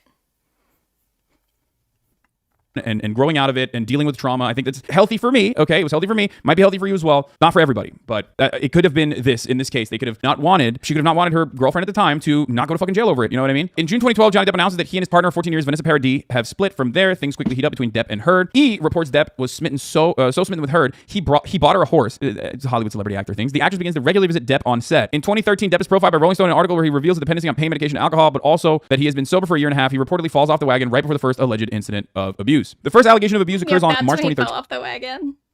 It was right then. Heard claims Depp slapped her 3 times after she made a joke about his "We Know Forever" tattoo. She claims to have a text in which he apologized for turning into the monster. Depp denies the incident and doesn't recall the joke. Ms. Walls continued, "It was when Miss Heard laughed at the tattoo that read 'We Know Forever' because at the stage you were in fact acting like a wino, like an alcoholic, and you were acting very sensitive about it. Do you agree?" I would say that I was initially very disappointed in myself after 160 days having broken my sobriety. She said, "Do you accept that Miss Heard was making a joke about your tattoo, 'Why Know Forever'?" Depp replied, "I do not recall any conversation." Ms. Wass said, "You then, Mr. Depp, slapped Miss Heard across the face." The actor responded, "That's not correct. It's untrue. It didn't happen." Ms. Wass said, "You slapped her more than once because after you slapped her the first time, she didn't react. She just eyeballed you. She just stared at you, and that made you more angry and you slapped her again." Depp says that's patently untrue. Later in March 2013, Depp and Heard have another altercation, which he refers to in text as the disco bloodbath. He accuses Heard of having an affair and backhands her while wearing heavy rings. Heard claims he hit her so hard, blood from her lips landed on the wall. Okay. Here, the text message: "Just thought that you should know that there exists a book titled Disco Bloodbath. That is all. We need that book. Is it about last Friday night by any chance? How can you make me smile about such a hideous moment? Yes, it is. Funny bitch. I fucking love you, you cunt." What is going on? What is wrong with Hollywood people, dude? They're fucking... Okay. A photo taken after the alleged disco bloodbath incident is revealed in court. Depp claims it proves Heard has no visible face injuries. Heard claims she's hiding her bruise behind her hair in the photo. In late March 2013, Heard vents to her mother about her troubled relationship with Depp. She alleges Depp was completely off the wagon by this point and in a spiral. Depp refers to these texts as Heard admitting he wasn't violent with her. "I can't tell Dad. He's nuts, Mom. Violent and crazy. I'm heartbroken that this is who I love. Dealing with Johnny Spiral is terrible, Mom. I don't know what to do. It's okay, Mom. He's not being violent with me. He's just even raging in general, and the crazy mood swings and binges are really difficult for me to handle. I feel like I'm on a very fascinating..." I mean, she literally says he's not being violent with me, but okay. "I feel like I'm on a very fast..." Oh, okay. Do we not understand how abuse escalates? That she said this to her mom early on in the relationship. This was March of 2013. So this is, first of all, she could just be lying to her mother, and she was. She didn't tell her parents everything. She told them more stuff eventually as it kept going. But yeah, at the beginning, as he has already pointed out, that like sometimes you still love someone and you don't want people to know terrible things about them. So yeah, she didn't tell her mother everything. She did tell more stuff to like her friends. She told more stuff to her therapist. And even then she didn't tell them everything. So like, it's so crazy to me how he understands it in one context and not the other, where he's like, well, she said he's not being violent toward her. It's like, yeah, and this is still the beginning of their relationship, where like she could have been lying, she was lying, And she also, like, him still being violent but not violent toward her is an indicator of a problem that would grow. Train that's about to explode. I don't want to jump off and leave my love behind. So I stay on the train even though I know it's about to explode. My heart is broken. I'm okay physically. JD didn't hit me or anything last night. I told him that would be if he did, and it worked last night, but I'm scared by what I see and who I see now. It's Dr. Jekyll and Mr. Hyde on a bench. He makes dad look like a saint when he falls off the wagon. That's kind of wild. Yeah, abuse victims never lie to their parents about abuse. Be charitable, lol. Okay, the reason why I think it's like a little bit different than the black or white immediately like Amber Heard was a victim of abuse take that you are fucking engaging in right now is because there's fucking, again, audio recording of Johnny Depp and Amber Heard. When does that audio recording happen, Hasan? What's the date? What could have happened in between then? And where are all the other audio recordings? Have you listened to all of them? Did you hear the parts where Amber said that Johnny had beat the shit out of her and he didn't argue with that at all? Having conversations where she's like admitting that, no one will believe him if he were to come out with the abuse that he is withstanding. So what the fuck do you want me to do? Yeah, there's also other additional recordings of her being like, I didn't punch you, I hit you. I didn't punch you, I hit you. It's not that hard. I mean, I've been in a fucking situation similar to this, okay? So shut the fuck up. In June 2013, during a night of drinking and drugs, Depp allegedly becomes enraged when a female friend of hers flirts with her. He threatens to break the woman's wrist. He then damages the trailer they were staying in and refers to her as the lesbian camp counselor. This was funny. Some of this stuff is funny because, like, I mean, obviously, bigotry is unacceptable. Do not misunderstand me. But, they're literally just being like, on the one hand, yes, Amber Heard may have, like, beaten you up, but also on the other hand, you were lesbophobic. So who's the real villain in this situation? Okay, I just think it's funny when they literally are like using anything and everything they can to be like, oh, you were lesbophobic in 2013. Like, guess what, sweaty? Twitter, do your thing. Like, they're in a fuck. Oh, but her being friends with Eve, Barlow, that's different. Him being lesbophobic, her calling her lesbian camp counselor, which is like evidence of him trying to like insult her personally. That's like, oh, we can't all be mad at him about that. But Amber being friends with Eve Barlow, well, that changes lesbian things. camp counselor. This was funny. Some of this stuff is funny because, like, I mean, obviously, bigotry is unacceptable. Do not misunderstand me. But, they're literally just being like, on the one hand, yes, Amber Heard may have, like, beaten you up. But also on the other hand, you were lesbophobic. But this was earlier than that. Like, she didn't beat him up. She hit him once. And in the full transcript, you can see why she hit him. But also, like, he is trying to, like, insult her personally. And later that night, he sexually assaulted her.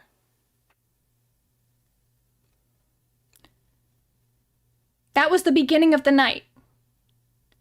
Phobic. So who's the real villain in this situation? Okay, I just think it's funny when they literally are like using anything and everything they can to be like, oh, you were lesbophobic in 2013. Like, guess what, sweaty? Twitter, do your thing. You were friends with Eve Barlow after your horrific abuse that you had endured, and she was nice to you. Good luck. Like, they're in a fucking relationship. She's bisexual and they're in a relationship. Like, I'm sure she fucking, like, they clearly love each other in an incredibly toxic way. I'm sure that, words were fucking said that now in context or now devoid of. What the fuck is wrong with him? What the fuck is wrong with him? He was like, oh, I'm sure she's bisexual. I'm sure things were said. You're so gross. Context is like, wow, these fucking insults, like, holy shit, unacceptable. Don't drop the ball. Eyes on the prize, folks, okay? Judge be like, he's canceled, case dismissed, and then he plays Wii music. Boop, boop, boop, boop, boop, boop, boop, boop. You know what I mean? Judge be like, all right, dude, all right, you fucking canceled, dude. Boom. I hate him. It's going to be really hard later in the stream when I have to, like, say nice things about him because this is so disgusting. And I forget how bad it is. I really forget how bad it is until I watch it. But it's really bad. And he's defending this. He is currently saying that everything he said in 2022, he doesn't have any regrets about it. His only regret is that he didn't go off on Amber Heard harder.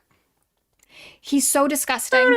I'm running the top of the IRAB break. I forgot to run it. Here it is. Despite turmoil in the relationship, Depp and Heard became engaged in January 2014. Heard is photographed wearing an engagement ring, and later the couple confirmed the engagement to People magazine. In May 2014, while on a plane, Heard alleges Depp confronted her about shooting romantic scenes with James Franco and accused her of having an affair. To be fair, is James Franco. I would be fucking sussed out too, okay? Depp proceeds to taunt, throw things at, and kick Heard. He later texts her an apology. Depp's assistant confirms the incident. So this looks like one of those instances where it's like, seems like there's definitely some abuse happening on behalf of Johnny Depp doing it to Amber Heard. Out of all of the ones that we have seen thus far, this absolutely strikes me as one. Oh, thank you. Thank you for that concession so much. You're so nuanced.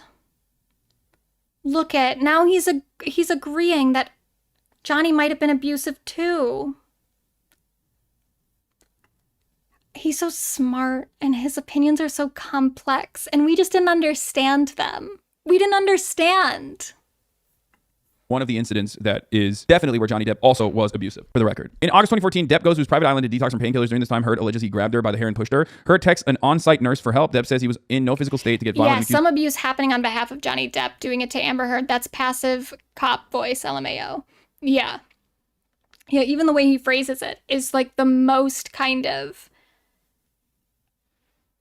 just like watered down passive voice. Heard withholding his meds. Following the detox trip, Depp texts Heard's mother that he couldn't have made it without Amber, stating, "It was Amber and Amber only that got me through this." He reportedly remained sober for the next few months. In 2015 of January, Heard alleges Depp slapped her, grabbed her by the hair, and knelt on her back in the Tokyo hotel room. Depp denies any abuses. His children were in the other room nearby. The couple later attends the Mordecai premiere, where Depp says Amber had no visible injuries. A month later, in February 2015, Amber Heard and Johnny Depp tied the knot in a private ceremony. They have a larger wedding ceremony in Depp's private island in the Bahamas. Heard sister testifies she warned Amber, "A ring won't stop him from hitting you." The most severe abuse allegations occur in March 2015, where Heard claims Depp put her through a hostage situation over the course of 3 days in Australia. Heard alleges Depp was abusing ecstasy and alcohol, and that he viciously assaulted her, putting her in fear for her life. Depp alleges Heard put a cigarette out on his cheek and began throwing bottles at him after being signed to ask a post-nuptial agreement, resulting in his fingertip being severed by a bottle that shattered and ricocheted. Heard claims after being asked to sign a post-up agreement, after he personally called her attorney and got her fired on Amber's behalf, which isn't even fucking legal. But he freaked that attorney out so much that she stopped representing Amber because he called her and was so vicious to her on the phone that she was like, I can't fucking do this. But yeah, Amber just didn't want to sign the post-nup. It has nothing to do with Johnny firing her attorney on her behalf. he injured himself while smashing a telephone. I mean, dude, you can literally see his finger. Like, it's censored in here, but you can see his fucking finger. Heard's claim is supported by Depp's text to his doctor stating that he cut his own finger. He admits to dipping his... Yeah, exactly. Johnny abused Amber rather than abuse allegedly happened to Amber that came from the side of Johnny. Injury and pain, dipping his injury in pain and defacing mirrors, accusing Easy Amber of having an affair with Billy Bob Thornton. He doesn't seek medical care for 24 hours and is later hospitalized. So the problem with this situation is that on the one hand, you are like, you're saying, on the one hand, you're like, well, okay, there are admissions on Amber Heard's part that like Johnny Depp wasn't abusive, and you're using that as like an indication that there was no abuse on behalf of Johnny Depp. But then when the exact opposite thing happens to Johnny Depp, you're like, oh, well, there you go. That's an admission that Johnny Depp wasn't abused either. You see what I mean? Heard's claim supported by Depp's text to his doctor stating like when you are a victim to domestic abuse, just like Amber Heard not showing any bruises is not an indication that she was not fucking abused. Okay. But she actually did show, she had bruises. She did have bruises. So it's like an irrelevant point to bring up completely. She had bruises. There are photos of it. You have to understand, Amber Heard not showing any physical, any like makeup or anything, or any physical indications of abuse doesn't mean that like that abuse did not happen. What does makeup have to do with it? Okay, I mean that's the whole point, is that like you can hide it, and a lot of times victims of domestic abuse hide it because they want to continue going. They want to continue going through the relationship. They love the person. It's incredibly toxic. They're embarrassed by the situation. They feel like they brought it on themselves. Okay, and a similar thing could have happened to Johnny Depp as well if this is a mutually toxic relationship where it's... If it is, but it's not. But it's not. All the evidence is on Amber's side, so like it's not a mutually abusive relationship. Very easy for Johnny Depp to be like, yeah, I did this to myself, or I tell the doctor that he did it to himself. You know what I mean? It's like on 3/23/15, Depp allegedly hit Heard repeatedly. His security arrives but does not interfere. Heard's sister is standing by a flight of stairs, and Depp makes a pushing motion, resulting in Heard punching him with a closed fist. She says it was self-defense. Oh, so this is literally the court case in which like this is one of those instances where like Amber literally admits hitting Johnny Depp, and the Oybruv judge still was like, yes, she was still in the right in this circumstance, defending it. He's so stupid. You don't even know the context. You don't know. Like, this happened so far into their relationship where he was already being violent toward her. This was like, let me check my own timeline just to make sure.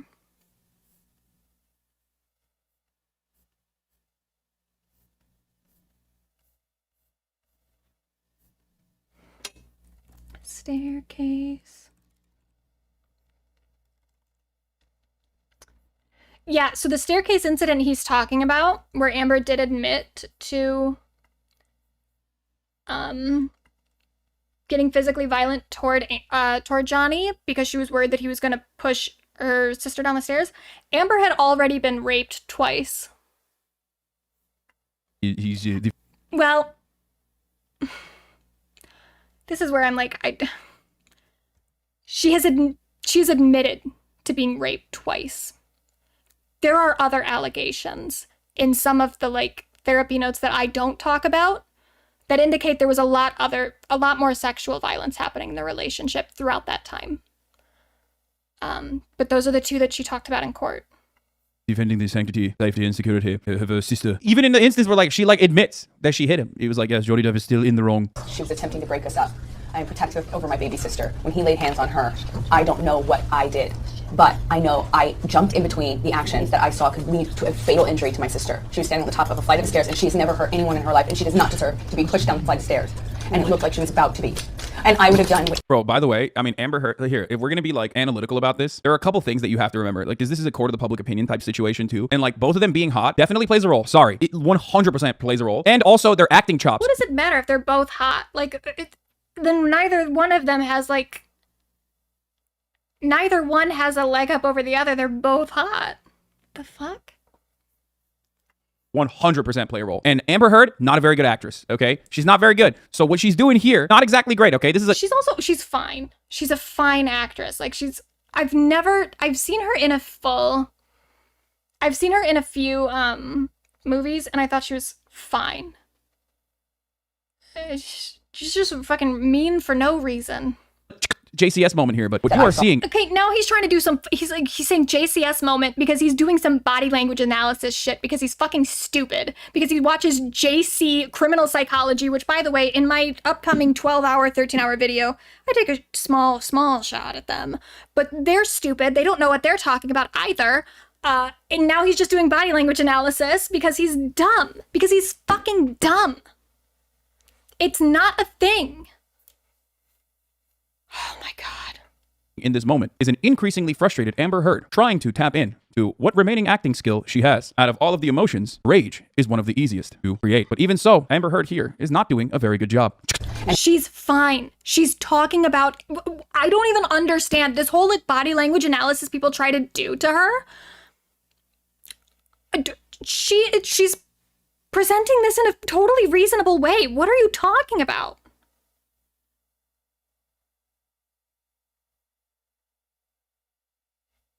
She's being so reasonable here. And also, here's the other thing too, is that like body language analysis is incredibly ableist.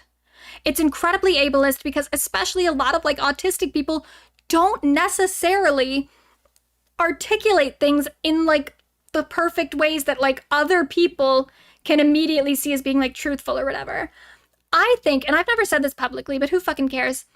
I do think Amber's a little autistic. And I don't want to say that because it's like, I don't want to diagnose her, I don't know her, but like, there definitely are signs to me that she's probably a little autistic. And so yeah, some of her stuff on the stand, especially in the UK or the US trial in Virginia, some stuff I'm like, she's presenting this in a kind of like weird way that I think a lot of people wouldn't believe her. Like her body language isn't totally perfect. She's not always the most convincing, but I don't think that really has anything to do with the veracity of her statements. I think that like she just maybe isn't that good at like knowing how to read a room. And that's okay. That doesn't make her wrong, especially when so much of the evidence is still on her side. And even in this instance, I don't even think this is that. Like there are moments in the US trial where I'm like, I get how people can look at her body language and be like, oh, that's not really convincing to me. The stuff in the depositions from 2016, I'm like, I'm fully convinced by this woman. I absolutely believe her.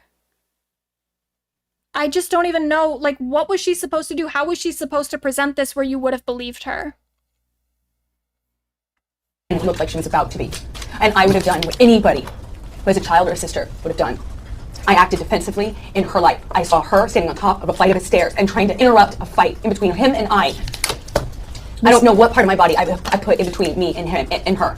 Okay, Heard's sister Whitney confirms the 3/23/15 altercation in her testimony, declaring she witnessed Depp grabbing Amber by her hair with one hand and punching her in the head with his other hand. Depp denies this. When he got to the top of the stairs, he was pulling me backwards so he could not get to Amber. She said, I remember being scared because I was worried that I would fall backwards and fall down the stairs. She said the Edward Scissorhands actor reached out to shove her out of the way to lunge at his then wife. Amber suddenly lurched forward and hit him and said, don't hit my sister. Somehow I was pushed out of the way so I wasn't between them, but I was standing right there next to them when Johnny grabbed her by the hair with one hand and saw him punch her really hard in the head with his other hand multiple times. Holy fuck, dude. That's insane. During the Australia incident, Heard alleges she sustained scars from Depp dragging her across the glass. In April 2015, Heard's injuries are visible during a premiere Tribeca Film Festival. Depp's lawyers claim the scars are actually from self-harm. I don't think that looks like self-harm scars for the record. All In right, July there 2015 we on a train go. in Southeast Another Asia during their point. honeymoon, Depp allegedly hit Heard and grabs her by the throat. Depp security testified they wouldn't have known about a fight at 3 a.m. In a photo from that night, Depp claims his red nose from an injury from Heard. September 2015, Depp and Heard have an altercation involving her slamming a door in his face. She claims he scraped her toes while forcing a door open, resulting in her hitting him to escape. Depp alleges he was punched in the jaw. She would later address the incident in her deposition. So on the tape, you tell Johnny Depp that you did mean to hit him. Objection. That's argumentative, and it misstates what the recording was. And it also misrepresents what actually happened, which is him trying to get into a room I'm trying to keep him out of. And then he runs the door over my toes, trying to get into the room. Okay, so I recounted this differently. I was wrong. She says that he was trying to get into a room she was trying to keep him out of. So I thought that she was trying to get into a bathroom. I think that's a fully different incident where she's trying to get into the bathroom that he's in. She was trying to keep him out of a room and then he opened the door.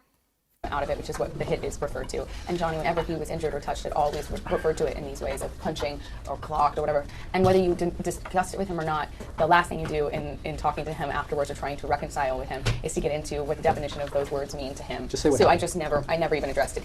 If he was ever pushed, it was a quote. He called it a cold clock. I mean, it's just very dramatic. Isn't it true? She's still doing it. She's just saying that he's being dramatic about it. Okay, dude. Jesus Christ. It's like, yeah. Well, okay. Maybe he is. Especially with all the other fucking evidence we have. That's called fucking Darvo. Like, yeah, he's trying to turn it on her. I hit him, but which he didn't know. Hasan very recently in a live stream admitted that he doesn't know what Darvo is. Which is interesting. I don't know why you would cover this trial without knowing what it was. being dramatic. Literally, I hate to do the fucking incel like MRA role reversal thing, but like there's no way in which like role reversal is like. I think Johnny Depp also did some shit. Let's be fucking real. I think he did. This was a mutually toxic relationship, and that's not my take on it. That's the testimony of their couples counselor. Okay, the therapist was on Johnny Depp. Second couples counselor. Second. The first one that thought Johnny was abusive got fucking fired.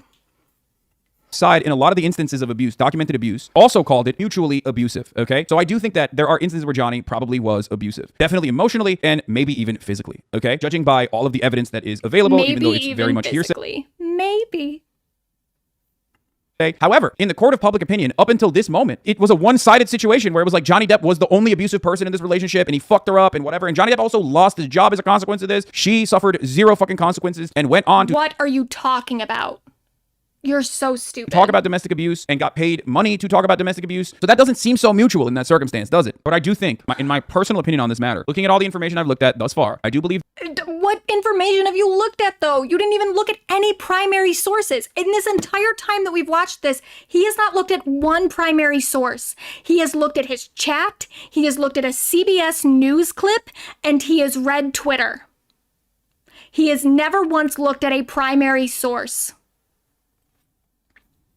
That this was mutually abusive, but Amber Heard certainly was incredibly violent and was able to get away with it in many instances throughout the relationship. Johnny Depp, on the other hand, was also a fucking addict, consistently falling in and out of sobriety and routinely exploding in bouts of anger as a consequence of that. Jealousy and other kinds of selfish bouts of anger fueled by his fucking binges of drug and alcohol usage. Let's watch this. A clip discussing the September 2015 incident is leaked online and uses evidence of Heard admitting to abusing Depp. Though the clip provides no context or argument, Depp at one point asks, "How are your toes?" And a frustrated Heard lectures Depp on taking responsibility. I mean, this is the clip that, in my opinion, is one of the most damning. This is the clip that basically shows, I think, that it's not a one-sided instance where Johnny Depp is being like the physically violent and abusive person, and instead Amber Heard 100% is also admittedly physically violent with Johnny Depp and also gaslighting him in the like this is literally straight up a girl boss gaslight moment. If you don't recognize this for what it is, I don't know what the fuck to tell you. What the fuck do you know about it? You're out on your fucking channel promoting choice feminism. That's fucking girl boss shit.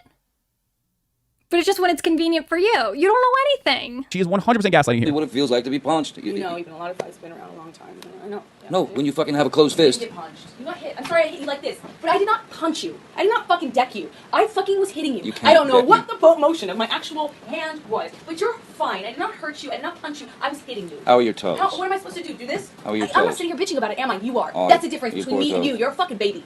Because you start You physical are fights? such a baby. Because Grow you, the fuck up, because you start Johnny. physical fights? I did start a physical fight. Yeah, you did, so I had to get the fuck out of there. Yes, you did. So you did the right thing, the big thing. You know what? You are admirable. Every single time. What's your excuse? When there's not a physical fight, then what's the excuse then? You're still being admirable, right? Just by running away? And you can sit here and call me names, but you get called a name, and what do? That's the last insult. You're a baby. You're a hypocrite. You don't do anything that you actually do. You expect from people what you can't give them. If they do something, a taste of it to you, you fucking lose it. But yet you dish it out. Thanksgiving Day 2015, after celebrating with friends, including Marilyn Manson, Amber claims Depp threw her out of the room, busted her lip, and left her with a knot. Depp shares videos of her joking and laughing at dinner to indicate she wasn't abused. So the reason why this is a complicated situation is because on the one hand, like Amber Heard does have a fucking track record, okay, that we've already established of at the very least like hitting Johnny Depp and also then lying about it and like gaslighting Johnny Depp about whether he was hit or not. Lying but then also about it, she admitted it. She said, "Yeah, I hit you." What are you talking about? She's disagreeing about the severity of the hit, but she's admitting that she hit him. She's never not admitted that. He's stupid. He's stupid. Jonathan, could I have another little wine thingy, please? Thank you so much.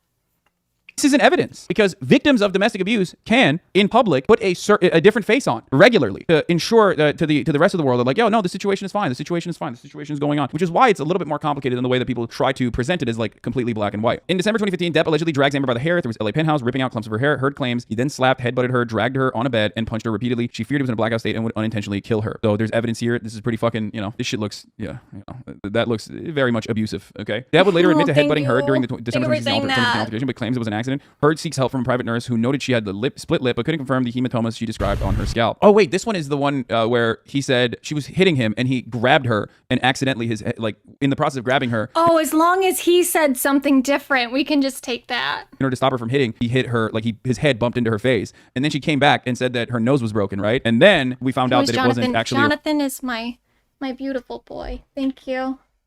So sweet.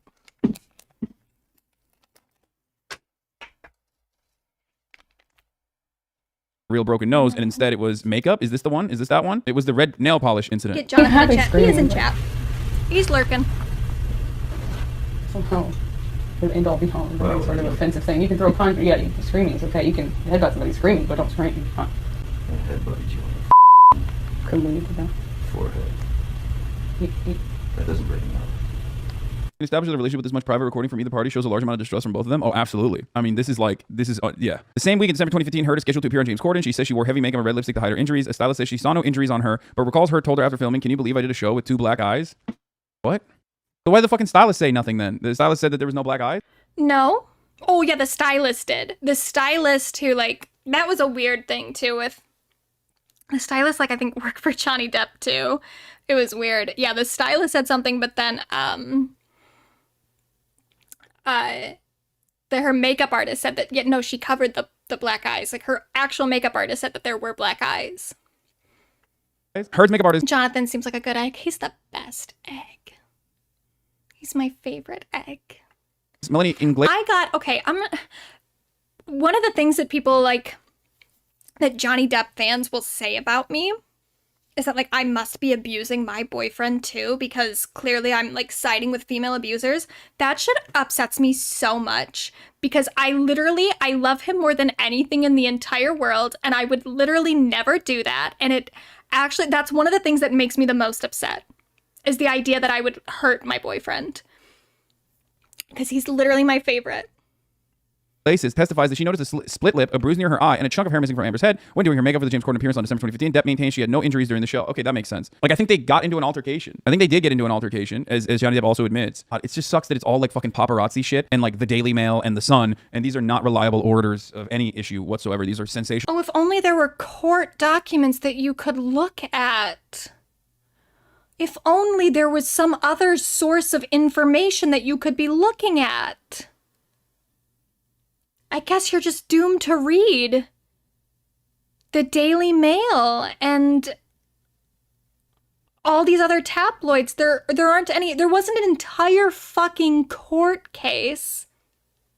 Love you. There wasn't an entire fucking court case where you could read all of those documents. You're trapped. You have to read. Dish rags, you know what I mean? It's fucking terrible tabloid shit. On April 21st, 2016, Depp arrives. Yeah, tabloids, by the way, that were getting fed information by Johnny Depp. You had other options to read. Why is he so stupid? Why does he suddenly not understand how, court documents work? That he can read actual fucking court documents. He's like, oh, I guess I just have to read the Daily Mail. I don't know. Amber's 30th birthday party, allegedly drunk and high. When Heard confronts him about being late, he throws a magnum of champagne and a wine glass at her and shoves her to the floor. He then proceeds to trash their condo. Depp denies this. In his court filing, Depp claims after Amber confronted him about his tardiness to her birthday, she attacked him for ruining her party. He claims she punched him twice in the face. Depp submits a photo of his injury, though it's dated March 2015, a year before the incident. West Hollywood Sunset Strip, March 23rd, 2015. Okay, well then you can't do that. You know, that's from a different instance. A day later, in April 2016, a maid finds feces on their bed. Depp blames Heard, claiming she did it as a revenge prank. Heard says her dog was likely the culprit. A text is read in court where Depp previously jokes about defecating in their bedroom. Bro, this is crazy. Like, what the fuck? This Twitter thread is a little bit sussy, okay? I'm sorry, I know it's supposed to be unbiased, but like, the dog is tiny as fuck, and that's like a big ass poopy, okay? A judge rules that it is unlikely that I don't even think that was the same dog, but also, did he show the poop? Fuck. I was trying not to show it. I saw someone in the chat say something about Hasan's coverage on Palestine. For the record, I don't know about everyone in the chat, but I am fully in support of his coverage on Palestine, just so we all know. Heard or a friend defecated in the bed after evidence reveals her dog had an incomplete mastery of her bowels. Heard's rep claims Depp leaked the story to humiliate the actress. The couple take time apart, and Heard travels to Coachella. On May 20th, 2016, Johnny's mother, Betty Sue Palmer, passed away after a long illness at age 21. Depp reportedly takes her death hard and becomes an emotional mess. Depp's team denies reports of concern, stating he's been drinking, but he hasn't been out of control. On May 21st, Amber is arguing with Johnny and asks their neighbor Raquel Pennington to come over. Raquel states that she heard the argument and entered to see Depp screaming at Heard while she cowered. She proceeds to place her body between them to protect Amber. During May 21, 2016 altercation, Depp allegedly throws his iPhone hard at Amber, causing an injury. She's on the phone with her friend Eo Tillett, right, and screams, "Call the cops," and Depp continues to strike her. Right, hears Depp saying he'd peel her hair back and calls 911. So these are instances that I do agree where like Johnny Depp was being abusive as an alcoholic for sure. Whether those instances of abuse were started As because Amber threw the first blow or not, I don't know. In certain instances, she certainly did. Fuck you! Because whether or not that was because Amber Heard, you just have to throw that in there. It's like, well, maybe Amber started it. I don't know.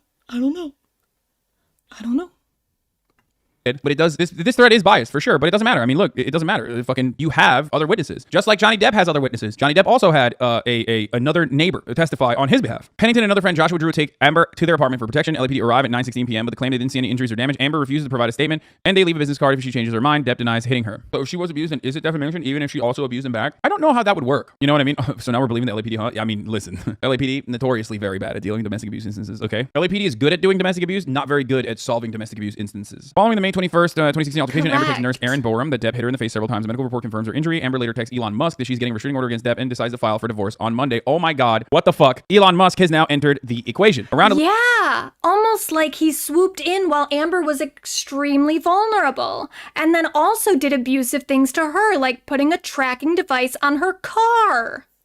11 p.m. James Franco visits Amber at her apartment and allegedly asks, "What happened to you?" CCTV footage. Yeah, it's almost like Amber was incredibly vulnerable and a whole bunch of predatory people swooped in. That's never happened before. Vulnerable women don't get, like, swarmed by predatory men constantly. Referenced by Depp's lawyers who claim Heard was having an affair and is visibly injury-free, though her face isn't clearly visible. Oh my lord, James fucking Franco has entered the equation, and so has Elon Musk. What the fuck is going on? Oh, Amber Heard's hairstylist lied. Amber Heard's stylist disputes actress claims of 2 black eyes caused by Johnny Depp. Amber told her she suffered 2 black eyes while Samantha McMillan says her face was Oh my God, her stylist said that. Her stylist hired by Johnny Depp. Literally another fucking person, like, employed by Johnny Depp. Injured. Oh, the stylist said that there was nothing, but the makeup artist said that she had it, right? Her own personal stylist, Samantha McMillan, says the actress told her that she had 2 black eyes while going on a talk show when the fashionista claims that she saw her the same day and her face was uninjured. Amber Heard's own assistant has come out against her and said that Amber Heard was abusive to her, by the way, and none of this is being revealed in the fucking court case for some weird reason, but Amber Heard's own assistant said that Amber Heard was abusive to her and spat in her face and even fought with her when she asked for a raise. So there's that too. There's a financial component certainly there, but you know, something to also consider. On May 23rd, 2016, Amber files for divorce from Johnny Depp, citing irreconcilable differences. She obtains an emergency temporary restraining order and seeks spousal support. She's photographed at the courthouse with a bruise on her cheekbone, which Depp alleges she painted on. Following Heard's allegations, that's a ridiculous thing to say. Following Heard's allegations, this thread is literally fucking pro Amber Heard, by the way. I mean, I'm sorry, but following Heard's allegations of divorce. Oh, it's almost like all the evidence is actually in Amber's favor. This is the thing too, where it's like this idea that like something that's pro Amber can't be factual. I started as very like neutral in the entire debacle. Like when it first happened, I thought, when I looked into it, I thought that I was going to fall in like a mutual abuse side when I first started looking into it. Once you start looking into it, all the evidence is in her favor. So yeah, of course you become pro Amber if you look into the case. There's not anything wrong with that. Suddenly Hasan is like a centrist who thinks that like the right answer is always in the middle of two things, even though one side actually has evidence on their side and the other doesn't. But like, the most reasonable take is always the one that's right in the middle. Divorce petition on May 23rd, 2016. Depp files a memorandum denying abuse and accuses Amber of attempting to secure a premature financial resolution by alleging abuse. In response, Heard drops her request for monthly spousal support. On June 1st, 2016, People Mag obtains photos of Amber's face covered in injuries that were allegedly caused by Depp. A concierge in the building tells TMZ he saw no bruises on her. She is widely criticized for divorcing Depp 3 days after his mother died and branded a gold digger. 3 days after Johnny Depp's mother died, he divorced her. Did Hasan ever change his mind on this? I need spoilers. This is so disappointing of him. No. Earlier in the stream, we showed clips of him this year doubling down and saying that the people who criticize him on this must have just misunderstood his position, and saying that he wishes that he had gone on Amber harder because it would have gotten him more clout. So no, Hasan has absolutely not reversed his decision on this. His opinion on this. If he did, I wouldn't make this, like, I don't need to just go through Hasan's old shit and be like, these are the times he's been wrong. If he apologized and was like, oh, not even apologize, if he just said like, oh, maybe I shouldn't have covered that, maybe I didn't really have enough information, I would take that. I would be like, okay, yeah, you didn't have enough information, thank you for acknowledging that. He has not done that. So this is like the entire reason I'm doing this, is like, if he just keeps doubling down on the shit that he's so fucking wrong on, he's never going to have women on his side, really. It's always gonna be this thing where like women watch him for a little bit, then he says something that relates to like women or feminism, and everyone goes like, what the fuck, dude? Because he won't actually like hold himself accountable to this shit. I mean, she divorced him or filed for a divorce. On August 12, 2016, a video recorded by Heard is published on TMZ showing Depp slamming cabinets and throwing glass in a bottle. Depp claims he was reacting in grief over his mother's death, though the video is dated February 2016, 3 months before she died. By the way, this strikes me as someone who is definitely just an alcoholic who can't have, who has anger issues. Oh, that's it, huh?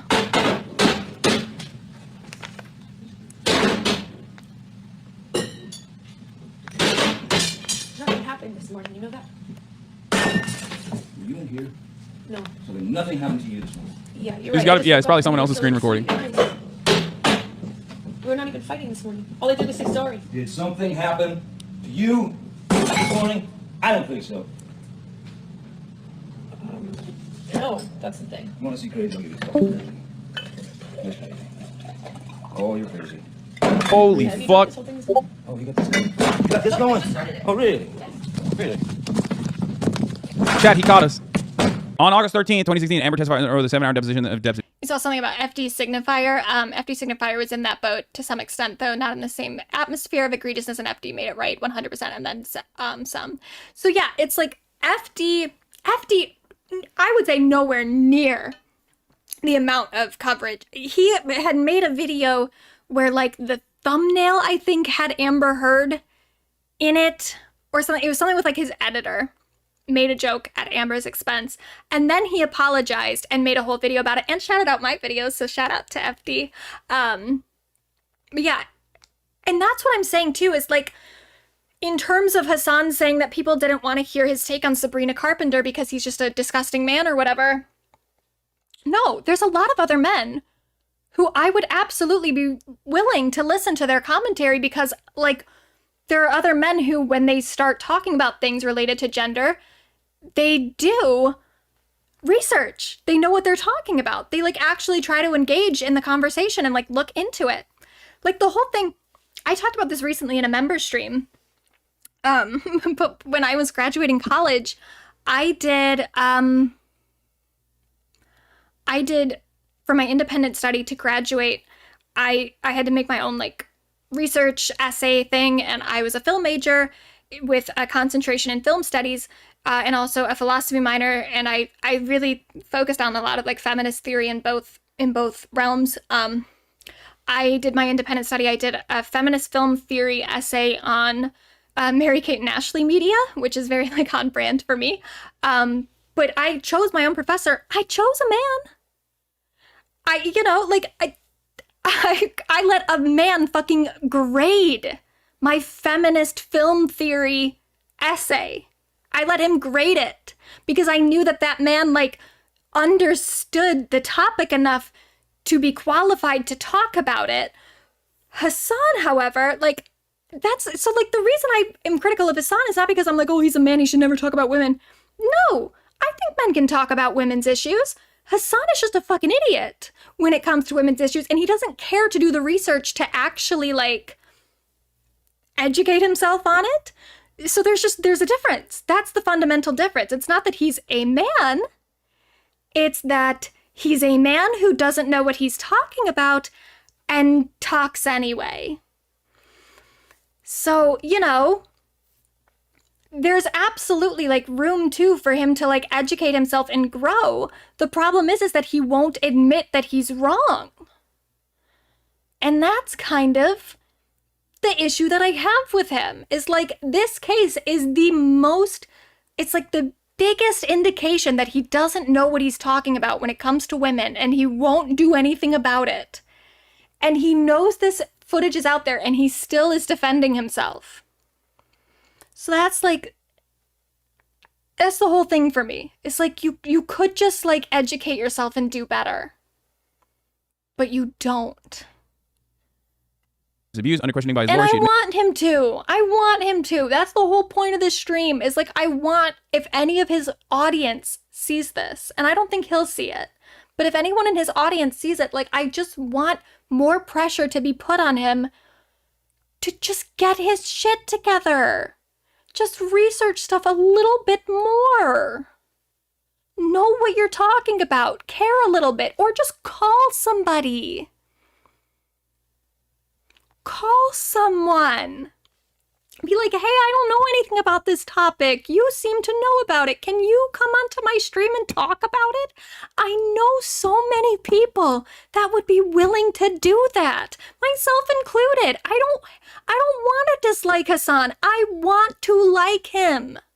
I really, really do. I did sometimes use physical force to defend myself when I was being attacked, overpowered, or felt threatened. I did at times throw objects at Johnny. On August 16, 2016, Depp Heard settled their divorce. As a part of the settlement, Heard withdraws her request for a domestic violence order of protection and accepts $7 million. The couple released a joint statement declaring neither party has made false accusations for financial gains. Yeah, he'd on take January this as an 14, attack. 2017, I know, Depp and that's why, like, I'm not ever really trying to address Hasan specifically. I don't think he would ever come across this in the first place. Like, I'm a tiny channel and he's very big, so I don't think I would ever even be on his radar. But like, even if I was, I don't feel like I have any hope of getting to Hasan personally, but I do think his chat has some sort of influence over him. It's clearly where he's getting a lot of his information from. And if just like some more of them saw what he was saying and saw how wrong it was and put some more pressure on him to just educate himself a little more, or to reach out, like if there was a bigger demand for like, hey, when you talk about feminist topics, can you please call a feminist? Please. I just think that would be like the ideal scenario. It's just like a little bit more pressure to be put on him to like figure it out. Do better. Heard finalized the divorce and allegedly signed non-disparagement and non-disclosure agreements. Heard keeps their dogs and Depp keeps his real estate properties. Depp refuses to give the divorce money directly to Heard, opting to make donations in her Do you name. want to A like year him later, on because April of 20. the audience he has access to? In part, I mean, like, he has such a huge audience that I do think is like a positive force. And I also do think that, like, from my interactions with his audience is very nice and they are very receptive and they are very smart. Like, I definitely think better of his audience than I do of him at this point. But he also, I mean, he's the person cultivating that audience, so he must be doing something right. But also, no, I do like him. I see his coverage on other things, and I think subjects that he's knowledgeable about, he is very good. And so, like, I think that he's smart, and I think that he's really capable of empathy. I see him exercise it in different ways, but it's just with this situation and with other situations primarily involving women, he doesn't really take it seriously enough to actually do the work that he does for different subjects. 2018, British tabloid newspaper The Sun, and this is where we're getting to like the today news. Once again, I really think Hasan thinks he's a feminist, and so he doesn't need to consult anyone else who would actually be knowledgeable. Yeah, that's the thing too with like his choice feminist takes, is like, I don't think he's ever heard the word choice feminist. I don't think he understands that as a concept. I think that he has just taken the most like feminist 101 kind of ideology and thinks that that's the extent of it, because his leftism doesn't really apply to feminist discourse. His ability to like deconstruct social systems and zoom out and look at things from a more kind of like existential lens, which he does do with other things, he doesn't do that with feminism, because he has internalized a lot of patriarchal ideas that deconstructing those ideas would just be a little bit too challenging for him. Fucking oibruvs are at it again, folks. Okay, just let me point this out one more time. Can we all at least collectively get together and decide that the British are at He's fault here? capable of doing better, which makes it worse that he chooses not to. Exactly. And that's the most frustrating part, is like, he is a smart guy and he is capable of learning and he just doesn't. In this circumstance as well. I think that's the one unifying factor in this story, is that the British, once again, specifically the Sun, which is the worst of the worst, okay? I mean, absolutely just the Mirror, the Sun, these guys, I don't even understand how the fuck they are in operation until I realize that they're UK papers. Okay, so a year later, on April 28th, 2018, British tabloid newspaper The Sun publishes an article by Dan Wooten that refers to Depp as a wife beater. The publication of this article sets off a chain of events that will eventually lead to a widely publicised trial. And here is Dan Wooten saying, "How can J.K. Rowling be genuinely happy to cast wife beater Depp in film? How can you do it, J.K. Rowling?" June 1st, 2018, Depp and his attorney Adam Waldman file a libel suit against Newsgroup Newspapers, which publishes The Sun. Waldman, who previously represented Russian oligarchs and worked on behalf of Putin, advises Depp there is injustice being done to his reputation. Okay, this is like, yeah, that's weird. Doesn't seem like this person is being unbiased in this circumstance, I think. What the fuck? On June 21st, 2018, Depp is profiled by Rolling Stone, an article titled "The Trouble with Johnny Depp," discussing the squandered $600 million fortune, suing former managers for mismanaging his money, firing his agents, overspending and experiencing depression from his financial woes. On October 2nd, 2018, Depp is profiled by British GQ for their November 18th issue and addresses the abuse allegations against him. "I can feel people look at me differently because of the accusations. Ultimately, the truth will come out in all of this. I know the truth, I do." That's what Johnny Depp said. All right, very good, very nice. Okay, anything else on this thread? All right, that's it. Okay, this thread was kind of fucking wild. I'm gonna be honest with you. Guessing you're taking Amber's side? No, I'm not. I don't. Wait, what? No, I'm not. We read a pro Amber thread, as pro Amber as it gets, and even in that thread, I still think that Johnny Depp was abused by Amber Heard, then used any kind of like anything that Johnny Depp did in retaliation or even instigation. Okay, because I do think that that's certainly another aspect in this. That There's another thing too. I wonder if that wouldn't be a door for him to rethink it, because people on Justin Baldoni's side is like Candace Owens and Femme Ben Shapiro. That was the same thing though on Johnny's side. Is like, it was clearly a right-wing campaign. I mean, at the time, the Daily Mail the Daily Wire. Is that the one? That's the Ben Shapiro one, right? I always accidentally say the Daily Beast, which is a fully separate organization, but the Daily Wire paid like tens of thousands of dollars to push anti-Amber propaganda during the trial. If that wasn't indication enough that this was a right-wing propaganda campaign the entire time, I don't know how to help him. She basically fucking turned around and was like, "Yeah, no, he fucked me up and he abused me and I'm a victim of abuse and I didn't do anything." And that Johnny Depp's personal, his like media success and his career basically was shut down as a consequence of this. Do you have a healthy understanding of abusive relationships? Check. I mean, I do have a healthy understanding of abusive relationships, no matter how oxymoronic that statement is. Yes, I was in one, so I do know. I do think that Amber Heard. That's actually not. I mean, you being in an abusive relationship certainly gives you like a perspective, but it doesn't actually make you like knowledgeable. Really, you know, it gives you a perspective that's rooted in your own personal experience, but that's not really the same thing as being knowledgeable about. I mean, you didn't know what Darvo was until like 2 weeks ago. From what I saw, and I might be a little biased, okay, but I do think that Amber Heard was abusive in this relationship as well, okay? Anyway, both sides are in the wrong. They were both abusive and in the wrong. It's not a black and white issue like some chatters are acting like. I don't think Johnny Depp is like, full-blown 100% a victim in this. I think that he was also, as a consequence of his spiraling and his addictive patterns, as a consequence of him spiraling out of control, he definitely did do some stuff, straight up. That's what it seems like. That's what it feels. It's just so funny to me that it's like, he can't actually like put the allegations against Amber into a context of like, oh, well, a lot of the like most abusive stuff that Amber did happened kind of toward the end of their relationship, where maybe everything that happened kind of influenced that, but he is able to put Johnny's abusive behaviors into the context of drugs and alcohol.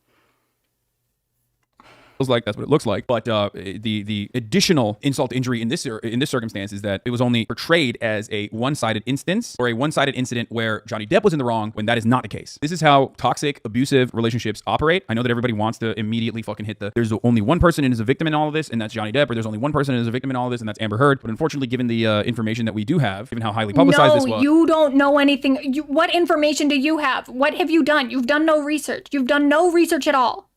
What information? The Twitter thread you read?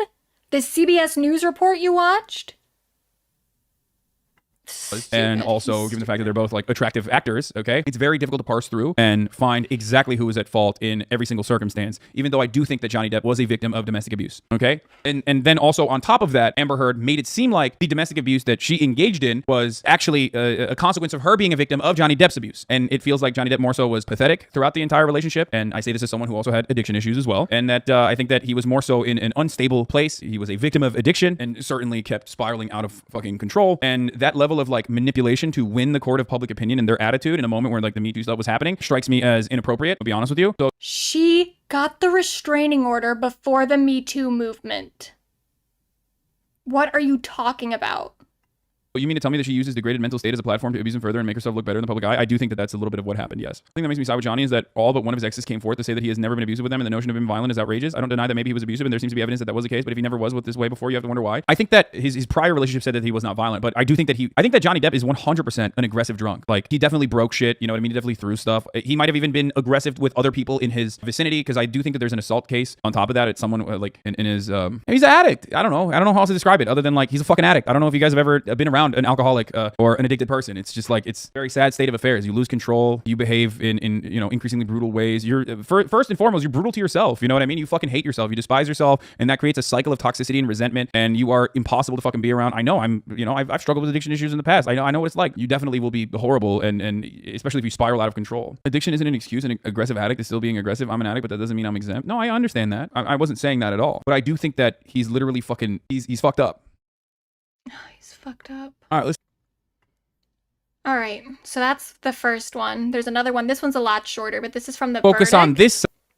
1.4 million so on long. 16 minutes, 17 seconds. I'm still gonna put it on 1.5 speed.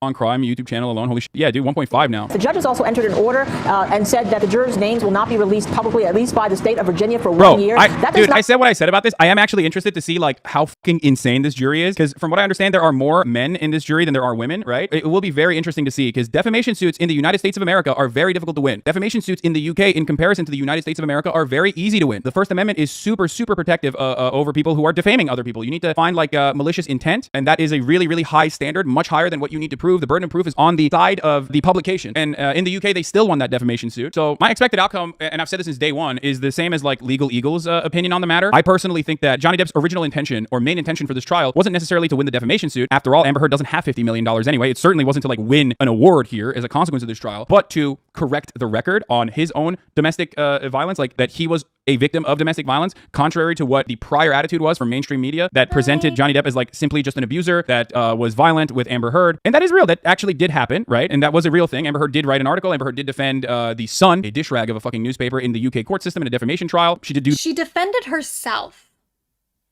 It's not okay. I gotta go back and listen. He's 1.4 million on law and crime YouTube channel alone. Holy shit. Yeah, dude, 1.5 now. The judge has also entered an order and said that the jurors' names will not be released publicly, at least by the state of Virginia, for 1 year. I said what I said about this. I am actually interested to see like how fucking insane this jury is, because from what I understand, there are more men in this jury than there are women, right? It will be very interesting to see, because defamation suits in the United States of America are very difficult to win. Defamation suits in the UK, in comparison to the United States of America, are very easy to win. The First Amendment is super, super protective over people who are defaming other people. You need to find like malicious intent, and that is a really, really high standard, much higher than what you need to prove. The burden of proof is on the side of the publication, and in the UK they still won that defamation suit. So my expected outcome, and I've said this since day one, is the same as like Legal Eagle's opinion on the matter. I personally think that Johnny Depp's original intention or main intention for this trial wasn't necessarily to win the defamation suit. After all, Amber Heard doesn't have $50 million anyway. It certainly wasn't to like win an award here as a consequence of this trial, but to correct the record on his own domestic violence, like that he was a victim of domestic violence, contrary to what. To correct the record, he did it to like take back public opinion. The record was not corrected, but yeah, he did it to get one over on her, to like punish her, and also to like, I mean, this idea that he did it to correct the record, he was fine. No one really cared. He kept getting jobs. I don't even understand this whole thing. Hasan said it in the last video too, that like, Johnny lost all these roles and stuff. He didn't. He didn't lose anything. The only roles he lost were because he kept showing up drunk. And the people who actually fired him said that. They were like, we didn't even know about the op-ed. We didn't know about any of this stuff. We fired him because he wasn't up to the job anymore. But the prior attitude was from mainstream media that presented Johnny Depp as like simply just an abuser that was violent with Amber Heard. And that is real. That actually did happen, right? And that was a real thing. Amber Heard did write an article. Amber Heard did defend The Sun, a dish rag of a fucking newspaper in the UK court system in a defamation trial. She did do those things. And then it did came out that, she was abusive to Johnny Depp. That she What are you talking about? I still have to go back. Oh my God. Right. And that was a real thing. Amber Heard did write an article. Amber Heard did defend The Sun, a dish rag of a fucking newspaper in the UK court system in a defamation trial. She did do those things. And then it did came out that, she was abusive to Johnny. What are you talking about? When did it come out that she was abusive? The stuff that you read on Twitter? The stuff that your chat told you? The stuff that you saw on CBS News? What are you talking about? This is before the fucking verdict. What do you mean? The UK verdict was fully in her favor. It never came out that she had been abusive. What are you talking about? Johnny Depp, that she not only was abusive to Johnny Depp, but also personally gaslit him into saying, like, no one will believe you. And for a long time, no one did believe him. This is what I've said since day one, that my prediction is that it is very difficult for Johnny Depp to win this trial, this defamation suit. I still don't think he's going to win this defamation suit, but it doesn't matter because his ultimate goal wasn't to win the defamation suit or win the $50 million award, but instead to win the public attitude over. And he did that incredibly successfully. He did that on the internet for sure. He didn't necessarily do that on mainstream media. Did he though? Because this is the thing with 50% of the online activity being not fucking real. How much did he actually even win in the court of popular opinion? I mean, he did to an extent, but also when you look at the data, people ran polls. They both walked away from this with worse reputations, including Johnny. Mainstream media is still very much firmly on Amber Heard's side, in my opinion, but I do think that Johnny Depp won over the attitude of the public court of opinion, for sure. What? Don't break! What is happening? There's no audio! Back to the room and do that for me, okay? My prediction is that Johnny Depp is going to lose the defamation suit. But I might be wrong. We'll see. What is going on right now? 2.4 million people. Dude, it's breaking YouTube, dude. It is literally breaking YouTube, I think. All right, so we'll be in recess till we hear back from them. Don't go too far, okay? Come on, dude. What the about fuck? 10 minutes by 3:10, 3:15. Not so fast. There was a little sidebar going on with the attorneys in the front. Apparently, the jurors didn't fill out the damages section. The judge now sending them back to complete this special verdict form, literally like a worksheet that they need to fill out. They didn't put in the damages. Linda, what do you make of that? Wait, what? Well, Stacey, means somebody won this case. That somebody won their defamation claims, right? Wait, doesn't that mean Johnny Depp won? Doesn't that literally mean Johnny Depp won? That's crazy. Here's the thing. I can see this being a situation where Johnny Depp didn't win any damages, but I can't see this being a situation where like Amber Heard won damages. What the fuck? I don't think Amber Heard could, looking at the way that the trial presented itself, I'd be very surprised if Amber Heard actually won fucking damage as a consequence of this trial. We can always have full transparency to our court justice, and the televised cases are always important to watch, in my opinion. Now, the televised cases that you see are never going to be like significant criminal trials, especially like a federal court case like the Ghislaine Maxwell trial. I was incredibly fascinated by that. I was captivated by that. I watched the True and On coverage nonstop on that, but that was actually impactful. That was about fucking pedophilia. The OJ trial was. This isn't impactful. This doesn't matter at all. This wasn't impacting anything. Been legitimately more impactful than this. This is more so What are you talking about? First of all, this had just happened. Like, it's so crazy to try to do, like, historical analysis and be like, the impact of the Depp v. Heard trial while it's happening. And I even said that a year out when I made my videos. I was like, look, we don't know what the full impact of this is going to be because it just happened and we've never really seen anything like this before.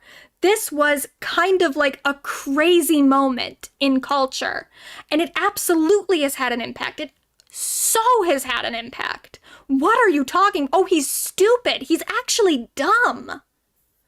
Just like two narcissistic weirdos duking it out in the court system. I think Johnny Depp was a victim of domestic violence. I do. And I think that Johnny Depp was also a troubled and very toxic person who definitely, at least in one of these instances, one of the 14 instances, hit Amber Heard as well. So like, while I don't believe Amber Heard's, Johnny Depp broke my fucking nose and all this other shit. Like, That's crazy. It's crazy you don't fucking believe that when, like, number one, you're not her goddamn doctor. Number two, her doctor did say her nose was broken. You fucking idiot. What do you mean? How do you just decide that someone else did or didn't have a broken nose? What? She straight up fucking lied about it. I do believe that Johnny Depp straight up lied about it. She straight up lied about having a broken nose that her doctor said was broken in 2 places. was not exactly the best fucking partner. I also believe that Amber Heard, personally, knowing full well that Johnny Depp was a struggling addict, okay, took advantage of his weaknesses and kept him in a cycle of toxicity and abuse, and even escalated to moments of physical abuse, specifically to keep him in this relationship. Bro, this is like, stupid. we can't even He's watch this, dude. I don't know dumb. what's going on. Like, YouTube live streams are broken, brother. They're fucking broken. You can't even fucking watch this appropriately on most of these channels, dude. I'm just gonna stay on this one. I don't want to fucking lose anything. Mr. Foreperson, is this the verdict of the jury? All right, is it unanimous? Thank you, sir. Unanimous? Oh shit. Oh shit. I mean, of course. In civil case number CL. I see some stuff about Justin Baldoni and Blake Lively. Yep. Justin Baldoni's lawsuit was dismissed. Blake Lively still has a lawsuit against him for harassment, but his defamation suit got dropped. But there still will be a trial for the harassment, as long as they don't like settle or anything before then. I saw someone else say that they're kind of worried for Blake's case. I am less worried for Blake's because I think that Blake has like a very good legal team, and she is way more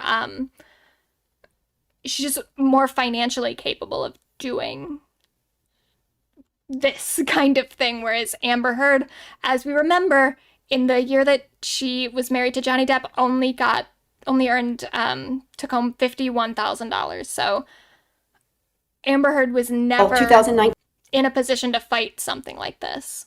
Blake Lively is. 2911. Amber prediction? Mr. Depp's claim against Ms. Heard. 1. As to the statement appearing in the online op-ed entitled, Amber Heard, I spoke up against sexual violence and faced our culture's wrath. Do you find that Mr. Depp has proven all the elements of defamation? Answer, yes. Has Mr. Depp proven by a greater weight of the evidence that, question, the statement was made or published by Ms. Heard? Answer, yes. Question, the statement was about Mr. Depp? Answer, yes. Question, the statement was false? Answer, yes. Oh, question, the statement has a defamatory implication about Mr. Depp? Answer, yes. Oh question, my God, the internet is going to be fucking was designed insane. and intended by Ms. Heard? Answer, yes. That is a fucking question, do bananas, circumstances dude. surround? Do you find that Mr. Depp has proven by clear and convincing evidence that Ms. Heard acted with actual malice? Answer, Incel's yes. gonna be mad at you on Twitter. I don't give a fuck. Incels are always mad at me on Twitter. That is fucking 2. bananas, As to the state dude. who This speak is out, end insane. quote. I don't think people Do you understand. find that Mr. Depp This has does proven not all happen, the elements chat. of defamation? This does not Answer, happen in yes. America. I don't think Has there's Mr. ever Depp been proven a by singular great weight of the instance evidence where someone that, lost a question, defamation the statement case was made in the or UK published where the by Ms. standards Heard? are way easier Answer, and won it in yes. America. Quote, I had the rare vantage point of seeing in real time how institutions protect men accused of abuse. End quote. Question, the statement was about Mr. Depp. Answer, yes. False. I guess he didn't win just a Answer, public court of yes. opinion, boys. I guess he won in the Question, fucking actual statement court has a too. Do you find that He Ms. Heard loves has it. proven all the elements He's of really defamation? celebrating. Answer, no. Do you find that Ms. Heard has proven by clear and convincing God, evidence it's so that the statement by awful. Mr. Waldman was made with actual malice? Answer. It's so insane too when like she had so much evidence on her side. It's so depressing to watch, and he is celebrating. Yes. Daily Mail. Okay, here's the thing, and like I'm not a violent person, and so anyone who wants to say that I'm like violent against men or whatever, I'm not. I want to throw something at him right now. Not anything hard, but I do want to throw something at him. Against John C. Depp II, we, the jury, award compensatory damages in the amount of $2 million. As against John C. Depp II, we, the jury, award punitive damages in the amount of $0. There was a lot of evidence. What do you mean? There was a lot of evidence that Amber Heard abused Johnny Depp. What are you talking about? There were two instances. Wasn't. One that had like shaky evidence, one that had conclusive evidence, in my opinion. He's stupid. What? You don't even know. You didn't even watch the actual trial. And I hate, like, people say that to me sometimes too. And I did watch the trial for one thing. But when people are like, you didn't even watch the trial. I did. But in this case, Hasan didn't even do that. Like, he didn't do the bare minimum at all. He doesn't know what he's talking about, and yet he's out here being like, oh, there's only evidence for 2 instances. What are you talking about? You don't even know. Because of the inconsistent testimony that Johnny Depp was being physically abusive. There were more instances where Amber Heard was physically abusive to Johnny Depp. What are you But the talking most about? important part about this was that it was a situation where a marriage counselor that fucking treated both of them, that had personal relations. The second marriage counselor, again, the first marriage counselor thought that it was abusive on Johnny's part, that he was the abuser. Relationships with both of them, okay, that actually gave her professional opinion on the fucking stand and literally said that this was a situation where there was mutual abuse. However, Amber Heard knowingly would routinely put Johnny Depp in circumstances that he couldn't even physically get out of, and when he tried to physically exit altercations, every single time they had an argument, she would escalate to fucking violence and physical contact. This was also proven by Amber Heard. This was proven by Amber Heard in a phone conversation with Johnny Depp, where Amber Heard literally said, You mean the phone conversation where Amber Heard said, I was worried you were going to kill me, and that's why I told Ayo to call the police? I only hit you. I didn't slap. It wasn't like that big of a slap. That was not a phone call. He's stupid. He doesn't even know what he's talking about. The phone call is a completely separate recording from the incident he's talking about. Those happened on fully separate days. They are totally different. He doesn't know It wasn't anything. a punch. It was just a little hit. Who's going to believe you? Who's going to believe you, Johnny? This was my He's fucking... conflating two separate... The whole thing about who's going to believe you, that's a different incident. From day one. But a lot of you refuse to comprehend fucking nuance. And I also told you... No, that a lot of you refuse to actually research the things you're talking about. And by a lot of you, I mean you specifically, Hasan. Johnny Depp, which by the way, I still do think is a weirdo fucking theater kid, for the record. A weirdo theater kid. And was... Oh, that's the worst thing he says about him. He's a weirdo theater kid, and also he was an alcoholic, and also he was pathetic. Physically abusive to Amber Heard in at least one of these 14 circumstances that was used in the fucking UK court and in this one as well. But that doesn't change the reality. No, you didn't read the UK court the court documents. You didn't read any of it. That he himself was a victim of domestic violence, as I told you time and time again. I was saying there was a lot of evidence against Heard. That's why he won. No, there was a lot of evidence against Heard in the sense that like Heard definitely fucking lied in a bunch of the testimony. No, okay? she didn't. There's no evidence of her lying. None. There's maybe evidence. The most you could say is there's evidence of her exaggerating things. And even then, I wouldn't really agree with that. But that's the most you could really say. But there's no evidence of her lying. She did. She did. She no longer was seen as like a reasonable person once it was pretty obvious that like a medical professional that looked at her fucking trauma and documented that she had no visible fucking bruising. It's done after that. If you are Amber Heard's own fucking friend and you have no reason to literally defend Amber Heard and you still fucking wrote that in your like notes after she said she had like her fucking nose broken, after she said she had 2 black eyes, after she had her hair fucking ripped out and the fucking nurse didn't see that, it's done. She did.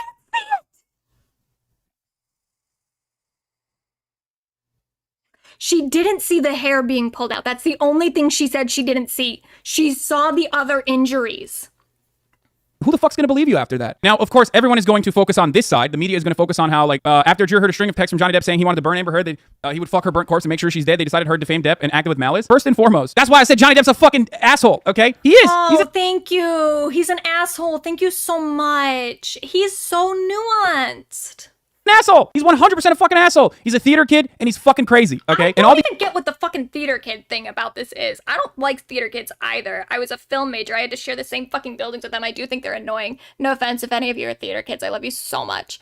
But yeah, they're annoying. But like, what does that have to do with anything? He's just trying to find a way to make himself look more like balanced and nuanced. He's like, oh, I have to insult Johnny somehow. So I'm like, oh, weird theater kid. These people that made him seem like he was a perfect victim are unironically hurting themselves in confusion, okay? He was not a perfect victim, but he's not supposed to be a perfect victim. But he was still a victim of domestic violence. And not only that, he was also presented as like the singular act, the singular force of violent behavior in this otherwise, mutually abusive fucking relationship. Ultimately, the disappointment I feel today is beyond words. I'm heartbroken. The mountain of evidence still was not enough to stand up to the disproportionate power, influence, and sway of my ex-husband. I'm even more disappointed with what this verdict means for other women. Is a setback. It's a setback a clock at a time when a woman.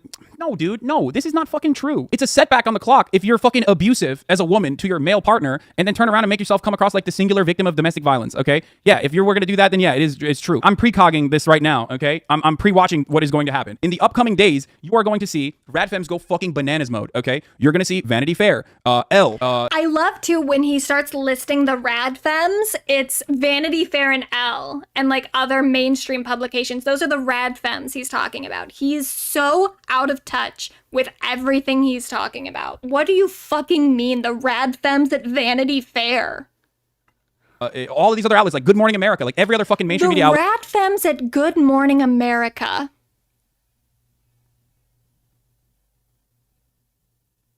Suddenly the media, the mainstream media is radical now.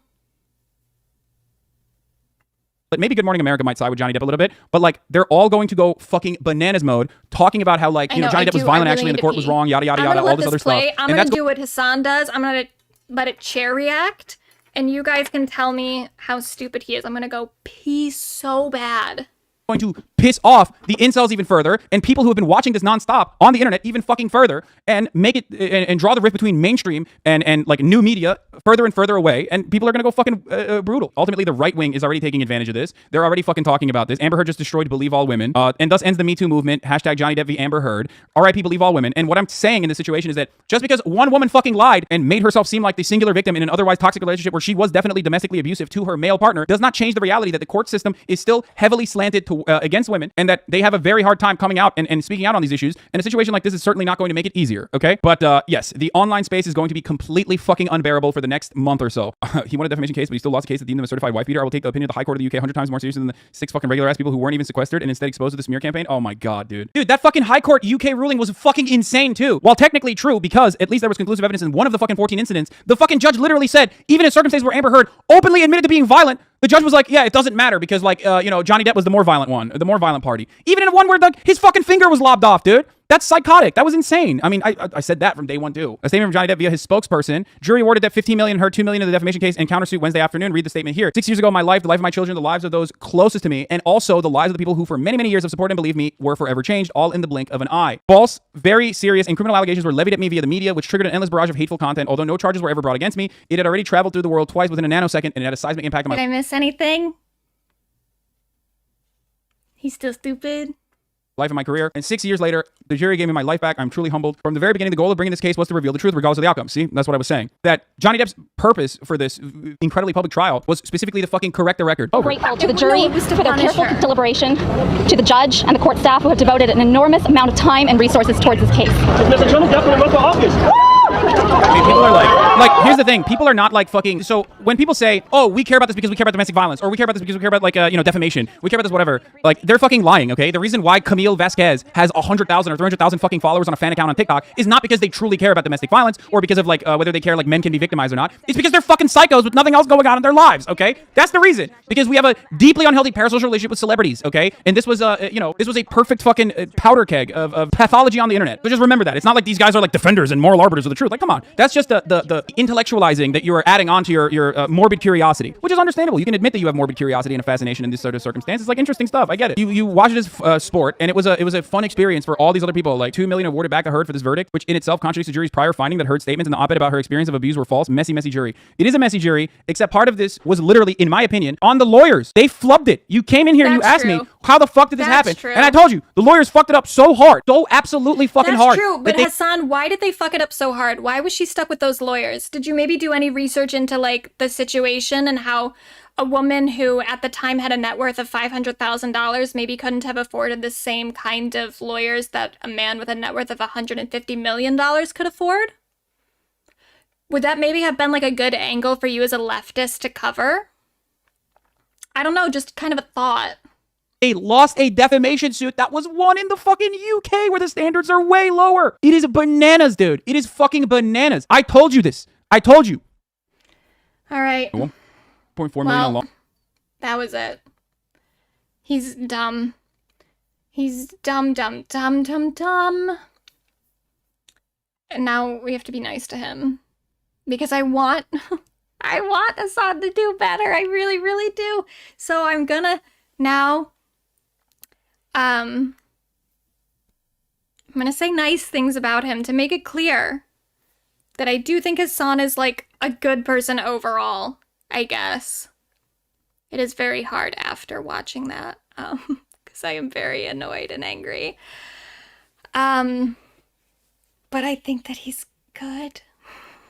I think he's good. So I have a short little PowerPoint of things that I like about Hasan. First of all, I like his dog. I like his dog a lot. Cute little puppy. I'm glad that he got her after the Depp v. Heard trial, because I don't think she should have been there for that. Yeah, I'm glad. And you know what? I hope having a daughter changed him. But he seems like a good pet parent. So that's something nice I can say about him. His dog is very, very cute, and he seems like he treats her very well, and she's very well trained, and we love her. We love her. We also love his pro-Palestine activism. Now, I asked people on Twitter, like, what are Hasan moments that you really, really like? And one person pointed out that they really loved his interview with Mutaz Aziz. How do you say it? I think he says it in the beginning of here. Ladies and gentlemen, think it's photojournalist Aziza? Motaz Aziza Motaz is Aziza, I was right. I did watch this interview. This is a very good interview, and he has a lot of people on his to get rid of the chat again because it's looking weird. He's a lot of people on his channel that he brings in, and this is another thing that's a little bit frustrating, where it's like he knows where he's limited and where he can like really utilize the voices of other people in different situations. I wish he would get some sort of like feminist correspondent when he talks about women's issues.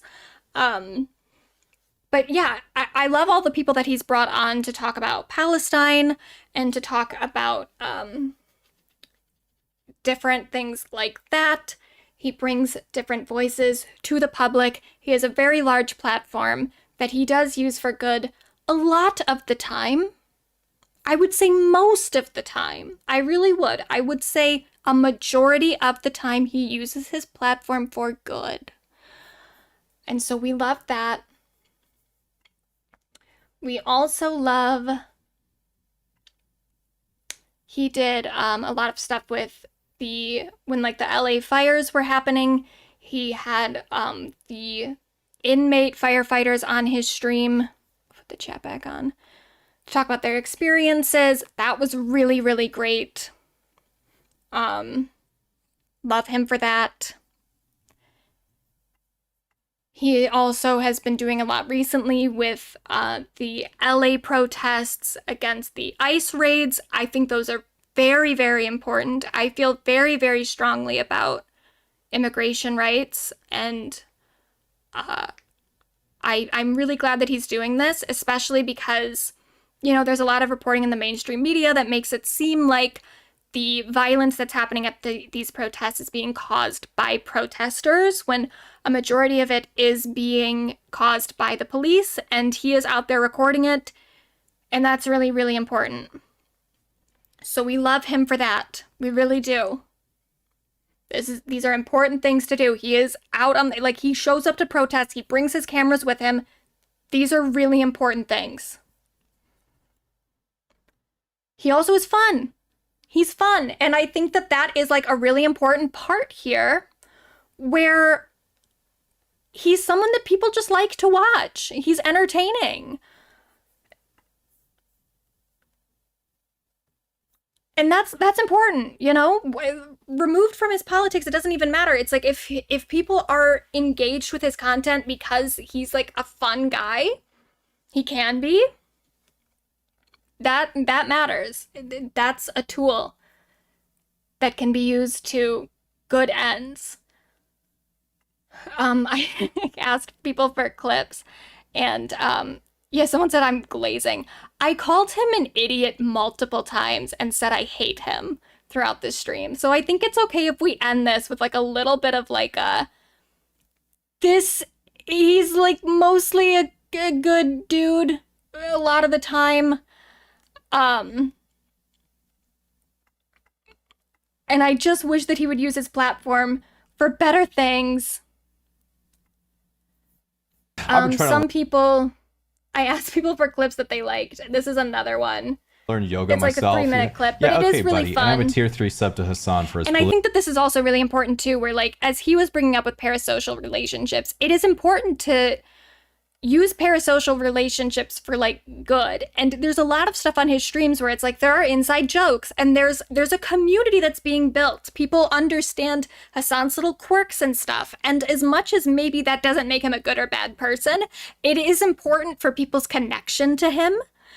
And the connection people have to him is, again, like, it's a motivator for how people follow politics and how people follow these issues that he talks about. So if he can build these communities that feel attached to him in these different ways and then use it to direct attention to good things, I think that that is good. So this is a fun little clip. Political views. And we're back. I'm sorry, what? We'll skip forward a little bit. Chat, tier 3 sub. The perfect chatter, the perfect relationship with a streamer and chatter. Thanks for unpausing the video, Hasan. Now, one thing Twitch is certainly known for.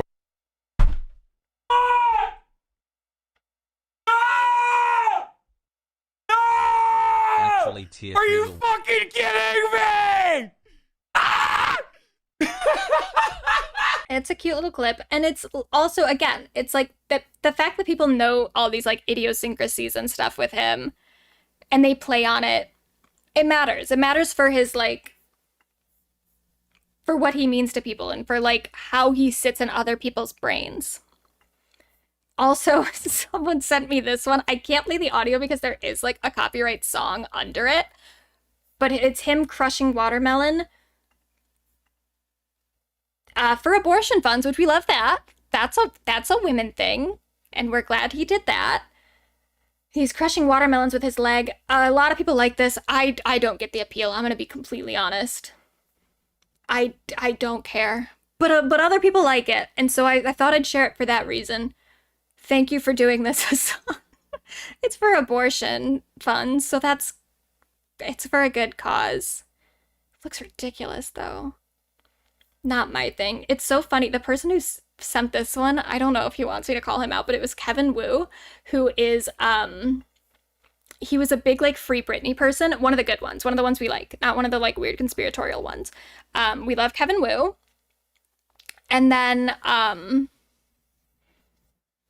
yeah, that's just fetish content. Yeah, kind of. But is Kevin Wu, who's a big part of the Free Britney movement, who also is now, he's transitioned to doing a lot of work for the YIMBY movement, which YIMBY is Yes in My Backyard. It's like a pro-housing movement. So we love Kevin Wu. It was just very funny to me that like on Twitter that was the moment that Kevin was like, yeah, I liked this. But shout out to Kevin. We love Kevin. And shout out to Hasan and the things that he does that are good. But yeah, fuck him on some other stuff. Very much fuck him on some other stuff. He does have nice hair. And he's fun. Like he goes on other people's stuff, like streams and videos and whatever, and like he's good at outreach, you know, he, for the most part, maybe not to certain communities, but I do think that Hasan's place on the internet is a net positive. So that's my whole thing, is that I just want him to be better. I want him to represent other issues the way that he represents issues that he cares more about. And that's it. Because the fact is like he is the biggest political streamer. And the more and more that the bigger he gets, the more and more I just sort of worry that he's only taking certain people with him. He's only representing certain causes in positive ways. And I just don't want other stuff to get left behind and brushed into like the cracks, which I think we are kind of at risk of doing if he doesn't ever admit that he is wrong about things and that he needs to educate himself on certain things more. So, thank you, Hasan, for everything you do. Fuck you for some of the stuff you do. And that's it.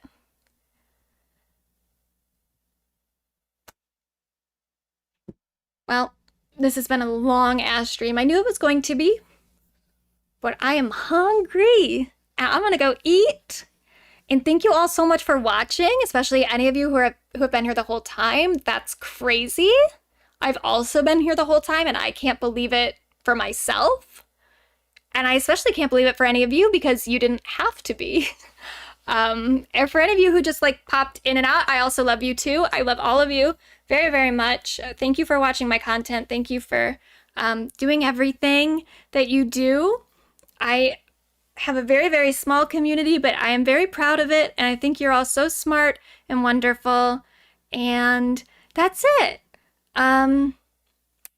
Thanks, everybody. Have a good night. Next time we will, as long as nothing else comes up, next time we will talk about Charlie XCX, Doechii, and FKA Twigs, and we will get moving with our bracket And pop girlies, we won't talk about boys anymore unless they're also pop girlies, because boys can be pop girlies too. But that's it. So thank you so much, everybody. Love you. Goodbye.